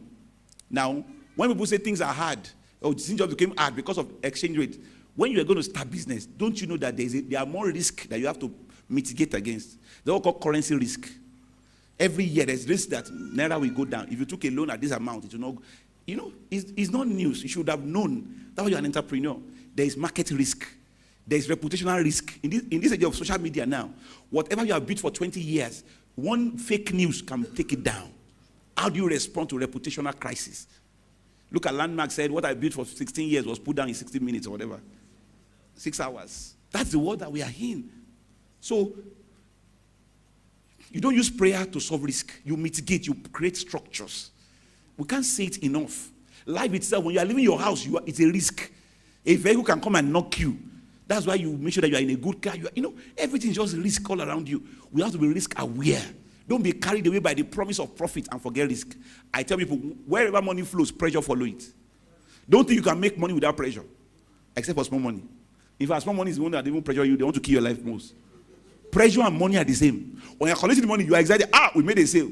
The pressure is coming tomorrow. The person that made that money, it's just normal like that. When you are beginning to rise, just know that the devil, it's just the way life is. Something will just happen because life is testing you. So, in your business, have you asked yourself, have you taken care of the risks available? As a pastor, I tell people, they don't know they are risk. Because I expect, if I'm going to put my life into ministry, I expect to do this for life. And eventually, I should have value for it in terms of my life should make sense. But you know that in the next 10 years, there are risks that ministry might not be the same. People might not come to church again. Do you know that? They're already saying that AI now can preach. AI can preach. Because every sermon you want to preach, somebody has preached before. So AI just use machine learning to gather data. They will preach better than you are. Because what you are thinking is only your own knowledge. If you give AI a topic, say, preach about the power of the Holy Ghost, it's going to pull over 1 million resources to pull from. You only have one. We are seeing with stay at home. So it's a risk. Am I thinking in that way? Am I, a lot of churches now are saying, young people are not coming to church again. And they are saying, young people, they are not devil, they love God. Just that the way you communicate them has changed. It's an entire syllable. I told people, I don't go for pastors' conference. Say, how do you grow a church? No. Because when we tell you what you need to do, you can't do it. If you are an analog person in a digital economy, it's not possible. You have to do an art transplant. Remove your heart, analog that, and put a digital. You can't do it. You rather die. Some people rather die. You know this they do on social dance or stop doing something or rather dance. Some people would rather die than change the way they've known ministry to be done. So, and you stay with the result. Listen, you are not the judge. The people are the judge. Don't try to satisfy a set of people that don't matter. I know what I'm saying. I see people that do things to satisfy their community of friends that can say, that guy is deep. And they speak over the people. The average boy that is going around, have you forgotten that? Sometimes somebody told me, my media guy says, Pastor, There was too much scripture in this sermon. I said, I know that the average young person today does not read the Bible. The only opportunity he has to see a scripture is on Sunday. After Sunday, don't look at it again, no matter how much you say it. So the average person has no idea. You see somebody want to do a program, Tim, the anakazo of the fellow man. What are you talking about? The average boy moving around does not even know. They don't tell them to open to Nehemiah. They are going to Revelation. They have no idea. They are not used to these things. You are speaking your own language, exciting yourself. You know what I'm saying? But some people would rather die than to change that to make them feel deep. We are deep, on deep go, on deep go, and you are deep and nothing, and everything is shallow. Am I speaking to you? Yes, sir. So there are risks you have to look at and keep thinking about the risk. Next one, next thing I want to talk about here as I begin to wrap up now. Am I episode? I've just scattered everything, Abby. Don't mind me. It happens like that. So what are the risks you have to look at? So let's look at internal sources of change. There are two types of change. There's internal source, there's external. The internal one is what you have to do, which we call SWOT analysis. For you to, the best place to be is not to allow change to happen to you. You have to happen to change. So for you have to anticipate change and lead change. Not that you react to change. If you are reacting every time, you can't go far. So but for you to anticipate and lead change, you must understand what we call SWOT analysis. You must constantly do this. What are your strengths? What are your weaknesses? What are your opportunities? What are your threats? You must keep playing to your strengths. Look at your strengths, because your strength somebody that was dancing 10 years ago was a weakness. You tell the child, stop dancing. Now that strength, that weakness has turned to strength. Now, yes or no? So there are some things you have now that is like a weakness. 5 years down, the social economic change can make it become a strength. You have to keep accessing your repertoire of potential. Do you even know what you have? And play to your strength. What opportunities do I have? What are my weaknesses? What are my opportunities? Keep scanning for opportunities. That's why that you started a business, you have to end in that business. You can do 1, 2, 3, 4. People say, I follow your passion. At a level, you don't follow your passion. What is Dangote's passion? I like his own passion. He's always changing. From rice to cement, I like that kind of passion. Very fluid passion. He's now into oil and gas refinery. That tells you that you don't even know what you are passionate about because you have not even experienced so many things. So you cannot be fixed. Keep exploring stuffs. Keep finding opportunity. When you see what works with you, then you scale it up. You go again and all of those things. Threats and all of that. So this is internal things you do. But there's also you have to also look at the external environment for change. That is what we call hard times. That's where it comes from. And what we call pestle analysis. All these things are things you learn in management. So when you do your SWOT analysis for yourself, you must also constantly what we call a pestle analysis. This is where the hard time you are complaining about comes from. There is you operate in a political context. So under that one, there's policies and laws, tax, labor, trade, stability, corruption. So in your industry, I'm telling you, when you're about to think you have made it, a policy will come that will fight you, that will make you go off. I met a man some years, I did a training like this, a business training for business people. The guy came and said, Pastor, I wish I had met you 2 years ago. He said, I was into all this granite stuff, all this heavy, he said, I supply heavy for all this quarry. He said, and business was doing fine until around 2014, 2015. He said, government opened up the stuff, brought in Chinese. Chinese came with heavy equipment, cheaper cost, he's out of business. I have a member in our church also, I was just telling him just 3 weeks ago. He said he told me it was into charcoal exportation and wood, that in one consignment it makes $15,000.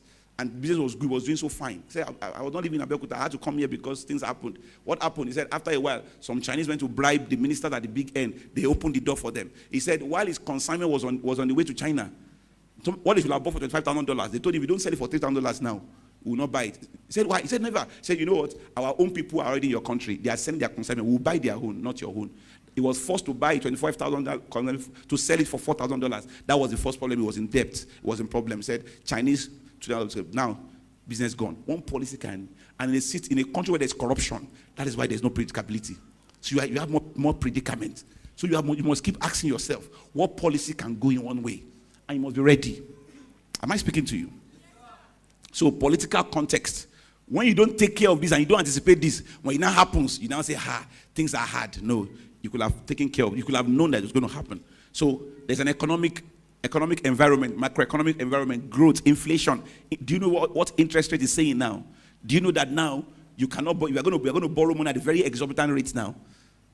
almost about 40% now, thereabouts. Interest rates are increasing because government wants to cut liquidity in the system. That means that if you take money now, I saw a video of a girl online. She said, that she borrowed money from Pampe. Said 27,000 more, yeah, multi-data 10,000, auto 47,000. That's just it, because she did not know that the interest rate has increased. So you can see ignorance, and nobody cares that you are ignorant. You know what I'm saying? You can see the things you have to analyze. Interest rates are going up. We don't know where it's going to stay. It's globally. Everybody's fighting. Unemployment is there. Multiple taxation. You know that this administration is known for taxation. They are still rolling out more. They are just trying to make you calm down. Electricity is increasing tariff. All of these things. How are you going to? So imagine that you are just a salary earner. You know what? The power of being a businessman and informed businessman is that you can transfer all this to the end customer. You increase your price. But if you are just a salary earner, everybody's transferring the cost to you. You are at the receiving end. You have no outlet, like Pastor Ebidero said, to transfer to anybody. You have one single source of income, but multiple sources of expenditure. Your expenditure will not say, only single source of income. Okay? Like a single. No. You have single income, but multiple sources of what? Expenditure. You have to make enough to conquer your multiple expenditures. And listen, and this is where the balance of savings come. I don't believe in you compromising your quality of life because you want to save your life out. How are you sure that you even live 10 years' time to even eat the savings? You can say, apart from that, you're saying, yeah, you have to live prepared. So you have to balance it out because sometimes quality of life decisions will increase your money. Am I speaking to you? The rich spend money to save time. The poor spend time to save money. So someone like you now, in your office, they give you, say, well, go and do a training in Abuja. They are sending you to Abuja to go and do a training. They give, in their own plan, they thought you are dignified enough. They gave you respect. They gave you money for flights. You now have a foolish friend that tells you, flight, go on 120, 250.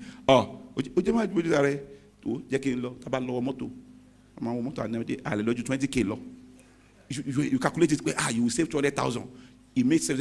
You save opportunity, massive. You know, then you are not that foolish people will not tell you, no, don't even go to park. It's even cheaper. Let's go to Songo Sole. There are foolish friends that you always have, and you can be the foolish person yourself because you don't value yourself. Your colleague took flight in 1.5 hours is there. You are still on the road. You left for 8 a.m. 5 p.m. you are still there. You get to the hotel, you knock off. It will take you 2 days for your body to recalibrate. The training has started. You are sleeping in the training room. They don't know why. You know what I'm saying? They ask you when you came back from training, do a summary. Anything. It affects you. The guy that took the plane, not perhaps, might meet somebody in the plane. I've met people in the plane. I was telling a friend of mine. Somebody was telling me that, somebody was showing me somebody that, he's always taking business class. Why is he wasting money? I said, no. It can be an investment. I saw tennis video, tennis singer. He said she was in a plane. She met IBD Dende. She posted the video. She said, Baba, don't drop. They were arguing themselves in the first class, whatever. She wrote that the guy gave her money. You can only meet people that can give money in that kind of a place, not in Osole route. It's people that will kidnap you that you meet there. So sometimes it's an investment. I'm telling you. So you must balance it, quality of life decision. You cannot come out by staying with people that you have been staying with. You have to force your way out of destiny. They all call it crab technology. If a crab is coming out, just go and get crabs, put them in a bowl. One is going up, others will be pulling him down. It's crab technology. You have to come out of poverty, particularly when it's generational and systemic, it's very hard. That's why to be the first generation millionaire in your family is very hard. It's not generational cost, it's the hangover of abuse in your life. I tell people, do you know what it means that if your father is so rich that you finish school, you said, oh sir, daddy, I want to start a baking business. Your daddy said, okay, you know what? Baking business, take money, go and take a space. I'm going to give you, how much do you need for a baking business? I'll give you money for your space and take this car gift. Use it to go and distribute your cake. And this happened to me in real life. There's a professor, one man, consultant to the government. I went to speak in Mapoli many years ago, 2014. Young man, I just finished school. And the man was a speaker too. So he just liked my session. I spoke before him. Like something, and he just took interest in me. So we began to talk. One day I now talked. I said, Samson, I thought I could not call you. My daughter just finished school. I went to get her a car. Because she read law. She has been a baker. She loves baking. She has baking and she's good at it. But she read law because of me. But when she finished school, she graduated last week. I went to buy her a car to say, for your baking business, you need to deliver. And I thought about it. Look at the leverage the girl has. If you are an anointed baker, but poor, no money, nothing. Somebody has given her a car. She has already leapfrogged you because you cannot be on time. You have logistical problem. So why can't you deliver? Bike my any. All those nonsense. They will not pass because the girl now has a car. When she appears with a car and you are saying bike man, she will charge them more. They will pay her. She will buy another car again. You, the first money you make, because there is no car in your generation, you have never learned to drive a car at 38. The first money you make, whatever you have not asked for long, becomes a god to you, an idol. You want to buy it. The first money you make, you go and buy a car.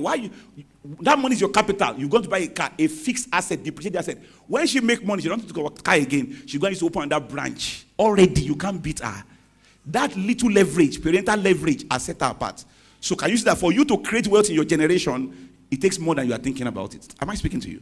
Because you have so many disadvantages that your history has planted, so many O's. You have to forward feel. When you're trying to make money too, you have inherited 4 siblings that you have to send to school. You yourself that you send to school, you have to say, you have inherited problems of your father.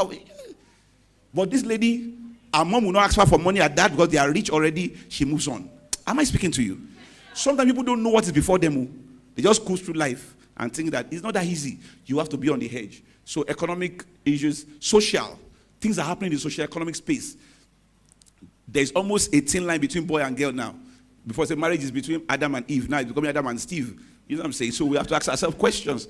That means that people that are selling bridal, whatever, if man is marrying man now, your bridal this, what will you begin to sell now? You know what I'm saying? So I'm just trying to say that a lot is happening socially. The way we talk, the way we communicate, things are happening. You have to be ahead of the curve. Know what is happening. Population size, aging, lifestyle, cultural behaviors, how people buy things now. Things are just changing at the next speed. Before now, many years ago, attachment is your greatest. You go and do your attachment. Now, it's not enough. You buy wig, yes or no? You know how much the wig industry has become. Just because it's social. I don't know who started that thing. As a married man, I'm annoyed. Whoever started that thing. Because it's creating problem. My wife bought a wig, she said, I thought she had it. She said, no, it's another color. So I took her to the wig shop. I was shocked. When the lady said the price of the wig, she said this one is 1.2 million. I said, does it come with a head, with a woman head? She said, no, just the wig. Who will be telling you that you put a 1.2 million wig on a head that is not correct? God forbid.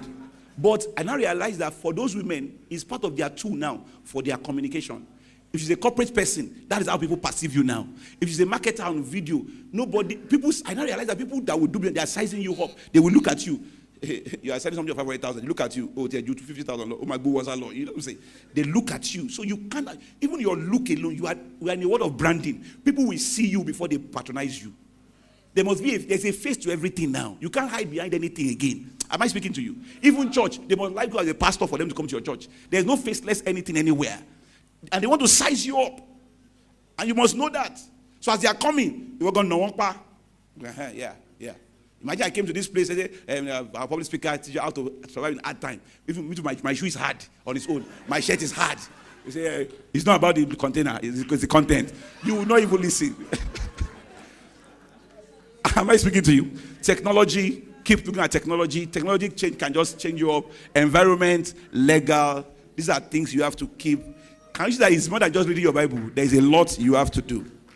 Final thing I'll say, you have to be you have to be aware of the global conversations. What are the global conversations going on now? We're talking about ESG now.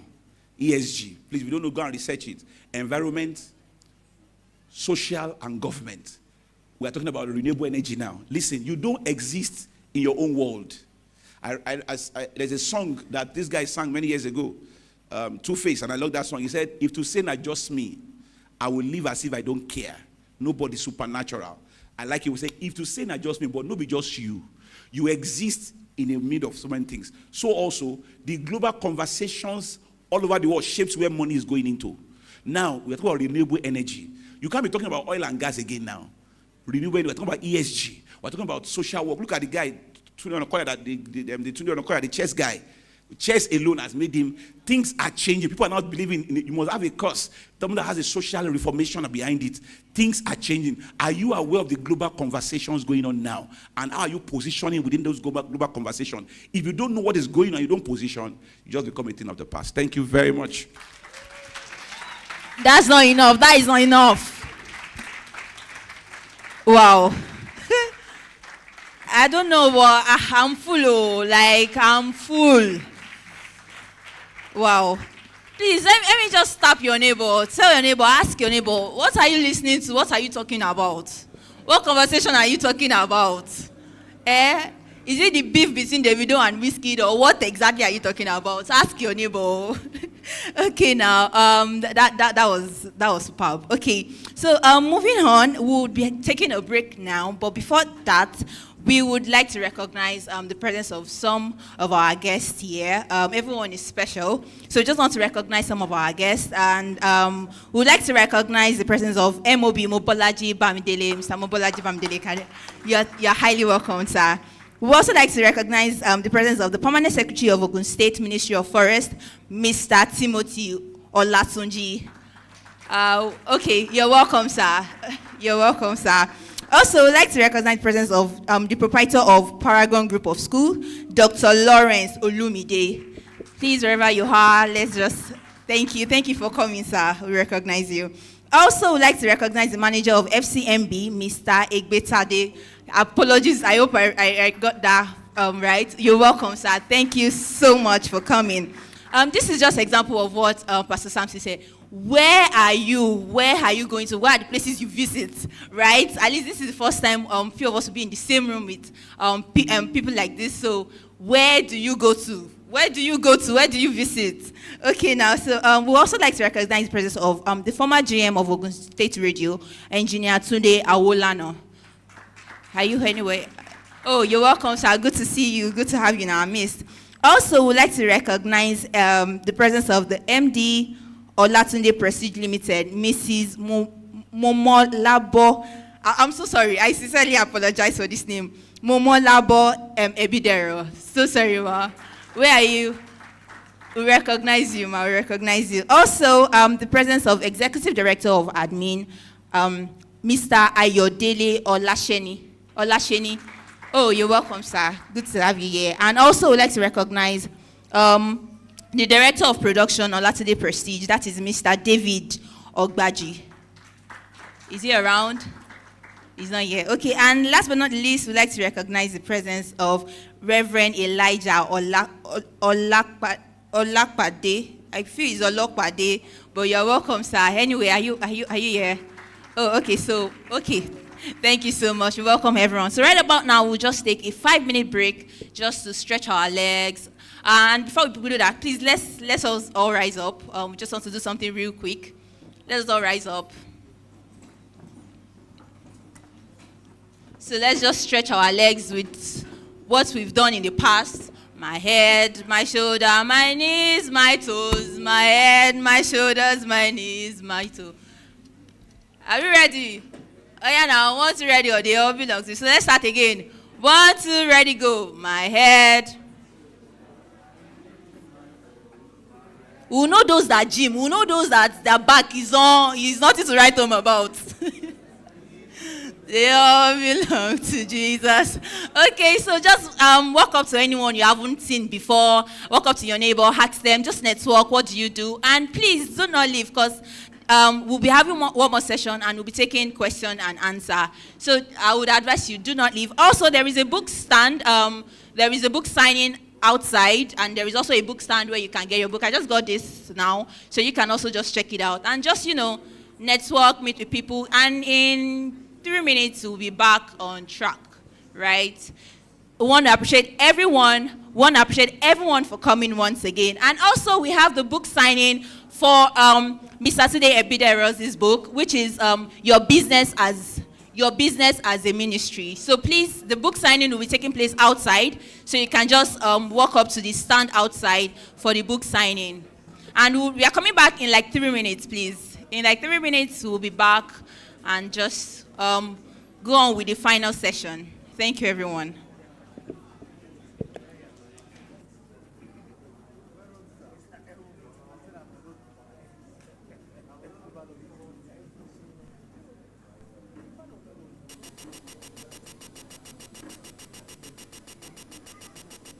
From adversity to prosperity.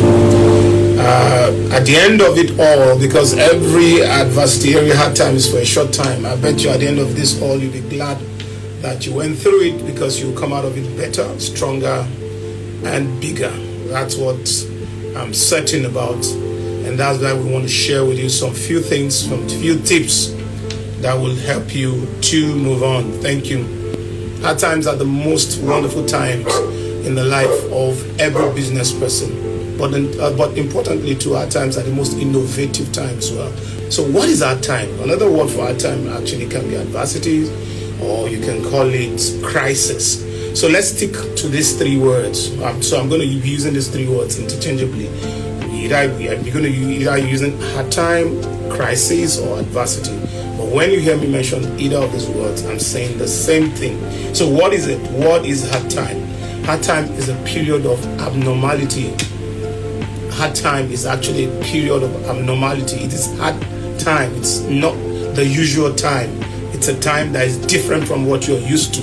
And so you call it hard time. And you can bet with me that yes, we're going through that such time right now in our country, Nigeria. Another definition is it's a period of challenging circumstances. Hard time is the period of challenging circumstances. It's when everything is challenging. Everything is just stretching you, pulling your muscles. And it looks as if there's no tomorrow, but of course, as we push through, tomorrow will come. So that's another definition, a time of unusualness. I always say that hard time or crisis time is a time of unusualness. The things you see around this period are the unusual things. You know, for example, in a couple of weeks back, the dollar went unusually. That's the record high we have ever recorded in this country. Very unusual, isn't it? We've seen quite an unusual, amazingly unusual things since the beginning of the year or towards the end of last year. And thankfully, it's coming down. It's getting back to the normal. But will it really get back to the normal? That's the desire. But that's also makes me want to say that hard times doesn't really bring us back to the actual normal. And we have to brace ourselves for that. The mistake many people do is thinking that, well, let's exercise patience. We'll soon get back to the normal. It doesn't get back to the norms. If you remember what we went through in 2020 during lockdown, we've not been able to recover from that. There are some things, principles, there are some ideas, there are some things we do that is no longer in existence again. You know, and we began to say the new normals. And so hard times ends with the new normal. So it's an unusual time. It's a time of scarceness. Things look usually a little bit scarce. And so that's why they said it's hard, because it's usually very hard to break through, because the kind of grace we have access to, the kind of favors we have access to, the kind of ease we have access to may no longer be there. So it's scarce. So it could be scarcity of water, scarcity of raw materials, scarcity of money, and God forbid in times of wartime, it's scarcity of peace. And so it's a period of scarceness, and it's also a period of prolonged discomfort. It's a period of a bit prolonged discomfort. But however, the longevity of the discomfort sometimes is determined by you. And that's why part of what we want to look at in this webinar today is how you can respond to it and then quickly move from hardship or adversity to prosperity. It is very possible. No matter how harsh the hard time is, you can move from adversity to prosperity. The Bible gave us a lot of examples how people move from hardship to prosperity within the same time. And it's because of some strategies that they employed. And we're going to be looking at some of those strategies here today. I haven't given us this very brief, very few definition of it. You can always give it your own definition.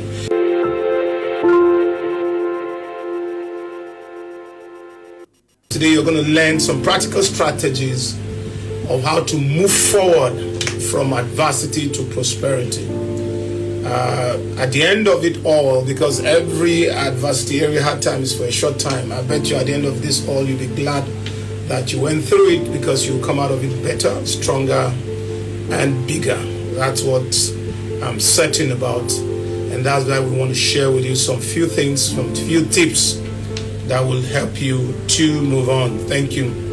Hard times are the most wonderful times in the life of every business person. But importantly too, hard times are the most innovative times as well. So what is hard time? Another word for hard time actually can be adversity, or you can call it crisis. So let's stick to these three words. So I'm going to be using these three words interchangeably. You're going to either using hard time, crisis, or adversity.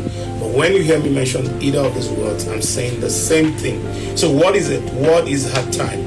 Hard time is a period of abnormality. Hard time is actually a period of abnormality. It is hard time. It's not the usual time. It's a time that is different from what you're used to. And so you call it hard time. And you can bet with me that yes, we're going through that such time right now in our country, Nigeria. Another definition is it's a period of challenging circumstances. Hard time is the period of challenging circumstances. It's when everything is challenging. Everything is just stretching you, pulling your muscles. And it looks as if there's no tomorrow, but of course, as we push through, tomorrow will come. So that's another definition, a time of unusualness.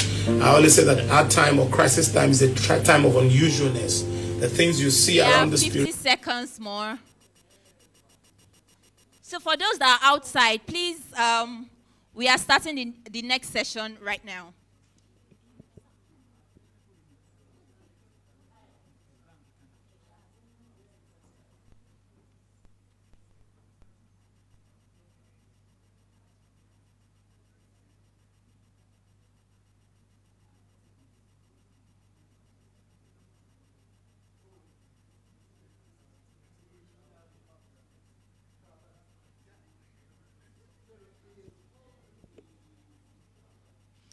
Everyone outside, I don't know if you can hear me. Please, let's start coming inside. Let's make our way back into the auditorium. We are about to start the last session for the day, and then we move into the Q&A session.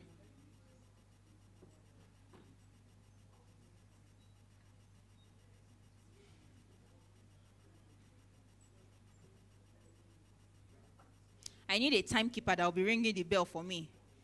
Break time is over.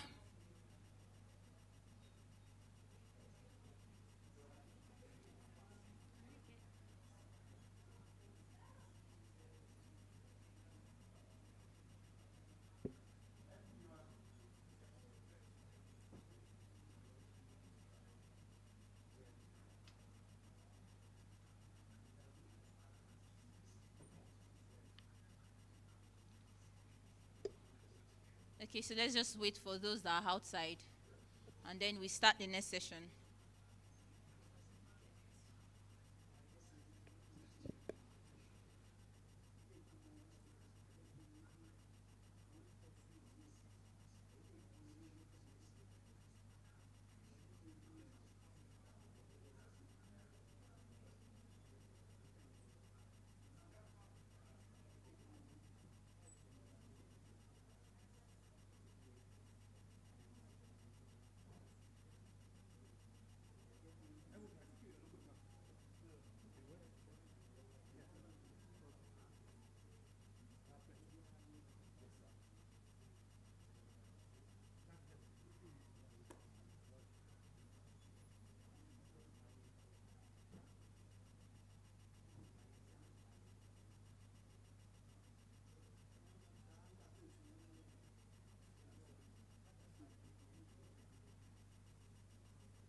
Okay, so we are all welcome back. Can we just take our seats? So I understand that we are very comfortable with where we are sitting, but I wouldn't mind if we can just take a step forward. Let's just move closer, please. I think some people left already, so let's just fill up the spaces, the empty seats in front. Thank you very much. God bless you as you do this. Please, let's all just come together. Let's come together. Please. Thank you. Thank you so much. Please, can we all come together? Please, let's all come together. Please, the young man in black, the young lady in a red checked shirt with the sunglasses, and a neighbor, a friend. Please, can we all move forward? Please, please, let us all come together. Please, thank you. God bless you. I've just called you out. Thank you so much. God bless you as you do this. Thank you so much. Thank you for honoring that request. Thank you so much. So it's just for us to, see ourselves, know ourselves, and relate better. Thank you very much. Thank you so, so much. Thank you. So right about now, we'll be going into the last session for the day, which we already know the guest speaker. I won't even call him a guest speaker. We already know the speaker for this session. So I will just go with.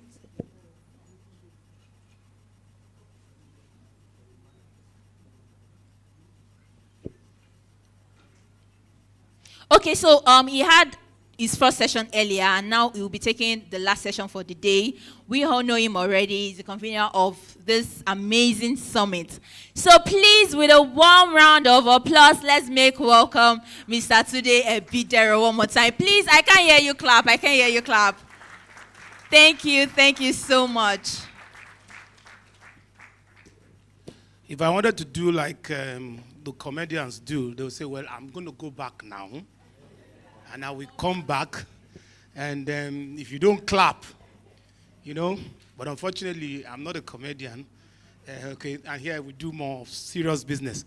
I want to appreciate all of us for your time out to come to learn. The one thing that I believe is that your coming here today shows that you're determined to come out of the wood as a better person, and that's it. There's no one that have actually made any significant impact in life who had not had to make things like this a priority in their lives. And that's very important. And I can tell you that what you're getting here for free is worth hundreds and hundreds of thousands. In 2014, my family and I were privileged to worship in Christ Embassy in Lagos by accident. And surprisingly, we attended second service that Sunday, and Pastor Sam just got up on set and said, well, that he was shocked that there's somebody in the auditorium today that he was not announced, he wasn't known, he didn't know that he was coming, but I can't but give him the microphone. And when he called the person for, who was it? Brand Tracy. And I was, wow, that's the biggest success coach in the world. And Brown announced that, well, he's here for a seminar, and 2 sections, going to cost 100,000, and blah, blah, blah, happening tomorrow morning, blah, blah, blah, at this, what they call, there's this event center along Ozumbambadi, a very popular one. What's it? That looks like a ship. What's the name? Who can remember? Well, I had to come back to Abeokuta that day. And do you know that I was the first person, I left Abeokuta that Monday morning. I was the first person to get to the event center before anybody. I left my house, rode on my bike, 5 a.m. to be there because I knew what it takes after paying that much for each of the sections, because I knew what it takes. And after that section, my businesses opened up because of the things that I learned. Okay, and that's why I believe that there's a lot to take home with. Like my dear pastor and friend said, if we had closed this meeting after the first section, we've done very well. Because Dr. Adeniran of Just Right did excellently explain everything. As a matter of fact, there's nothing any of us are going to be saying now that is outside what he has said. Because the privilege of him talking before us really took the shine off us, and that's fine. We're not here for shining, we're here for you to learn something. So I'm rounding up on my own issue and my own, on my own section. And again, let me say this. It's still a continuation of what you heard. We're only trying to re-echo it and explain it further for you. We're all in this together. So for me, I decided to research into what the concept of hard time is. And I was amazed. Sorry, is my slide ready? I was amazed by what I saw. Because I looked at how all different nations have responded to hard times. Okay, and I was shocked by what I saw, or what other nations, particularly Japan and China, what they called crisis. I think, was it Dr. I don't know that said it, or Pastor Sam that talked about it. Okay, Dr. Ayo said it. In China, the word for crisis or adversity, or what you can also term as hard time, is called weijie. It's a compound word which has problem and opportunity. Problem and opportunities. In Japan, the word for crisis is kiki. K-I-K-I. It's kiki. Please, can you get a slide to that, please? And also, it means problem and opportunity. And I love that traditional proverb that Dr. Ayo brought into it. You know, TB, tire, ladale aye. TB, tire, ladale aye. I also want to re-echo something here this morning. As a matter of fact, I expunged it from my own notes. But having heard Dr. Ayo say it and Pastor Sam said it, I decided, okay, let me see. In my first preparation for this, I concluded that hard time is the norm. It's a norm. It's a normal thing. It's not an unusual thing because it will keep coming. I think, and what we need to do is that when you scale the hardship, be prepared that another one is coming in the front. And so what we need to just keep doing per time is to always ensure that we are scaling up.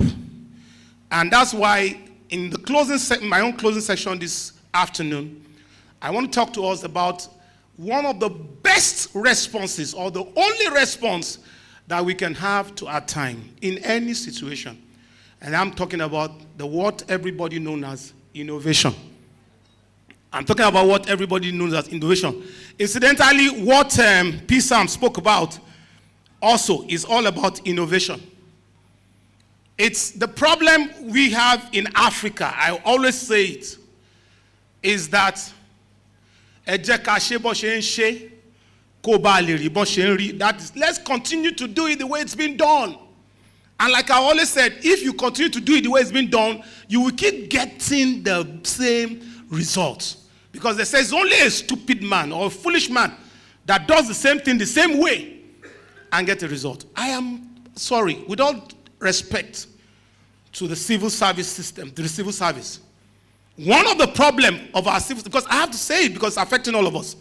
One of the problems of our civil service today is that things are done the way it ought to be done. There's practically zero innovation in the way our governance system is. And that's why we are still not coming out of the wood. Every government comes in, repeat the same things that the last government did.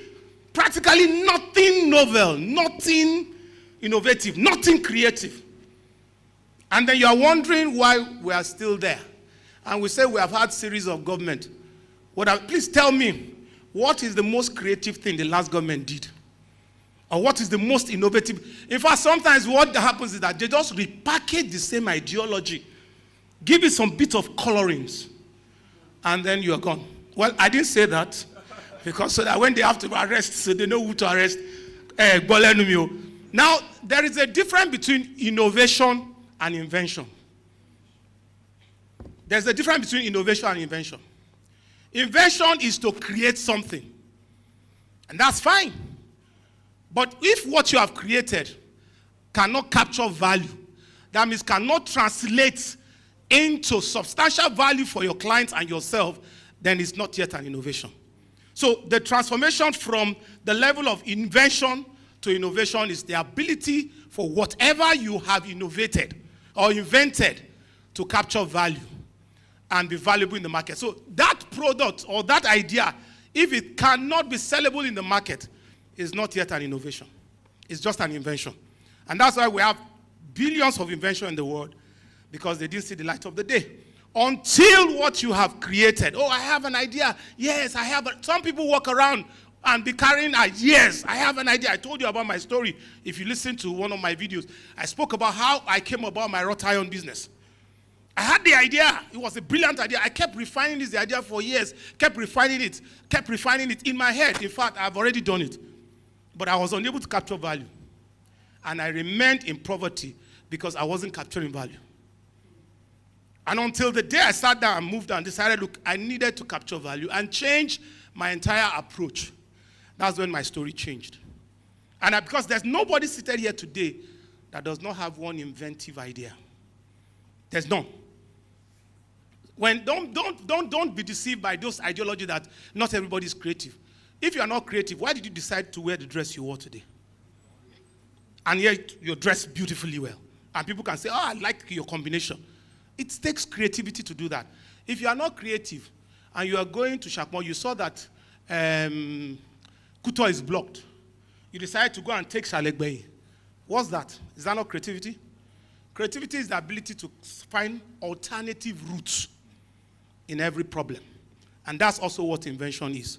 So what's the alternative? The reason why you are still struggling in that business is because you have failed to find an alternative route to still getting to your destination.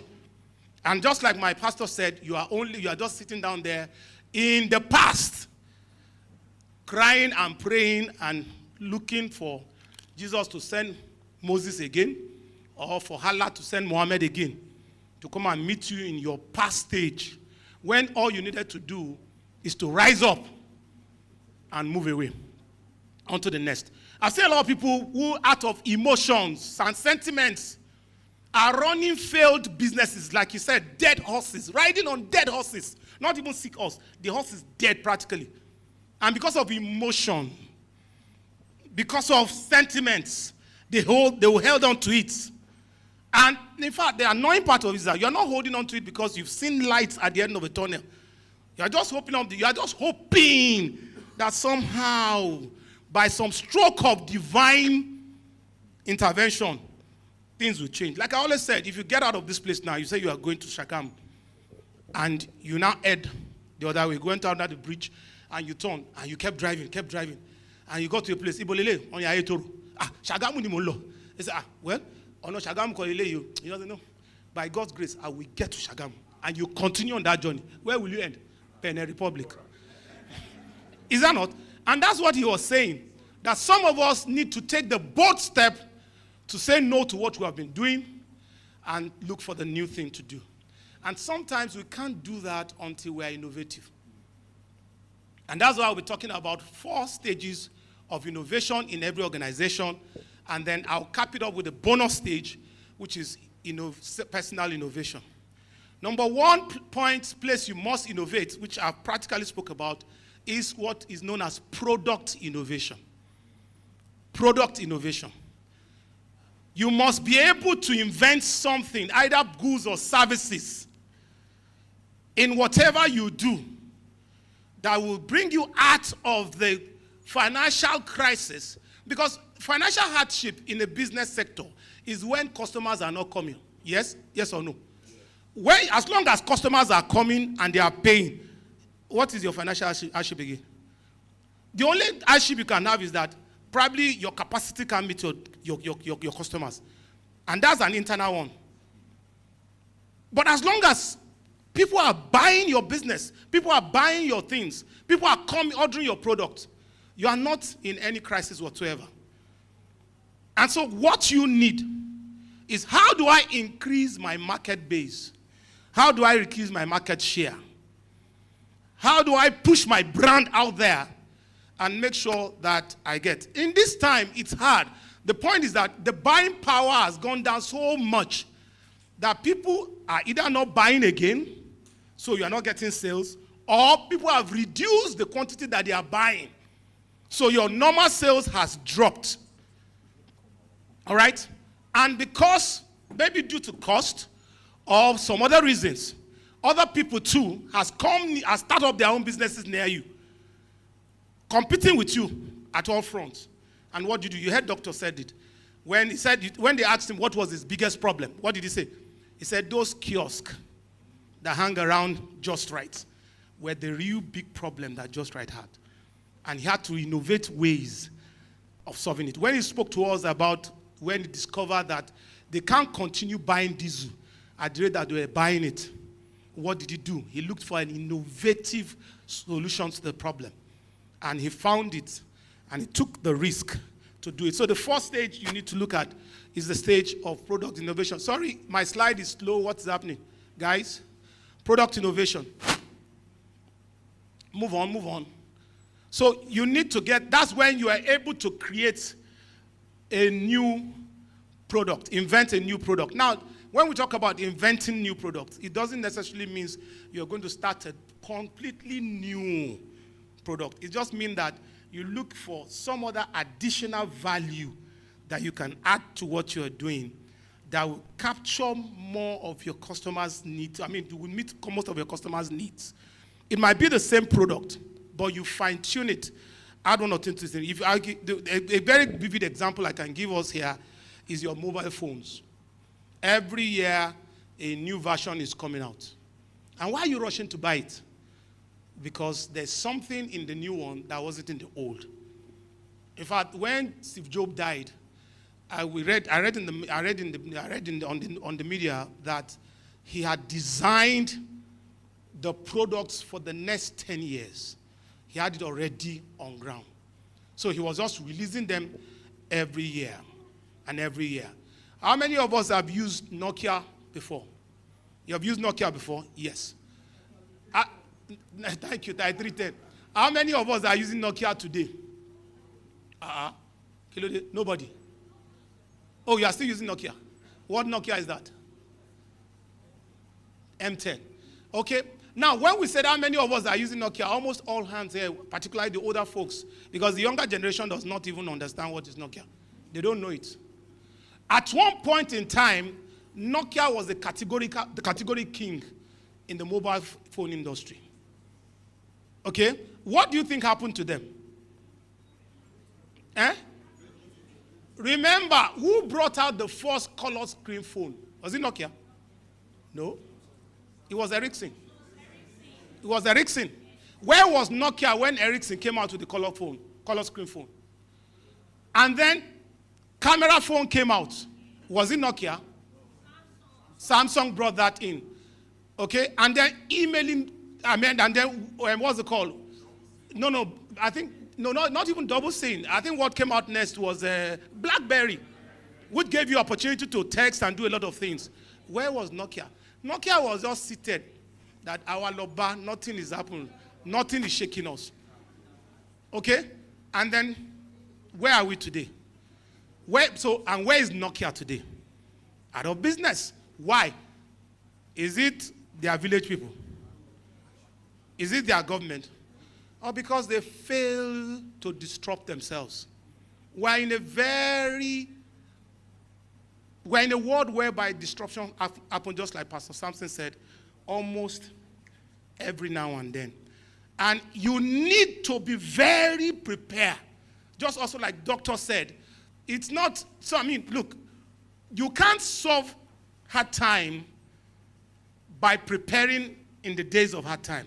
The Bible says that a horse is prepared for the day, not on the day of battle. Your level of preparation before now will determine how successful you are.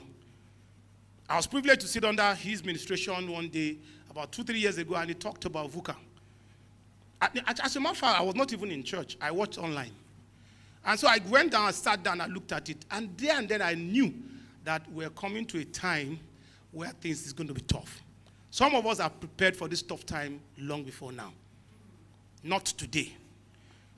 We didn't just prepare now. However, don't say, well, so okay, since we didn't prepare, let's come abomi. No. Because if you don't prepare now, another one is coming tomorrow, whether you like it or not. And your level of preparation as at today will determine how much you can take on the next challenge that is coming. And just like Doctor also said, it is either you flee or you fight. And the options are yours. If you fight, you have a win or lose case. But you flee, you have a lose or lose case. There's no chances of winning because nobody runs away and wins a battle. Are we together? So you have, first and foremost, product innovation. Then the next one is you must have a process innovation. And that's talking about how you conduct your business or businesses. Some of us, we have been conducting our businesses the same way from time immemorial. The way you started is the way you have continued to it. You have not innovated your processes at all. When we talk about innovation, a lot of people think that it ends with product innovation. No, but it doesn't. You must be able to innovate every aspect of your business. And that's why I said there are minimum 4 aspects of every business that must be innovated. If you check very well, what I'm saying here there's nothing new from what he has said and what Doctor also said. I'm only trying to explain it further. So you must be able to innovate your process. 2 years back, I sat down with my management team and I said, the way things are going, this thing is going to be tough. We have to look at what to do. And I looked at Diesel. In 2022, just like he did, myself and my executive director were also in Ghana. We've done our registration, we've got our license, I've got even our resident permits to operate in Ghana before the reality dawned on us that go back to your Jerusalem. And we equally came back to Nigeria and we sat down. However, in 2022, we were buying diesel at 200 naira, January, 200 naira per liter.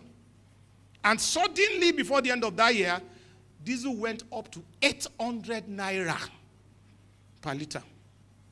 800. But luckily for me, I think it was 2021, I'd already foreseen that, and we started preparing. So and the first thing we did was we looked at our process in our organization, and we began to say, okay, where are the areas by which we can make adjustments, areas by which we can reorganize or cut. Just like Doctor said, he realized that he has to go the alternative energy. We couldn't go the alternative energy, even though we have also approached a company in UK who we're talking with at that time. But when we saw the enormous cost, I didn't have that boldness that Dr. Adeniwale had to go and say, okay, let me go get a loan. I just told them, guy, let's postpone this thing. It's beyond me. So I closed the deal. Okay? I just shut the deal down. So I said, okay, the one that we can control, what do we do about it? Like I always tell people, don't bother yourself on what you cannot control. Spend your energy on what you can control. Yes, many of us are murmuring, complaining, abusing government, talking about dollar to loss, okay, fuel has gone up, but you have no control over that. Why are you wasting your energy on what you can't control when you can channel same energy on what you can control? So I began to look at what we can control. And so we started something we call zero waste culture, ZWC. We set up a committee. I think the person leading is here. And we started looking at all sectors of our operations. And we began to adjust them one by one. The first thing I observed is this. We will come in the morning. We'll have devotion because we're a faith-based organization. So every morning there's devotion. So we'll have devotion. That's why we have a chaplain in our organization. We'll come in the morning, we'll have devotion. The moment we come by 8 in the morning, boom, the generator is on. We'll use the generator for devotion. And after devotion, the next 30 minutes, the workers are changing. Some are eating, some are doing a lot of things. And these will then burn low for 1 hour. Then I called my maintenance officer. I said, how much, just like he did, I said, how much diesel do we spend per hour?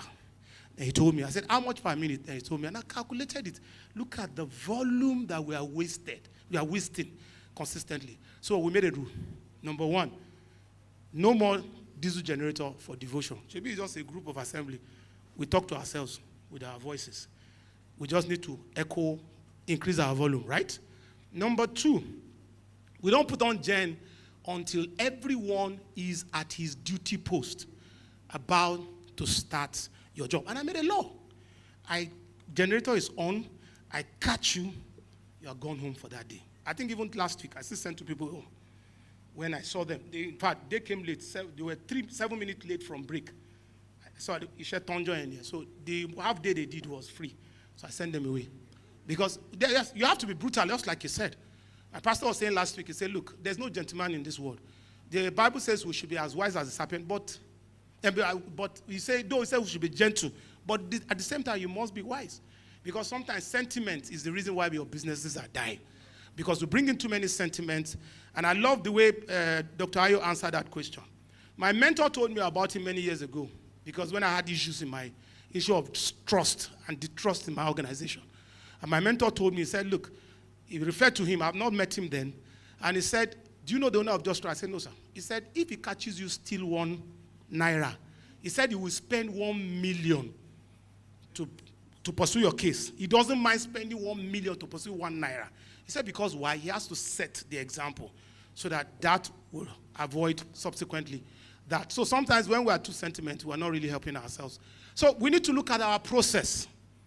Okay? You have a store. What is your number one process is when do you open? When do you close? Have you sat down? You know, because we are not a data analyst nation. We don't gather data. We just do things because we believe that we are in a society where luck is what controls everything. So we don't look at you don't check what time who are my customers first and foremost. Some of us don't do businesses. We can't even define who our customers are. To know, okay, at what time does my customer ask? You understand? And I'm sorry to say, well, I'm a retired pastor. Or I'm a pastor that has resigned. Anyway, because I had to resign at some point. Because I remember one, it's not my calling. That's one. You know? So I'm sorry, I apologize for that. But because, and again, I saw a lot of junks and rubbish that I've taken on because of that thing.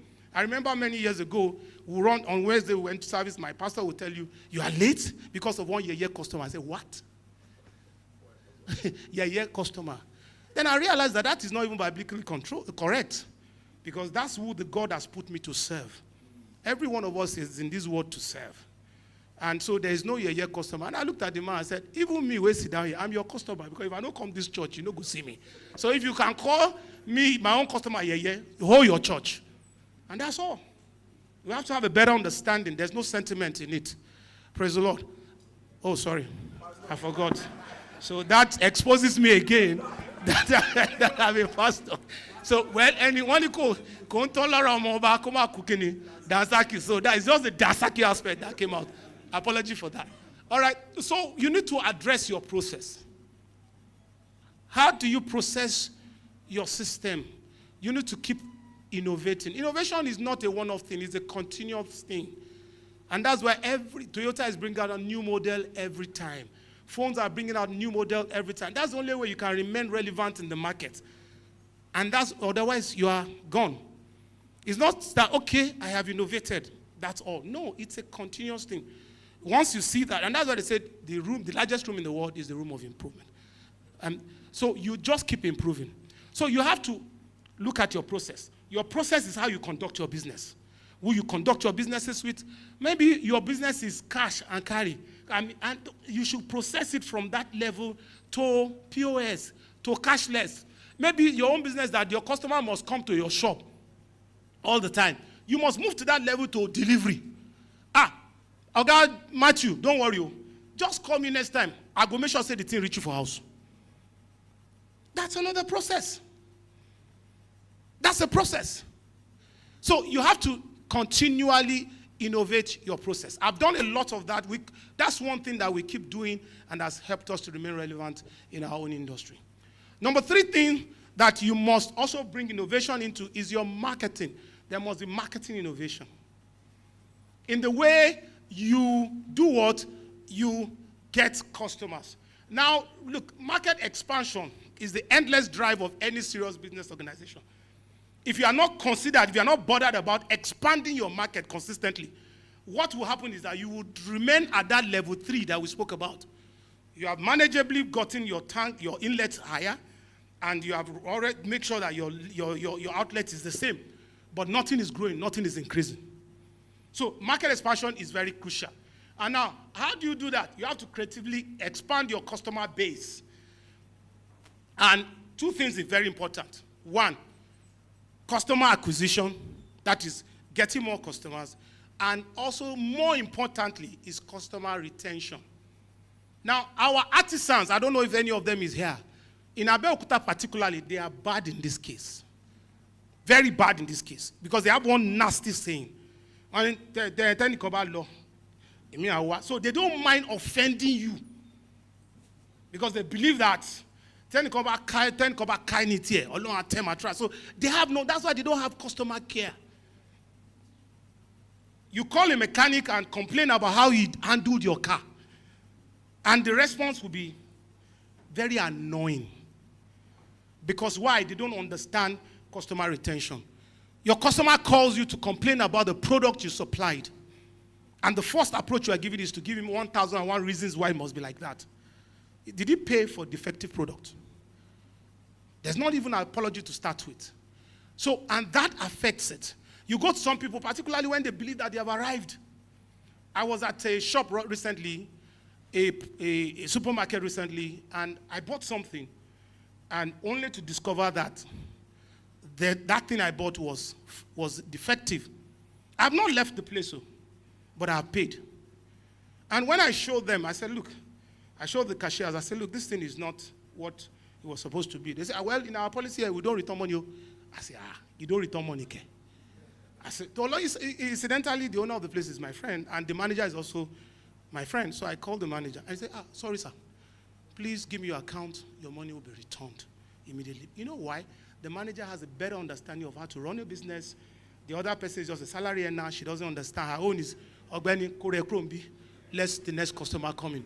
And that's the reason why such person will start business tomorrow, and her business is not growing. Then she's going to all the mountains in town, further strengthening the heart of those who are running the mountain business and make the mountain business to prosper largely very well.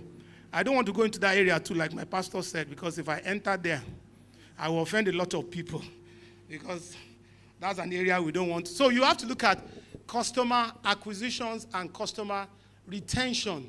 You must be able to have a data of your customer per time. As at January, this is my customer level.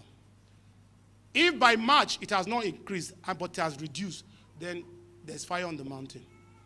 Then you must sit down. And the first thing you need to do is not to sit down and be praying and fasting and everything. No, the first thing to do is to find out where did we go wrong? What is wrong? You might be shocked to realize that there's another man that has opened beside you who is offering better services, faster services, and you are not opening. Sorry, I forgot to mention that when you are looking at process, there are 3 things process innovation must capture. Number 1, it must capture speed. It must mean that you must continually increase your speed of business interactions. That's one thing about process. And I want to take an example from the bank. Okay? There were days in this town, in this country, for those of us who are older, you will know, that if you open your bank account in Union Bank, Shakpon, oh, sorry, there's no Union Bank, Shakpon, no, Union Bank, First Bank, Shakpon, you can't come to First Bank, Pasheke, and withdraw your money. You understand? You can't. And then when you come to withdraw, you know it's a whole day business. Because Omagbeleja Jadeni, and one man with a very thick glass will use ruler to be checking, to know your name, and that was what it was. Okay? But when Diamond Bank was going to come in, what did they do? They make sure they took advantage of technology. And what they did, they centralized it. You can be in Port Harcourt and withdraw your money from an account that is domiciled in Abeokuta. And that brought speed into the way you do business. Number 2 thing it brings, you must be mindful of it, you must capture value. Value. You must improve on your value, on your ability to capture more value. Another example I want to give us here is Amazon. Amazon. Okay, Pastor mentioned one aspect whereby your palm is what you used to pay. I like it too. So that means it's over 1 pound account there. So you can't fool them and tell them, because nowadays even your ATM might even deceive them. So and I said, wow, that is Yoruba Tirikini and Tombo, but it's just that we did not add technology to it. And that's fantastic. But I read an article just during the lockdown that Jeff Bezos, was trying to access all the military data in Europe, and that they had to begin to caution him and to sue him. And what does he want to do with the military data? He said his idea is to develop his process to the point that the moment you are thinking of a product, there's a knock on your door, and they have delivered that product to you. Yeah. That is his thinking. That is his thinking. I was in the US towards the end of last year. This book is on Amazon. My book is on Amazon. Okay? I couldn't carry my book because I went for book signing. I went for book tour. I couldn't carry my book because of customs and everything. So my mentor there, a white man, said, don't need to bother yourself. Just come. Order on Amazon and you get it. I said, Amazon. I will order a printed book. I have a few weeks to spend. He said, no, you get it the following day. And truthfully, when I got to my friend's place at Michigan, we ordered a book, and it was printed newly. They didn't pre-print too. It was when we placed order that they printed, and it got to us in 24 hours. 24 hours delivered to our doorstep. Apology to my pastor here who prints. It's not okay, it's not enough, so I have a right to say it. Please don't tell him. You tell them to print in Nigeria. How long will it take? Now, this guy has been able to capture value faster and earn money faster. In fact, to shock you, you know what they do? They will put the dates that it prints. All the books I ordered from Amazon, every one of them carry the dates and the location where it was printed. So they developed the system. My very good friend Abia here is a printer. They developed a system that prints at the speed of light. That's the process. And once you know how to increase your speed, you will definitely know how to increase your value that you are capturing. So then the next one is management innovation. So I've spoken about product innovation. I've spoken about process innovation. I've also spoken about marketing innovation. Okay. I didn't touch much on marketing innovation, but how have you been marketing your product? And Pastor already spoke about technology today. And that's why I said you should always pray and thank God for Jeff Bezos and Mark Zuckerberg. Because some of us, that's where we earn our millions and our billions from. Just that platform. If this government get angry and shut down the social media, they will see hard time Pro Max. You will see hard time Pro Max. Because with the help of social media, I can be sleeping and be making money. And that's why I frown at people. When people tell me I have nothing to do. Do you know what's shocking thing? Every time my guys put out this thing on any of our programs then people I get to comment is, please sir, I'm hungry now. Please sir, even if it is 1,000. Please sir, even if it is 99% of people who try to reach back is begging for money. 99%. We are talking about business ideas. They are not saying, sir, how can I benefit? How can I do? Can I come for coaching? Their own is give me 2K, give me 1K, give me this. They rain from heaven. Okay? And I looked at it. In fact, sometimes I said, these people insult my intelligence. You are asking for 1K. Kilo fish data. That you are unable to chat with me. I don't have money. I've not eaten since morning. But yet you have data to chat with me. Because data is money. Data is money. Okay? So you have to look at the processes by which you market. And what do you need to do? You have to be visible. Marketing has to do with your visibility. It has to do with your visibility. How visible are you to those who need your product and services? You are seated in Shakpon, crying from morning till evening that no market has come. Meanwhile, there is somebody in Onikoko that is looking for where to buy your product. And he simply would have gone online and search you out and find you online and come to look for you. But he doesn't know. Now, I do go to China a lot before. I don't go to China anymore. And I buy from China almost every day. Almost every day I order things from China. And just how I market, I look for them online, finish my transaction online, and we're gone. So your visibility is the very most important thing that you need to do when it comes to your marketing. And you need to employ the services of technology. That's simple. If you are technologically backward in this day and time, or if all you know to use technology for is to read about gossip, to chat, to gist, it's unfortunate. I was telling my pastor, the first time I came to minister in his church and I was asked to speak at Businessman, I said a word. I said, I live on YouTube. I'm a theater artist not by profession, by study, by training. I'm supposed to be jumping up and down on stage. But I'm an engineer by profession. And I have been able to build equipment without having an engineering knowledge. How have I been able to do that? Not that I contracted people to come and do it. I did it myself. It's because I take advantage of the technology to learn. I sit online. I can take 2 years to learn something patiently, and tomorrow I'll build it. And then you come and say, wow, wow. But what are you using your own channel, your own for? Gisting, talking, reading about somebody else's gossip. So the fourth one now is management innovation. How do you manage your business? How do you manage your business? Dr. I already spoke about structure, that if you don't have structure, you can't have growth. As a matter of fact, when God created heaven and earth in Genesis, and in verse 2, the Bible says the earth, he did not cause rain to fall. You know why?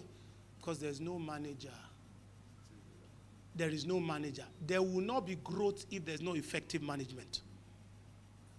There can't be growth without an effective management. Your business is not failing because there's not enough customer. Your business is not failing because you are disadvantaged.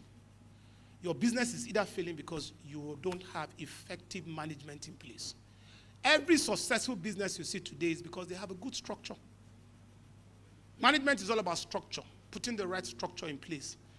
Because structure allows things to flow smoothly and gives you opportunity to quickly react to issues when they come up. So you must also, at that level, you must innovate. You can't build a structure, just like I said again, apology to the civil service, and still run same old archaic structure over and over and over and over again and expect that things are going to look different. It won't. And when crises come like this, the first thing that hits you is challenge. One organization that I've been privileged to enjoy in my life is Living Faith Church. And one thing that makes me love Winners is that Winners is a church that knows how to innovate in all ways. In all ways. See, I used to worship in an Orthodox church before. A friend just invited me to Winners. So I will go and worship in my church first, then I'll go to Winners. So I went once because my plan was to go once. So the first day I got there, they said, okay, what the guy used to attract me was that they said it's a covenant day of breakthrough. So I thought it was a special program. So I went. And when the service was ending, their pastor announced that next Sunday is a covenant day of fruitfulness. I said, from breakthrough fruitfulness, I must come. I came the following Sunday. The next one is a covenant day of another thing. That is why we stayed put there. And I was there for many years. Because why? Even every service is designed to be different from one. Not the one you go to that it is just the same from the beginning to the end. And that's one of the reasons. Not I'm not disrespecting any organization, but what I'm simply saying is this: if there's no fluidity in your system, you will not have the ability to withstand pressure when it comes, because you are not fluid, you are not flexible. So when pressure comes, because you are uptight, and somehow they are trying to push you off your route, it becomes a problem. And lastly, which is to me more of an addendum or a bonus, is you can't achieve all this that I have spoken about if, first and foremost, you don't innovate yourself. Personal innovation is what gives back to all the other processes that I've mentioned. Let me say this to you: you can't give what you don't have. If you are not an innovative person, you can't lead an innovative team.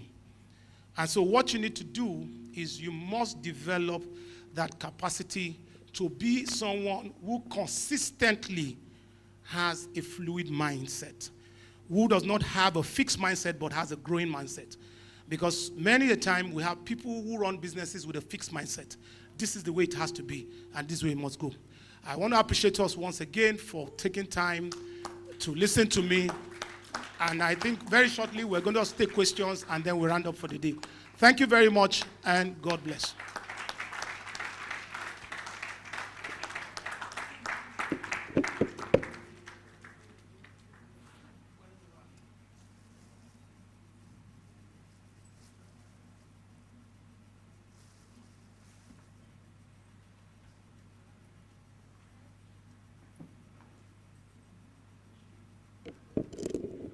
Hello, everyone.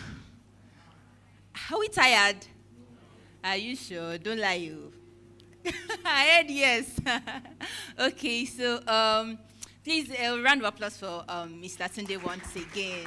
So we are finally getting to the end of the program. So what we'll be doing now is the Q&A session. That's the question and answer. So if you have a question that you'd like to ask, if you are the shy type, you can just write it out. Then you can give it to any of the beautiful faces putting on the TRIVE t-shirt. Or you can, and if you're bold enough, would pass the mic to you so you can ask your questions. Okay, let's proceed. Okay, so what I would like to just quiz us to one or two questions. What was the name of our first speaker? Or what is the name of our first speaker, rather?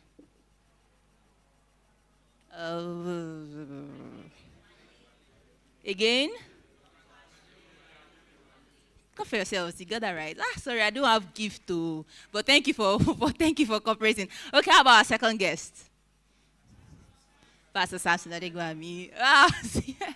Okay, and what's the name of our convener? Expo. Okay. So can we have our guest come up so we can have the Q&A session? Thank you, guys. Thank you, guys. Okay, so we'll need another mic, though. We'll need another mic. So if you have your questions, anybody? Oh, okay, one. We have 1, 2, 3. Okay. So we have like close to 4 people already. Okay, so we would also, please with a warm round of applause, we'll also be having MOB join us on this Q&A session. So please, can we get one more chair?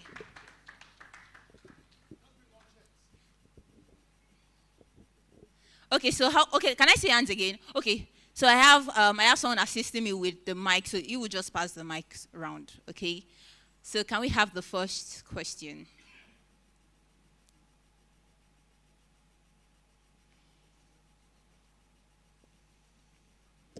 The mic.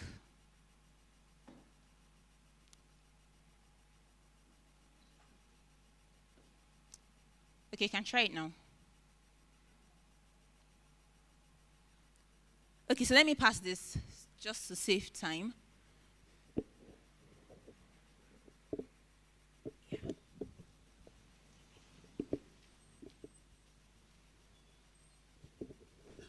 Yeah, thank you very much for the mind-blowing and mind-blowing sessions on thriving in the hard time. There's something which I've actually, well, my name is Dele Alonge. there's something that I've discovered in all of the presentation which is constant. And I know that truth and things like that are some of the things that are constant. Now my question is, in attempt to innovate or to change or to be fluid, to be mobile, there are tendencies to lose grip on values. So how do we maintain the consistency of, or how do we maintain value while actually trying to innovate or while trying to be mobile or fluid? And again, at one point, knowing fully well that we cannot or we may not be able to detach ourselves from the religious values background that we have, how do we also balance the place of our prayers in the midst of objectivity and scientific move? I don't know if my question is taken. Thank you. Okay, thank you very much, sir. Can we please appreciate it for that? That's a very intelligent question. In a place to be fluid, how do we still hold on to our values? First thing I would like to say is that we have to be clear about what values are. Sometimes, like I grew up in Foursquare. Foursquare has a mantra. They say that in essentials, we should be firm.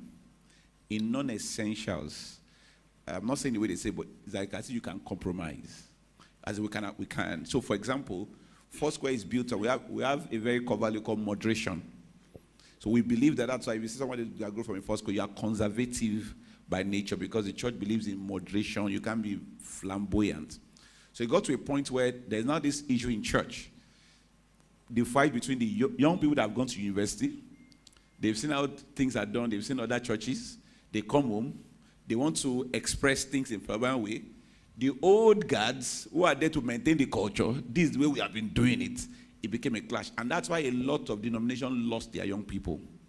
The question is, so anytime we had that argument, I remember one thing we said, in essentials, be firm. In non-essentials, we can shift ground. What was the non-essential? The young people were saying, we can do service, maybe song, the kind of song. It can be more upbeat. We can have this kind of light. Some older ones say, this is disco light now. Is this a club? Is this a club? Does this light affect the move of the anointing? Does it affect the Bible? It does not. But some believe that since it's a disco light, you are turning this place to disco. You can see. But these guys have gone to university. These have become a norm, an average event now. Outside, they are watching American Got Talent, Britain Got Talent. They see a quality they see. They begin to look for it because social media has made desire to be democratized. I can be here now. I know what is going on in America. I consume CNN. And that's my expectation for it. Nobody watches OGTV. No young person watches OGTV again now. Why? The set, I'm sorry to, in case you work in OGTV, the set is too archaic for the current, even what they call the new studio does not catch up for the children playground of some. I don't know, you know what I'm saying? It's just the truth. So you can't force it on us because life is fluid. People will move on. Is that okay? So that is where the problem is. So what we call value, we have to be clear. What is really value? The message is the same. The method can change. Most times it's the method we want to be rigid on while living the message. So that's where the thing comes. So we have to say, in essentials, what is the essential? So for example, like you're saying now, how do I, as a Christian person now, play in this world where there's now TikTok and all of that? Is that okay? So I can still use music. I can dance to preach. Dancing has no problem. The method is there. That does not mean anything has affected me. You know what I'm saying? I remember when we started, let me just give an example. Sorry for those are not Christians. When we started church and we decided to use this place, I knew people that told me that church, you are doing church inside hotel. Some people said they will never come. Some people said that church will not last a year. And they kept saying, a lot of things were said. Some people, because we do it in an hotel. They said they will never come. It can't be a church. The question is, what creates is that when people don't grow, they create roadblocks for others. Exposure, that's why I pray for Christian. The greatest thing you can invest in is your exposure. Because if you have traveled the world, you have seen where people do churches in top 5-star hotels. You will know that church is not the building, it's the people. Because we are here today doing this meeting. So you can come here now and show movie here. It's when we come in that we come. I'm saying, you can imagine that for years, people never believe, particularly as a Nigerian church, that you can do church in a space this excellent because they think it's the hotel. We have nothing to do. Some people told me that I can't come to this church because when I come here, the hotel is close by. I will now be seeing people. This is the place we come here. We don't even go to where those places are. You can see how people can be very rigid, and that rigidity, blocks out of coming to the table. So exposure, I think exposure is it when you are exposed, and that's why exposure. If you can travel out of the country, please try. I'm saying Jackpot. If you have opportunity to travel to see the world, please try. If you cannot yet, God's going to make up with phone now. We can travel. What are you watching? What channels are you consuming? You can check how things are done in Abu Dhabi while you are here in Nigeria, and you will realize that. I remember the last time I traveled, I went for a ministers' conference in Dubai. A very popular person who is one of the young, Pastor Iren was with me. We're both in the same bus. And he said something that that was 4 years ago. He said, Pisam, imagine a child that is born in Dubai. Or we're in Abu Dhabi. So we're all looking at, that was my first time and his own first time in Dubai. So we're wondering, he said, imagine a child was born here. How do you preach, believe it is possible to him? He's born into a possibility. He sees skyscraper bending like this. That's why he was born. He has seen United, don't worry, possible. He's born into possibility. It's because of the poverty of our history and the lack of development that makes us take rigid to some things.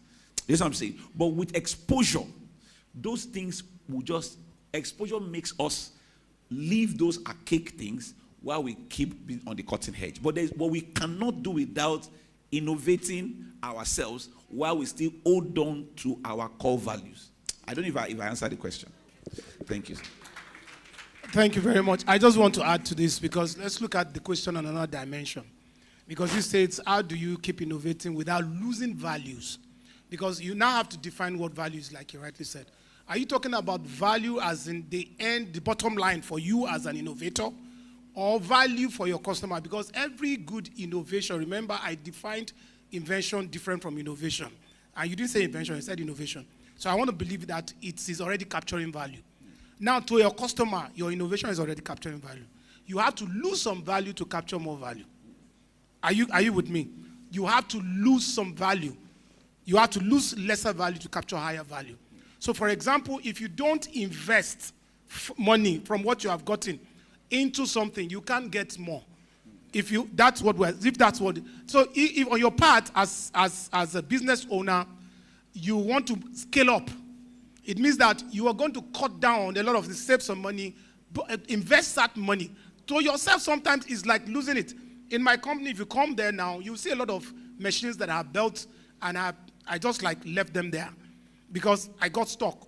I don't have the background. Usually when I get stuck, I'll go back, take my time, study. When you come, a lot of my staff will say, "Oh, guy can't waste to win. Oh, guy can't waste to win." But the day eventually completes the machine and is now working, the guys go, "Wow, now we are saving time." I'll give you one example. When I wanted to move, when my company was going to move from ordinary painting to powder coating, I went to US in 2015, spent 3-point-something million naira for a 2-day course. For a 2-day course in 2015, just how to apply powder coating, not even how to make it. Now, after the training, I said, okay, let's get the equipment. I realized that for a complete powder coating system, used one, I'll need about $150,000. And I can't even boast conveniently of $3,000-$4,000 as at that time. So I took the bold step that I was going to build. So I broke the thing into pieces. I learned the principle that Elon Musk uses. You know, Elon Musk went to Russia to try to see how much it would cost him to get his first rocket. And when he got to Russia, the bill they gave him was out of the roof. And he said to himself on his way back, he said, so if I can't afford it, I should be able to build it. And so what he did was he got a list of all parts, started visiting different factories. He went to UK, bought the parts, bought this part, and he came to assemble his own. He doesn't have an aeronautic engineering background. That's not what he studied. But he sat down too. So I do that same system. So I sat down and I was able to build my first equipment. Well, it took me years. Now, this is where I'm going. When I was building it, millions were spent. And a lot of time, these millions were not showing because there was no end result. Now, before then, if I had to paint one of my chairs, we need 72 hours minimum for it to dry effectively in the sun. 72 hours. So look at that process. You know what we spoke about, innovation process. Look at that process. It means that my customer's chair will have to wait 72 hours for drying alone before it dries. That's 3 days. But with my latest machine that I built myself, it dries in 5 minutes. From 72 hours to 5 minutes. Look at what I've been able to capture. But it cost me money. A friend of mine came and said, Tunde, why are you wasting money? It cost me money. It was like I was losing value as at that time. Because those were precious money that some people would have taken to be more comfortable or something. But I was investing it because of where. But what I'll say is your vision, like Doctor said, matters. If you know where you are going, you will pay any price to get there. Thank you. And sorry, the second, we didn't answer the question of the prayer and scientific. So I get where you're coming from. So I can see you are scared. Like with all this, they were saying, is it that prayer does not work again? Because I see everybody has bashed prayer. Okay. Now, what is happening? I'm happy with what is happening now. Unfortunately, a lot of older folks or people that got born again in the 70s and the 80s, there is this somewhere idea in our head that these young people, their salvation is inferior. Like it's fake salvation because of the expression of faith now. But I'm happy with what is happening. But because of social media, I realize that people are now enlightened. Thank God for social media. Now, it's creating some effect that is stopping Christianity now. Hope you know. But what do I mean by that? Now, we all know recently, people have been bashing different pastors. Nobody spared. Even the Almighty Pastor Adeboye that you think should never have been criticized. Because when we were growing up, Pastor Adeboye, as in, that honor was there. But now, you see people take their videos, put it online. Do you take time to read the comments on that? I like to, my wife say, why do I find it more interesting reading comments? Because I want to understand the way people are thinking. And most times, I glean more information from the comments. Now, you see people comment.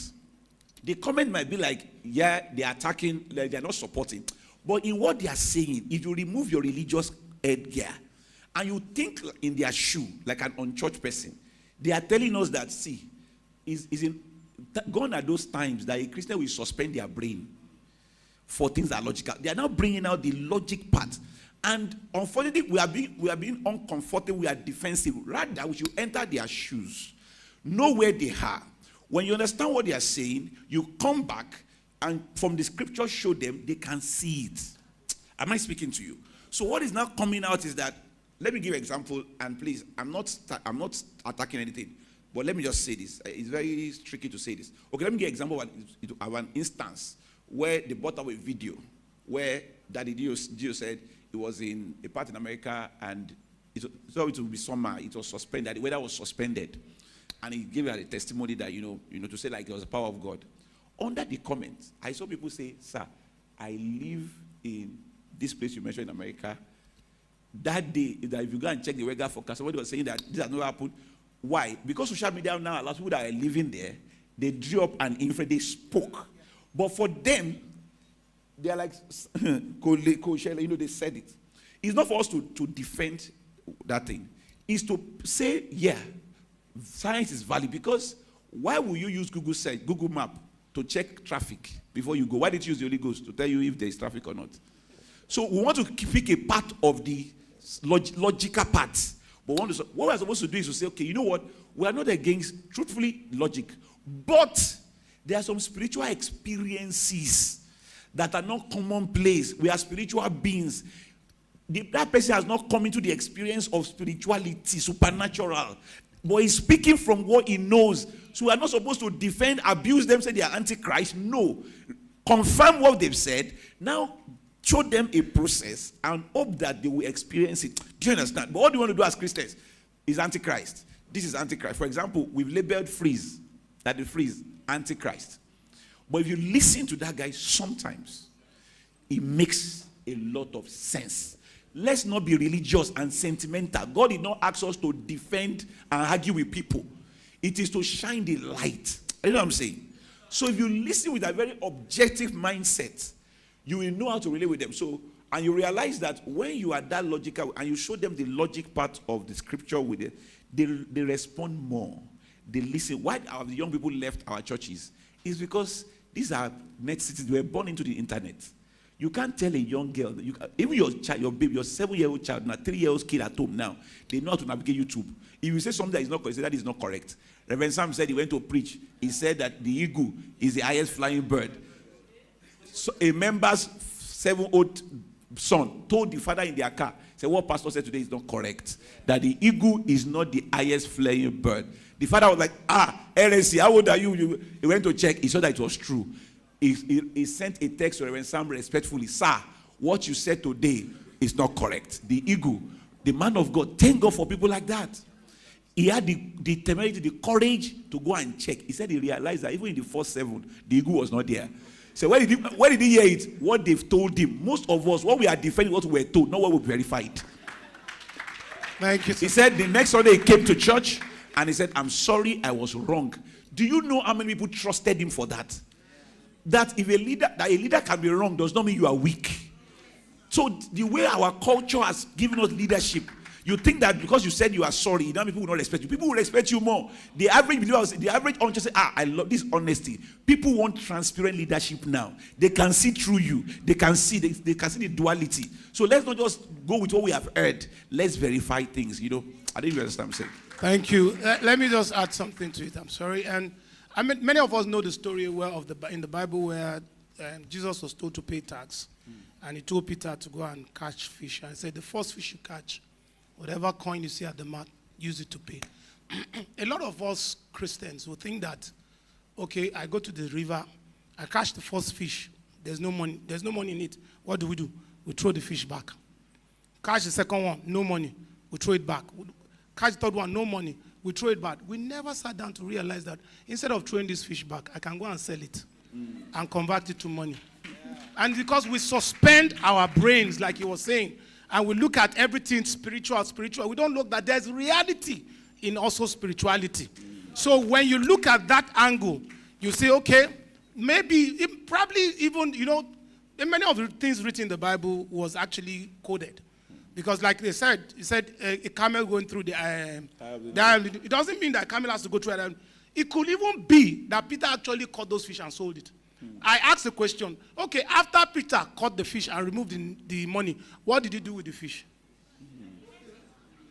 What did he do with it? So you can still capture value, which will, even if I was Peter, I caught the fish, I sell it, I got the money, I will still sell that fish and and double my money. Thank you.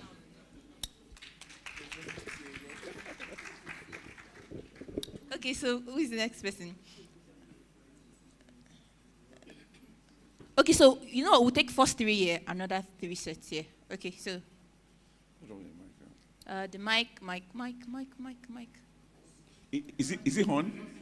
Yeah, it's on. Please, technical, the mic is not working, please. Yeah, okay. Thank you. That was nice. Thank you so much. My name is Musa Riolukayode again. I just want to ask, how can you overcome fear? There are so many startup businesses right now, and well, with what people say, it's either, lack of funds or, discouragement from friends and families and all that. Let me just use myself as an example. Years back, I was in Abeokuta. I'm still in Abeokuta anyway. I wanted to go into printing of Christian gospel programs in Abeokuta. And, someone from BOI just came. He said, this is the era of phones now and all that. Do you think it will sell? My brother, don't dabble into it. It will be a fiasco. It will be a failure. Sincerely, I didn't go into it. I just want to ask, what steps can one take to overcome fear, either in startup or either in innovation and all that? Thank you so much. Let me look at the issue of fear first. I took a decision recently. I've been in the oil sector for the past 19 years, and I walked away. And a lot of people said to me, I remembered, I'm going to use the story to answer your question. The bait was, why didn't you wait till October? By October, you're due for another promotion. But someone on that new level sent me a message when she heard about my decision and said, MOB, how did you arrive at that decision? What gave you that boldness? Are you reading any book at the moment? Because I'm already at that level and I want to walk away. Fear of the unknown. Let me bring it back to my calling, my vision. I'm convinced about what I want to do. And I know deep within me that this is what I'm called to do. But because we practically dominate our lives in Naira and Kobo, and we feel I cannot step out. If you don't step out, you will even know that the water is not so deep. Some of the things we are afraid of is not actually deep. You can as well go ahead and take that decision. Let me use this same story to link up to the first question on values. They had my son forth just yesterday, and they were saying our MOB was like this. They just believe that MOB is like this. He won't take this. What are you noted for? Your value is like your foundation. Something that holds the house. The most beautiful part of this building is not the wall, it's the foundation. But we cannot see the foundation. And I always have something at the back of my mind, that anything the enemy is tempting me with is in my salvation package. What do I need to do to be able to walk in the reality of that dream? Coming back to why I can't invest in some startups, I will tell you. I'm not a pastor, but I have this in my house. I ordered for it from Mr. Tunde. And what do I do with it? I use it to study my Bible. Just because I want to study my Bible, I want to read that. That's practically what I use it for. But when it came, I saw the packaging, the way they put it together. I've seen people do things for me, and I'm like, and you want someone to invest. Even you, let's assume you are an investor. Can you invest in yourself? Can you buy your product? Can you buy your product? I turned 50 last year, and I came up with some life lesson cards. And I told the guy that did those cards that I was going to England with those cards. Let's do something great. By the time the guy brought the works, I said, oh my God, I can't even give it to someone in Ibadan. I can't even give it to someone in Ibadan. So yes, and this is something that is produced by someone that speaks in tongues, demon chasing, heaven bound. So how do we upskill? How do we take our game to the next level? See, the world is a global village now. You are not competing with someone in Abeokuta. Yeah. You are competing with someone in China. You are competing with someone in the US. So what do I need to do? There are times I tell, like I have a 16-year-old son. I want to engage him. I don't want to talk to him like, because I'm your father. No, I want to be able to convince him, this is why you should do this and you should do this. Coming back to the business world, a lot of businesses cannot even sustain themselves. They can't even pay their bills. Don't be surprised that a lot of people believe it takes money to make money. I'm one of those people that say, no, it doesn't take money to make money. There are people with loads of money out there. They are looking for who to invest in. They are looking for who to invest in. Jokingly this morning, I just thought about someone. I said, my relationship with this person is parasitic. As in parasitic. It's always bring. I even said, even for my birthday, not even a single card.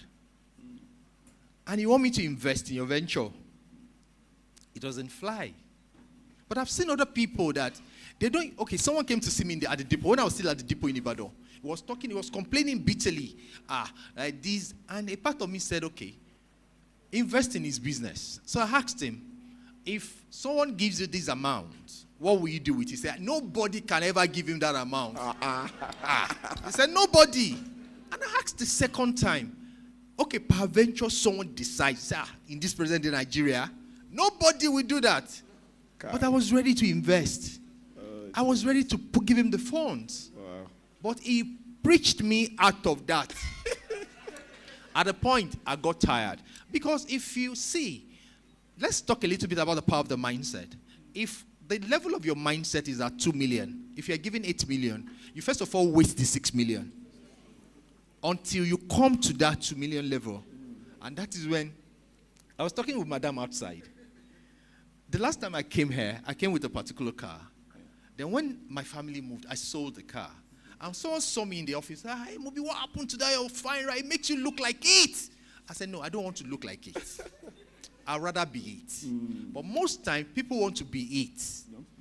Why are you in that business? If I ask some people, because I was told I can make money from that business. Have you seen the genesis, the foundation of why we're doing what we're doing? So a lot of foundations are wacky. And that's where I start with when it comes to, are we on the right path? I gave myself more than 1,000 reasons not to be here today. I could have called Mr. Tunde that there's first scarcity in town. I just filled my tank yesterday. So many reasons. But I said, look at the 3 reasons why I decided to come to Abeokuta. I said, it's like coming to a business school. I will come. If I go for a meeting and I pay as much as $5,000 for 2 days meeting, I can as well pay to come for this masterclass in Abeokuta. And I said, I want to go to the mountain again. Guess my own mountain. I lodge myself in the hotel. And I read for another 3 hours. It's like going to the mountain to pray for me. So 2 hours prayer in parking today for me is like going to the mountain to pray. So that's the way I see life. Cozy mountain. Cozy mountain.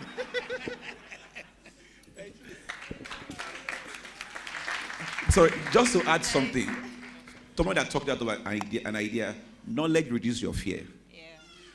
When you are very knowledgeable about what you want to do, nobody can talk you out of it.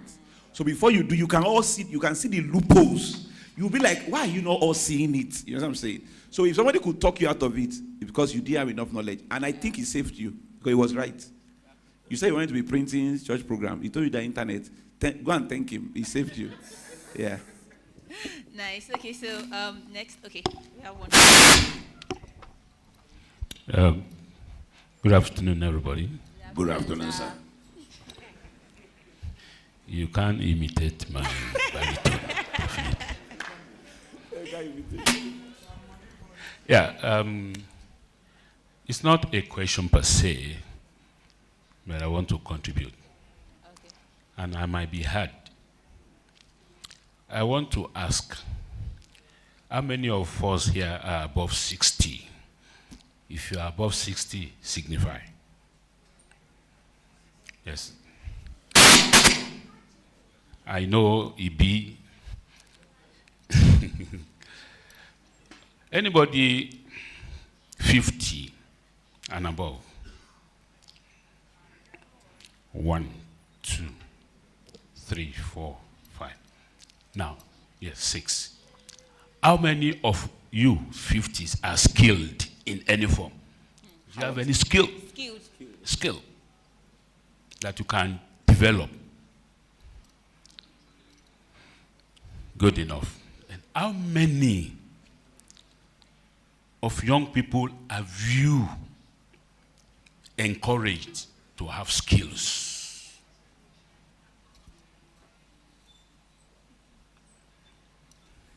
Nobody. Okay. Good enough. Then let us look at the percentage. We've been talking, and very, very interesting. Let me just commend this program. For that, can we give a round of applause?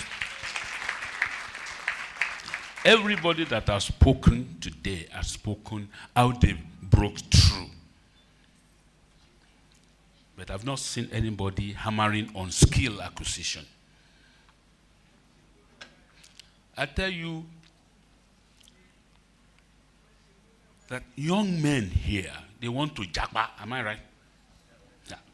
And it will take a particular young man about 8 million, 10 million, 12 million to japa, am I right? Okay.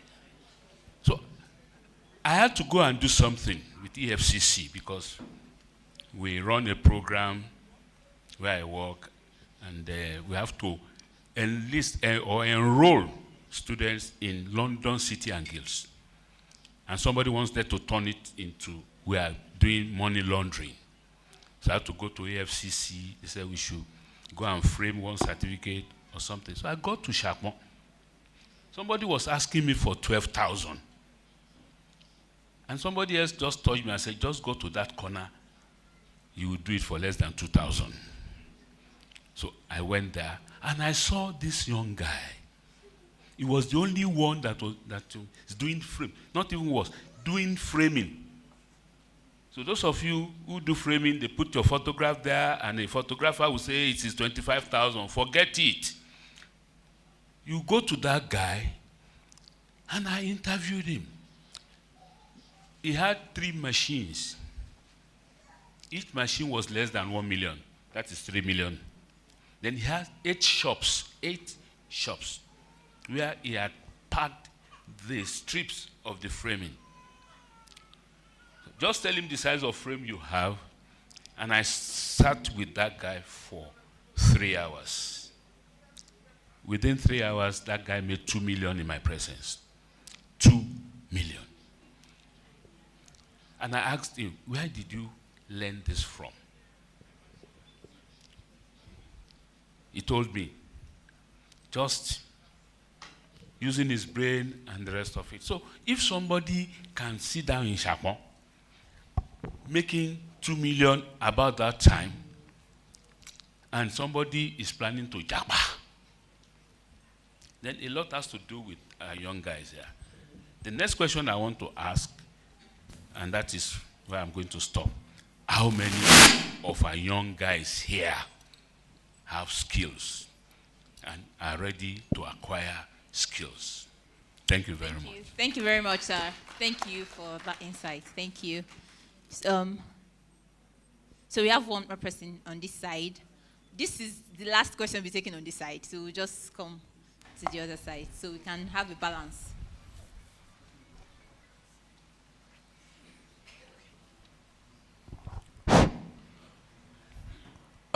There's an African proverb that says, I know it's in Yoruba, but please forgive my translation. Say it in Yoruba. Express it. Wọ́n ní nǹkan tí ojú àgbà bá rí tí ọmọdé bá wò ojú ẹ̀ lè fọ́ or something. So what an elderly man can see sitting down. Okay, I beg. So first of all, I want to thank the host of this event, like massive. Of course, when my friend shared it with me, I was like, yeah, it's great, but it's free. Is it going to? I said, okay, let me come. So please, I want us, if you can permit me, to say Tirik Bosa for our speakers. So let's start. Bosa. Thank you so much. So I have about 4 questions. No, very short actually. So 2 for Sir Tunde and also Pastor Sam. So my first question to Sir Tunde is that there's a quote you gave us. You said you cannot do innovation until you innovate yourself. So I would like you to give us details of that. Then secondly, you talked about you invest a lot in yourself, like attending events, just like you met Brain Tracy in an event. So I wanted to ask you, like, how did you develop that interest in trainings like that, and how can one fund themselves? Like, sometimes fund can be an issue, but how can you fund yourself consistently? Because sometimes we get complacent with personal development. So how can you always have that drive? I think that's the question, the drive to invest in yourself. Can I ask? Ask the second one, sir. Awesome. So, Pastor Sam as well, you really did a beautiful presentation, and I think I love your dress sense. So, yeah, like it's like me in future. So, my question to you, sir, because I'm like a newbie in real estate. So, I heard that you also do a lot of real estate. So, as a newbie, I've been looking for books to read, but I've not really seen detailed, in-depth that teaches about real estate. So, I would like you to give me like top 3 books that you love in real estate. Then, secondly, for you, sir, is that you talked about using social media. Like TikTok. So how can a real estate marketer use social media creatively? Not the typical come and buy land, come and buy house, but like creatively, based on the things you shared with us. Thank you. Okay, thank you. I think the first question was for me. Okay, I think, sorry, I'm trying to pick your questions. I remember one. Okay, what drives my personal development, right? All right. Before now. All right. Okay, yeah, that's what I'm saying. That's what I'm going to go into. I didn't just wake up to become somebody interested in personal development before. You know, because I did not. I've been a business person for over 40 years, and that's the only thing I've known doing. Okay? But until I got to a point in my life when I had to do what Dr. Ayo said, the first point he gave us, when I had to draw a vision for myself. It was the vision for myself that places demand on me to develop myself. I used to be an importer, and I've been to China more than 30 times. And when I was doing all that, I was not doing any personal development. I wasn't, apart from the few books I read is spiritual books, because I was also doubling as a pastor as at that time. So I read so that I can also preach and then also develop my spirituality. But when it came to other aspects of development, I never took it serious. And I wasn't that. I sleep like every other person. I wouldn't go to bed late, go to bed early, wake up late. That was my life. But the moment I came to a point in my business life, and I realized that my business is not all about me. It's part of the purpose that God has created me to do. Okay, that's why I would advise you get my book, because it explains that very clearly. And, you know, I had to understand that to whom much is given, much is expected. And so that puts pressure on me to be able to begin to develop myself. And that sustained the pressure. Okay, before I was doing business, I was alone and just 1 or 2 staff. So whether money come this week, it doesn't come this month, no wahala, we can understand. But the moment I started the vision, and I have close to about 50, 60, 100 people in my organization, I know that at the end of the day, at the end of every month, salary must come. And again, the pressure of I have this responsibility to meet, okay, became one. As there was also a time in my business that, well, competition started. Some of the people that worked with me went and all that. That also puts pressure on me. Initially, I wanted to see it as a negative thing, but I began to see the beauty of it. And that's why I say in every crisis, just like the Chinese, there is the problem. It was actually a problem. Just like Doctor also said, those kiosks around him are his problem. It was a problem, but I decided to focus on the opportunity that came with it. Because if I were the only one operating, most of the new product I came up with would not have happened. On this same hall last year, on the 5th of October last year, we launched some new chairs. Part of them are what we're sitting on now.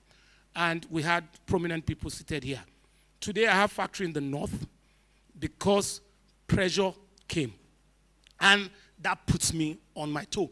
You can't be running an industry that has over 100 people and you won't develop yourself. It's not possible. Because number one, you are a leader. Okay, and you are dealing with different things, not even the people you are dealing with a lot of. Now I have to develop myself in all aspects. I have to understand how to generate power. You heard him said, the doctor said that when he looked at how much they were spending, he had to go and sit down and study the alternative. Okay, that exposes you. He said that the moment he realized he's a pastor, he has to know that he can't just come. And I was with the bishop, Anglican Bishop, a few days ago at the meeting, and I went after presenting to the clergy. I understand what he said. I overheard him say, "You can't be a clergy and refuse to go to a meetings like this, and then you now have captains of industry in your meeting." He said, "How do you want to talk to them?" You understand? So your vision will put pressure on you. Bishop Oyedepo said he went to Landmark University and some of the students asked him the same question you asked, but in another format. They said, "Sir, how you be able to keep yourself awake? Blah, blah, blah." He said, "Do you drink coffee?" He said, "The pressure of the job is already coffee for me." So and that's my understanding. I remember too when Bishop would say that I don't sleep until 3 a.m. I started trying it. But I realized I wake up, I'll be counting ceiling because nothing was chasing me. But today, my wife is here, they beg me to sleep. They beg me to sleep. You understand? Because there's natural thing that keeps me awake. So that's what drives, because that's what drives it. If you know where you are going, and moreover, you are not looking at, you are gotten to that level of significance, and it's a long journey, and you have a big vision. Like somebody said, if your vision does not scare you, then you don't have a vision. So when I look at the enormous vision that I have and the tasks ahead, concerning don't call me now, I will stay awake. So I don't know. I didn't get the second question. I want to gift him a book. Personal innovation. How do you fund it? Like when you meant to read Beatrice, how do you fund this kind of trips, this kind of seminars? Okay, well, I could afford. When I went to meet Brian Tracy, it wasn't affordable, but I had the phone, but I could. You know, it's the different thing when you have the phone and when it's affordable. Affordable is that the phone does not have any other thing attached to it, so it's part of the excess you have. Remember the 5 levels that I said, so that I could do that. But let me say, okay. I'm being told that the Chinese chair is about to break. Thank God my own is there. This is my own product, so I can sit and rock this one anyhow. All right, thank you. Now, let me say this. The personal development in today's world is not expensive. At all. It's not expensive. At all. You want to develop yourself, that device in your hand is too loaded. Too loaded. Today, I ran, many years ago, I ran myself and my dear friend here, the PS of Forestry. We ran a public library in this town for many years, where we have physical book. Incidentally, I was shocked when Pastor Sampson said, while in secondary school, he was coming there to read. In university, he was coming there to read. I didn't even know that was what the grace God gave us to do could impact.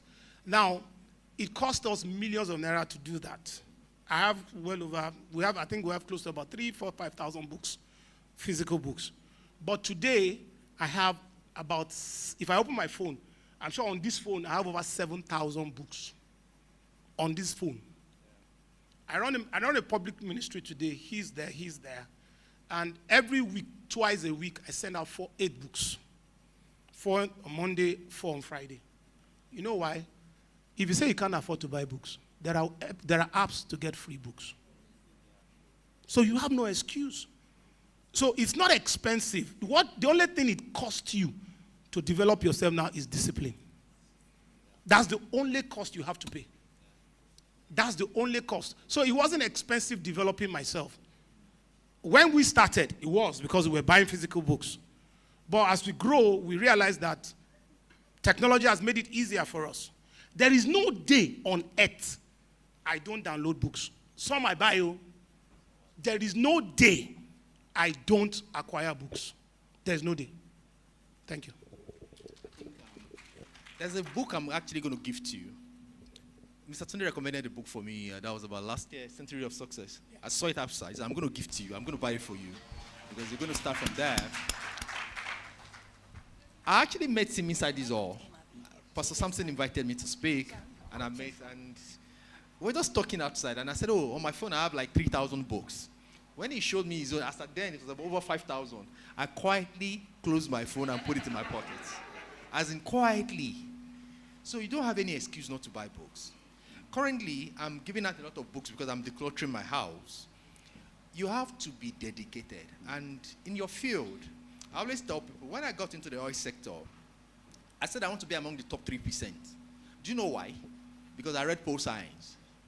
And all my life, I was in core operations. The first company I supervised was Total. From Total to other companies. So when I tell people I read pole science, they're like, how did you get into projects? Your first degree is not an excuse. You can develop yourself to any level you choose to. It has to do with your dedication and your determination. And tell yourself that, like something in that book, Century of Success, when I saw it, I had to order for the book on Amazon. And now it's here outside. We're just talking about it outside. So I'm going to gift you the book. And let's start from there. Yeah. Okay, so the question, funny enough, you just been giving gifts. When you said you like my dress, I told I looked at your shirt and said, I'm going to give you a new shirt. So nice. So I'll give you a new shirt and jacket. Yeah, so please, after this, just drop your number with maybe talk by the MC. So you don't need to call me, they'll call you and everything will be sorted. Yeah, but so it's good because one thing you must also learn is good to also, when you pop, it takes a level of confidence and courage to give compliments and actually show vulnerability. So that was amazing, actually. You know, it's not a culture for the young person. I was just telling my wife, I was on the plane on Monday, I was traveling somewhere, and I had this book I'd not read for a while, Startup Nation. So I just picked it up at my trip, and as I was reading that book, I could not even hold it. I had to call and all of that. Because one of the things it said in that book is try to discover why Israel is one of the leading nations of the world, particularly in technology and innovation. For the past 40 years, while the whole world's GDP go down, Israel has been consistently growing at double digits, despite all the crisis and the war. And when venture capital funding into technology went down, Israel is increasing. In fact, it will shock you to know that most of the apps you use, most of the phones you use, the most difficult part of those apps are actually done by teams in Israel. In fact, the Israeli ecosystem for software and all this technology is stronger than that of the America. Now, the guy was trying to explain what are the things that makes them like that. So they realized that it's part of the way they were set up, their culture. One of the things they show is that they have a culture of assertiveness and questioning everything. Such that no matter who you are, if you are an MD CEO, the gatesman, if you give him an instruction, he's not obliged to just answer you. You ask you why. They can question. There's open. In fact, an Israeli is meant to question and argue. And I remember that the Bible said that Jesus was at 12 years old. He was in the temple. What was he doing? Asking questions. And so that's culture of assertiveness, asking questions, saying your mind. But in Nigeria, it's the other way around. What we have here is servitude, where you cannot, once you are a subordinate, you dare not ask your boss a question. That is why innovation is killed in the first instance. When I was in university, I hated my school because there was a culture that I hated. So you see lecturers, students that want favor from lecturers, they will go as far as just doing like psychophancy. That's where it starts from. Begging lecturers on their knees. So you see a lecturer come to class, and he said, because we're not doing something, he's going. And you see students running after him to lie down, to beg. I said, let him go. He said, we'll meet in the exam hall. Let him, leave him. And because some of us could not do that, so I had student friends that were not good, but they would go as far as helping the lecturer's wife to go and buy things in the market. They will send them to the market. You can't send me to the market. The way I will even appear in your presence, you dare not say I should go to the market, because I know the limits of. But I had friends in class that were doing that, licking the ass of the lecturer, because eventually they showed them favor. So some of us had difficult time with our project because of that. So I knew from school that there's a problem. So that's why when people get into the corporate world and they get into multinational where there's no sense of help me sir, they find it difficult. And that will also transfer to politics, where we begin to celebrate politicians and say things that are not true.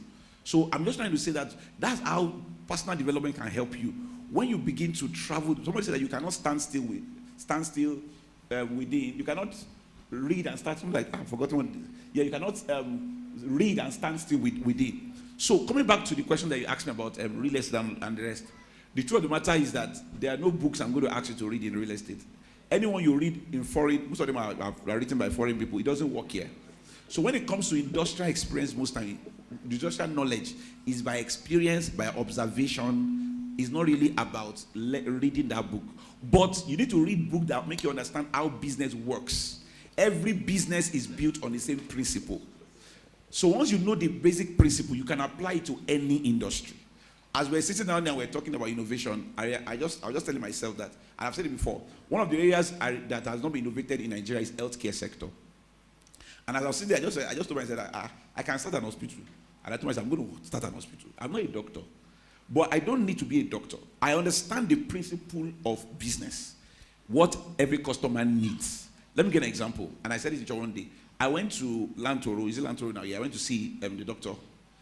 I know that I've had a card there many years ago, maybe since 1994 or 1995.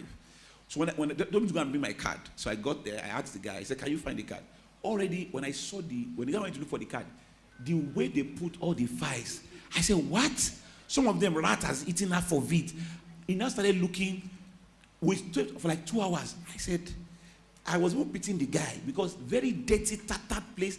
How does somebody wake up in the morning and says, I'm going to tell his family I'm going to work?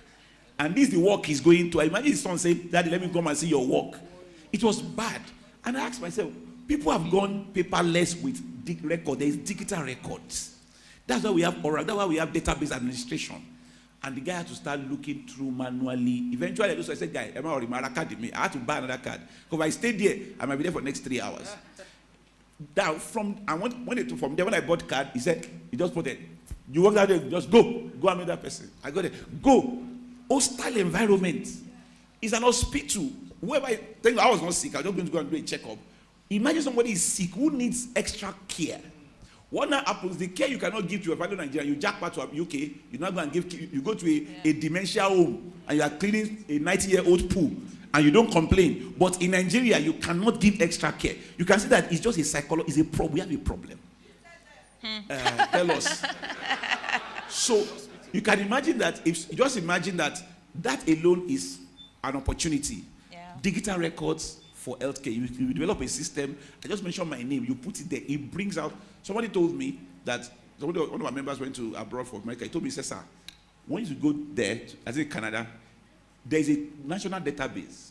If any doctor works on you now, maybe you went to see a doctor, he will upload his result. If you go to another province, Alberta, when you get there, the doctor just asks you for your number.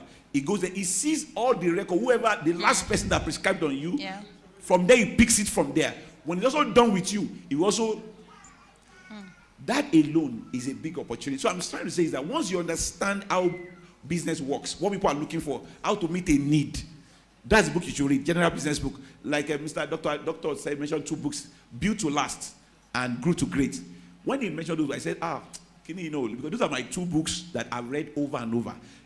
It's even a good way to start from. Good to Great, Built to Last. Those 2 books are basic. Once you read that book and you understand how the world works, how value is created, needs, don't just look for a mentor in real estate. Go and observe. You can use it for any industry. So you don't need any book. There is no book on real estate as it were because things are changing. Is that okay? That's the first question you asked. The second question you asked. Sorry, before you go on, please. Okay, I think you're lucky today. Somehow, I don't know. He gave you a gift. He's giving you a gift. I want to give you a gift too. Those 2 books, I'll make them available for you. Just approach any of them. Leave your number. I'm going to give you the e-books. Leave your number with anybody wearing the vest of this thing. Yeah. Your number and your name. It's your day. Anyway. So, congratulations. Wow. Okay. Yeah. Beautiful. The summary of the book, of the 2 books, let's go and send it to you. Yeah, getting loaded. Yeah. Okay. So let me advise you, because sometimes I know the hardship of reading. Because particularly when the books are voluminous, it becomes a problem. I know here, because we are used to the structure, it's called the structure or tradition of reading from back to back. That's not the right way of reading nowadays. So you see, sometimes the reviews helps you. So when you get the books, I read reviews first to be sure, okay, this has something to offer me. And sometimes the review will direct you to where you're going. So you just pick out your juicy things and you forget the long stories. But if you have a time, read everything. So when you get the review from him, start with the review, and then at your leisure time, you can. In fact, if you start with reviews, it helps you further understand what you meet in the book. Okay? So you're lucky. It's your lucky day. Thank you, sir. Your second question as to TikTok. How to use as a marketing tool. As a marketing tool. Yeah. So you're saying that in the way that will be different from every other, start with the basic. Don't try to be different. You understand? That's the problem we make. You want to be different. You don't need to be different. It works. Just start first. You know what I'm saying? When you start feedback, you now be tweaking based on feedback. Don't look for something too expensive. Just start first. Take the TikTok, do the video, keep showing up, be consistent. Over time, be getting feedback. As you are getting feedback, you start tweaking. A lot of people want to look for someone fantastic. They say, why you say that? You know, what everybody does. I do like, well, I'm cooking something. No. You can't reinvent what works. Start with what works. Then you now begin to tweak over time. You know, just make it simple. Okay, thank you very much, Pastor. Okay, because of our time, we'll just take one last question around this side. Okay, because I also have one question. Please, let's take her because she gave me a gift today. So please take her. Oh, so you got a gift before coming.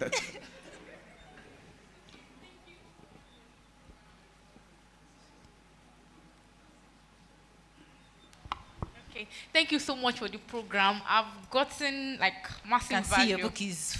So my question is, how do I hire right? Like people with like-minded, innovative people, and how can I move from one-man business to like people with team members? Like the first speaker was talking about board of directors, they were making decisions together. So how can I get people where I don't have to make the whole decision, be the only one that will bear all the risk? And how can I build capacity to meet the demand for my market, especially when I have opportunities around me, capital and market is not the problem. Maybe I'm supplying 50. And the people around me I'm probably supplying 50 at once, and the people around me want someone that can supply 500 at once. Market is not the problem, money is not the problem, but I can't just jump from 50 and just go to 500. And so how do I scale up, something like that? Thank you. I'll answer the last question. The last question, you can do that by collaborating. There must be other people in your sphere that you can work with. My team released a video and where I spoke about that if you want to start something and you don't have the money to start a manufacturing company, you can start as a contract or as an outsourcer. There's what they call contract manufacturing. You don't have the factory, but you go look for somebody who has the factory that can provide the standard you need and give the quality. You strike a deal and they'll do that for you. So you don't need to produce everything yourself. It's not every manufacturer that is a producer. If you don't know, Apple does not produce their products. They only assemble it in a place. They have contracts. The screen of Apple is produced by Samsung. There are different companies. All the components in Apple are produced by different companies, and they only come together to assemble it. The only thing Apple produces is the iOS, the software. You understand? So you don't have to. The way the world is going, actually, you can't produce everything at the same time. Your Toyota is not, everything in your car is not produced by Toyota. Some components came from other places. So that is what you can do. Look for people around you, network with them, collaborate with them, and they will meet your demand so that you don't lose that market share that you already have. Nobody will know where you got it from. All you have to do is make sure your standard is there. It's not every Mr. Biggs that is owned, that you see that is owned by USC. No, it's not. It's franchise. But you will see that say this is Mr. Biggs.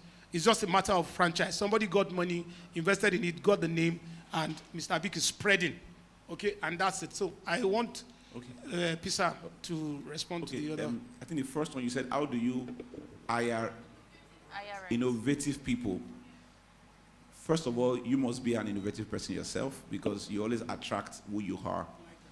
That's the first. Number two is for you to, if you want to hire innovative people, it's a simple HR question. Are you ready to pay the salary due for an innovative person? Because somebody said you cannot be paying peanuts and not expect to hire monkey. Because monkey like peanuts, right? So sometimes we want people of a certain skill level, but we cannot afford them. Not just affordability as to money, what about the work environment? You know, that's why you wonder why some organizations spend a lot for their head office or their office to be so beautiful. It's also to attract the top talent. You know what I'm saying?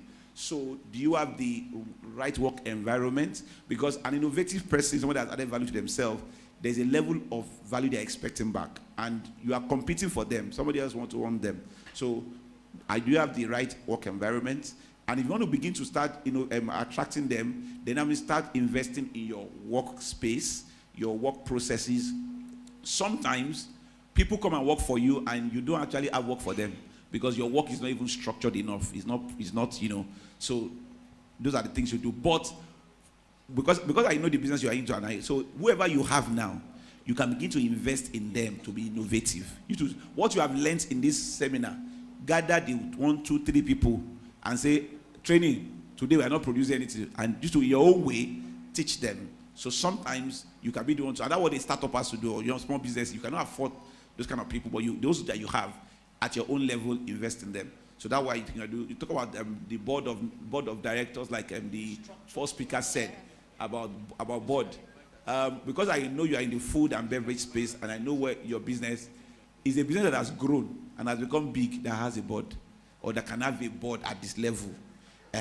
There's a level where you are the board, you are the MD, you are the CEO, you are the janitor. Let it continue like that until God blesses you and your ministry go to the permanent site. You will now begin to have board of directors, because those board of directors, they are also not for free. Because they're going to give you their time. They are busy people. There's sitting fee. There's a lot of other. When you say board of director, it's not just about board of director alone. There is a lot they do. So, and also, why I tell people don't rush into having board is that when you are starting up, you are still doing a lot of God's instinct. You are still running the business by instinct. If you go and have a board too soon, they will stifle your innovation, because they are at a level. So before you do something, they want to pass you through a bureaucracy or through a process where it will make you lose your innovation, your speed to the market. We'll talk about process innovation, because when you are starting as an entrepreneur, you are just doing gut feeling. You are still iterating as they come, there's a lot of on-the-spot situational wisdom. It's when a business has got to a point where you now have a level of growth, you have a level of market share, where you are now stable. You can now have board of directors who now helps you to scale to the next level, where you go from being an hustler to becoming an organization, a proper entrepreneurial organization. So I've seen people that went quick in a bit to, so that everybody's having board of director, they went to get board. I had a friend that went to get board by himself. He told me, he said, I'm firing all of them. You know why? He had built the business to be worth about $500,000 before he brought them on board. He now said, and this guy has been used to, once he has an idea, he is like nobody, his staff will just ask them questions, but he's a brilliant guy.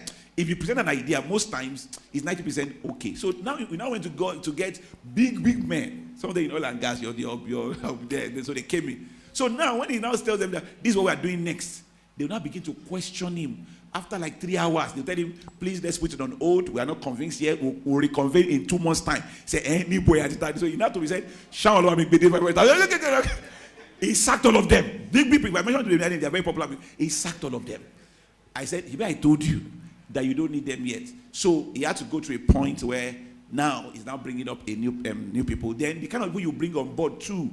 If you're going to bring someone that has worked in multinational all his life, he has never done anything entrepreneurial, he's going to subject you to the demands of a structured organization. He will not understand the pain of entrepreneurship. Am I speaking to you? Yes, you want to be like this. But if you bring someone that has navigated both corporate world, started his own business, so he has seen all of that, it will be a better fit for the board. So there's a lot about that one that you want to unpack about board. It's another level entirely, another level. So I think I've answered those 2 questions that you asked. Yes, then Pastor Ebidero has answered the last one about, what was the last one I answered? Okay, yeah. Because I know your industry, I know you're into food. Size. I think your own, when you ask that question, I felt like it's like somebody's prayer. Somebody's prayer point is now answered for you. What is stopping you? Increase your capacity now. You see what I'm saying? You are the one that produce it. What happened? Can you hear you here? Yes. Producing them. Okay. I have some I produce myself. I have some I don't produce. So those ones I don't produce myself, sometimes my producer, they disappoint. Okay. Someone wants 500 and then they are producing 200, and it has been inconsistent. And the problem is the taste. That person has. That's an opportunity for you to create another subsidiary of your business. So if you have the demand and they cannot meet up, go and study how they do it and start a branch of your business and cut them off. All right, let me sorry. Yeah. Let me give you a story about it. I'm not just answer you with this. When my chairs are usually branded, okay, and when we started, I subcontracted that aspect, the branding aspect, to a friend who didn't have the equipment, but he always take them to Lagos to do. And it was affecting my business. And I kept telling my friends, please get the machine, get the machine. But the guy wasn't really ready to do that. But it got to a point when I saw that it was going to affect me and cripple me because I can't go beyond what he's delivering. So I took the bold step and I acquired, just like you said, I acquired the equipment. So that's a subsidiary of my own business now that I have acquired. No, now, and also that speaks to the fact that you can bring technology into your job. That will fast track your job, will speed up your job. So those ones that you are letting out, can you take them over and bring technology into it so that you can just scale up? Pastor, I only know technology, but I know her business. She's in food, she manufactures, she bakes and all of those kind of things. So whatever it is that person is, it's like you doing, let's say you are doing chin-chin, but you don't make cakes. So you get people that supply you cakes. Now you are now getting orders for cakes, and your cake supplier is messing up. Get it. So that's actually like a kind of model. So just start it. Yeah. She can actually become create a hub. You understand? Look at the long-term vision. For instance, the person doing your cake is not doing it well. Like I tell people, start having sessions and train people how to bake cakes. You are creating a pool. Like I have a guy in England now. He runs stuff on cybersecurity, but he has another contract with another organization where he feeds them so he's taking the people from his academy to feed this other one. So you know the problem many people have, because when he was answering your question, I said if I were in the auditorium, I would have asked a question. And the question is this, and I remember there was a day we had an interaction, interaction session in the church. Your wife was the one moderating, and I said something. I explained the scenario I'd been in before. The problem is people are scared of training people because of the fear that they will take over your business. You know, that is also a basic fear. You bring in people, you train them, and the next thing, they've gone behind your back or they've gone out to start doing the same thing. Okay, let me say this to you. If you are in that shoe, don't shake. Sorry, I always tell people, ability. There are a lot of copycats guys now. Everybody, in Nigeria, I always tell people, most people that started businesses in Nigeria didn't start out of vision. They started out of ambition. Because Mr. A is earning this much, your business is scaling, they see a lot of customers coming, and so they just come near you, learn the trick, and go and start it. It doesn't mean that they can outwit you. If you are a man or a person who had a vision or who has a vision, that vision keeps you scaling.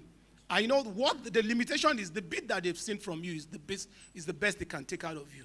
Your next level, they may not see it. So it will be difficult for them to copy your next level. And that's why innovation is very critical in what you do. Because the level they could copy is your last innovation. Because they're no longer here, your next innovation might be very difficult, or it might take them time to copy it. And by the time they are copying that, you've gone to the next level. And then you've gone to the next level. Pastor Achimolowo once said something in Canaan land. He said, he was talking about the Bishop David Oyedepo. He said, before, we used to pursue this man. If he starts something, we do. He said, now, we have left him because this guy has gone far before we go and kill ourselves. So you understand? So vision keeps you far ahead of other copycats or other people. So you shouldn't have fear. Please train. Let them learn. The best you can give them is the one you are giving them momentarily, and then you can scale up. Okay? Actually, Nigeria is a vast place. So don't think that can block your chances. Just keep moving on. Thank you very much. Thank you, sir. Okay, what we'll do is, if you have any other question, just go on YouTube. I feel we can do that. Go on Mr. Tunde Ebidero's YouTube. Just drop your comment. Under the comment section, you can drop your questions there. I'm sure he will be able to attend to them so that we can leave here on time. It's already past 3. And just to take this one last question that I have with me. This question says, have you collected loan for your business? Is it advisable for an entrepreneur to take a loan in starting a business? So we'll just end on that. I think that person came late to Dr. Adewale's. Yeah, most likely. Have you taken loan? He's asking me. He's asking us. Why do you want to know that one? Then is it advisable? So I think Dr. Adewale's session explained it. He said his brigade asset is OPM, other people's money. You cannot do anything big without other people's money. we understand that one. I know that some of us have had this doctrinal wiring that owe no man anything but love. Listen, let me say this. This is where the problem comes in. The finance model of a church is different from the finance model of a business. So I always tell people, I cannot tell as a pastor, in the pastoral level now, I cannot tell my members that are business people to finance their business the way I do. So for example, now, let's say, if I as a church now want to have a project, I will just come here and tell the people, we want to buy a new whatever, please give, and I will pray for them. And if you are very good at manipulation, there are other things you will now even say that will make them, now they will begin to give. But in your business, you can't want to buy an equipment. You now send a mail to all your customers. As the Lord blesses your heart, we are pleased to announce to you that your business wants to, God will bless you as God loves a cheerful giver. You will lose customers. Who care? Just imagine that your customer, your barber sends it to you. So what kind of nonsense? What kind of relationship is that? Yeah. So please, I don't want to say it. So when you hear people say some things, it can work for the industry they are in, or it cannot work for where you are, particularly in business. So please, there is no part. In fact, I told someone, if you have a good turnover, you are wasting turnover if you don't take overdraft. Only bankers can understand. If you have good turnover, your banker, go and ask your banker will tell you, sir, they'll start telling you about loans, or they tell you that you can take, do you know what they call overdraft? It means that if they look at your turnover in 6 months, they are telling you that, MOB, because of your turnover, you can overdraft your account to the tune of 10 million. The overdraft, they will not pay you 10 million to your, but that means that when your account, let's say you have 5 million account, you can spend 15 million. You'll just be going there, you'll be collecting the money because your account can take it. That's a little level of loan. And let me tell you that if you have a good turnover and you don't take advantage of it, you have wasted value on the table. You have not maximized your bank, number one. Number two, if you have a competitor that you both do the same turnover, that he uses that overdraft, except he's foolish, you can't come near him. Once ideas are good and your business is good, the next thing that determines the difference is access to capital. The only problem is that you don't take loan to consume. It has to be a business loan. Now, that we call it business finance. Another conversation entirely. Because sometimes, too, people take loan too early. Because the best kind of growth is organic growth, sales growth. But most times, you take loan not to start, but to expand. We have startup capital, we have expansion capital. Most times, you take your loan to expand, for example, to open another outlet, to buy a new machinery. Before you take the loan, you already have an expectation of increased sales that will come from the yes or no. So you are betting the loan against the expected income. You don't take a loan to go and buy a fixed cost that will not generate money, a sunk cost. For example, you don't take a loan to go and renovate your office. You wasted it. You take a loan to increase your stock. What leads directly to your revenue? Am I speaking to you? You don't take a loan to go and increase your suit. Say you like my suit. You're not going to buy, you can take a loan. You say, at least it's branding, it's imaging. You take a loan for what will lead directly to sales. How did Dangote build the refinery? The people you call billionaires that you are celebrating, God when, they are the highest debtors in Nigeria. They use our collective. In fact, bank will give them the money and not give you. They can't trust you. They rather trust them. So there is a level of expansion you cannot access without access to capital, which we call other people's money. But if you say loan now, please, if it's a startup, don't take a bank loan to start a business. In fact, bank will not even borrow you. So go and meet them. Go and, how am I even tell you? They will never even give you. Now, if you are going to start, how do you finance your business? They will call friends and family. That's where you start from.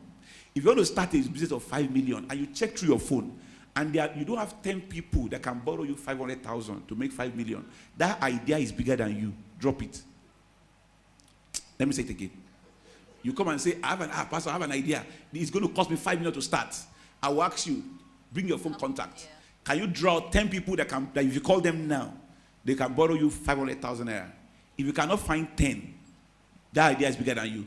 If I ask you how much can you find, say, oh, I can only find 10 people that can give me 50,000, 500K. That's your size of your idea. You should go and start. 500K is the size of your network. If you go and start 5 million, you will mess up yourself because you can't grow bigger than your network. Am I speaking to you? Imagine Dangote says, Dangote is too far. Pastor Ebidero says he wants to start another business and he needs 100 million. I'm sure he's going to get 10 people that can give him 10 million. If he calls me and says, please, I want to expand, because I know what he has done, I will say, okay, I'll take one slot. Because his capacity is at that level. Am I speaking to you? For some of us, they have 500,000. If your own is only 10 people, it's not 5K. You can see 10 people that can give 5K, 50,000. That is your size. Go and start a business of 50,000. Because you start with family and friends first. Because those ones, if the business go bad and you don't have the money, they will not go and jail you up. They will not go and lock you up. His explanation, they will abuse you and they will leave you. That's if you have good friends and family. There's some family that will jail you. Not like Dr. Wale Adeni Wale's job right. It will jail you. Don't go and beat him at all. The way the man was talking, I knew that this man, don't go. He will jail you for 5,000. For 1 day, he can jail you. Go and declare to jail only 5,000. God forbid. So, but you have friends and family. If you cannot convince them to give you money, that idea is not convincing yet. Am I speaking to you? Yeah. It's when you have exhausted that one. By that time, it's expansion. In fact, when you are due for money, people will be the one offering you money.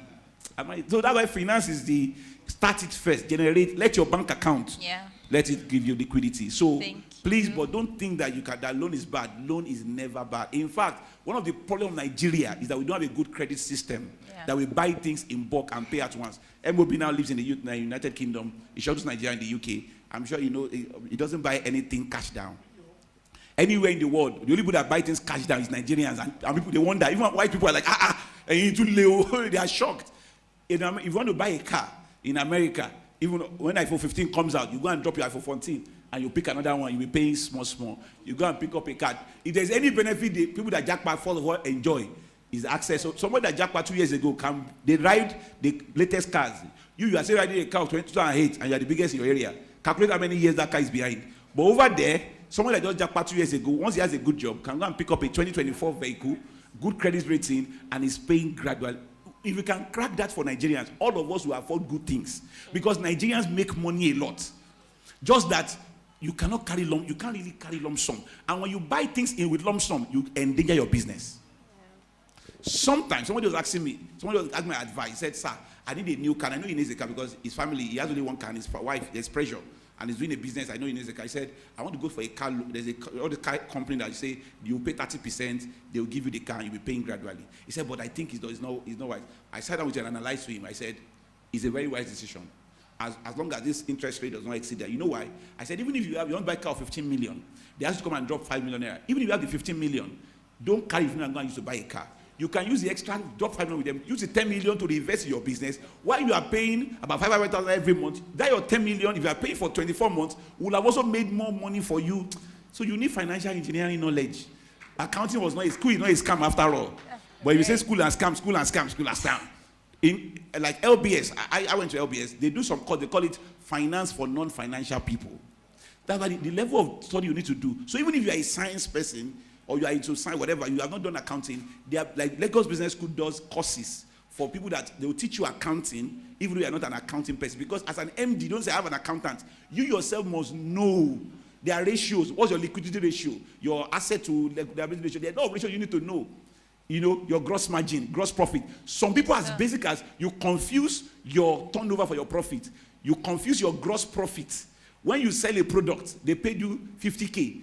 You take the 50K, because in your mind, you go and buy, that 50K does not belong to you. No. There is a gross profit. There is now net profit. There is operating profit. There is profit before tax. There is profit after tax. There is retained earnings. There is a lot. I didn't do accounting. I'm a science student.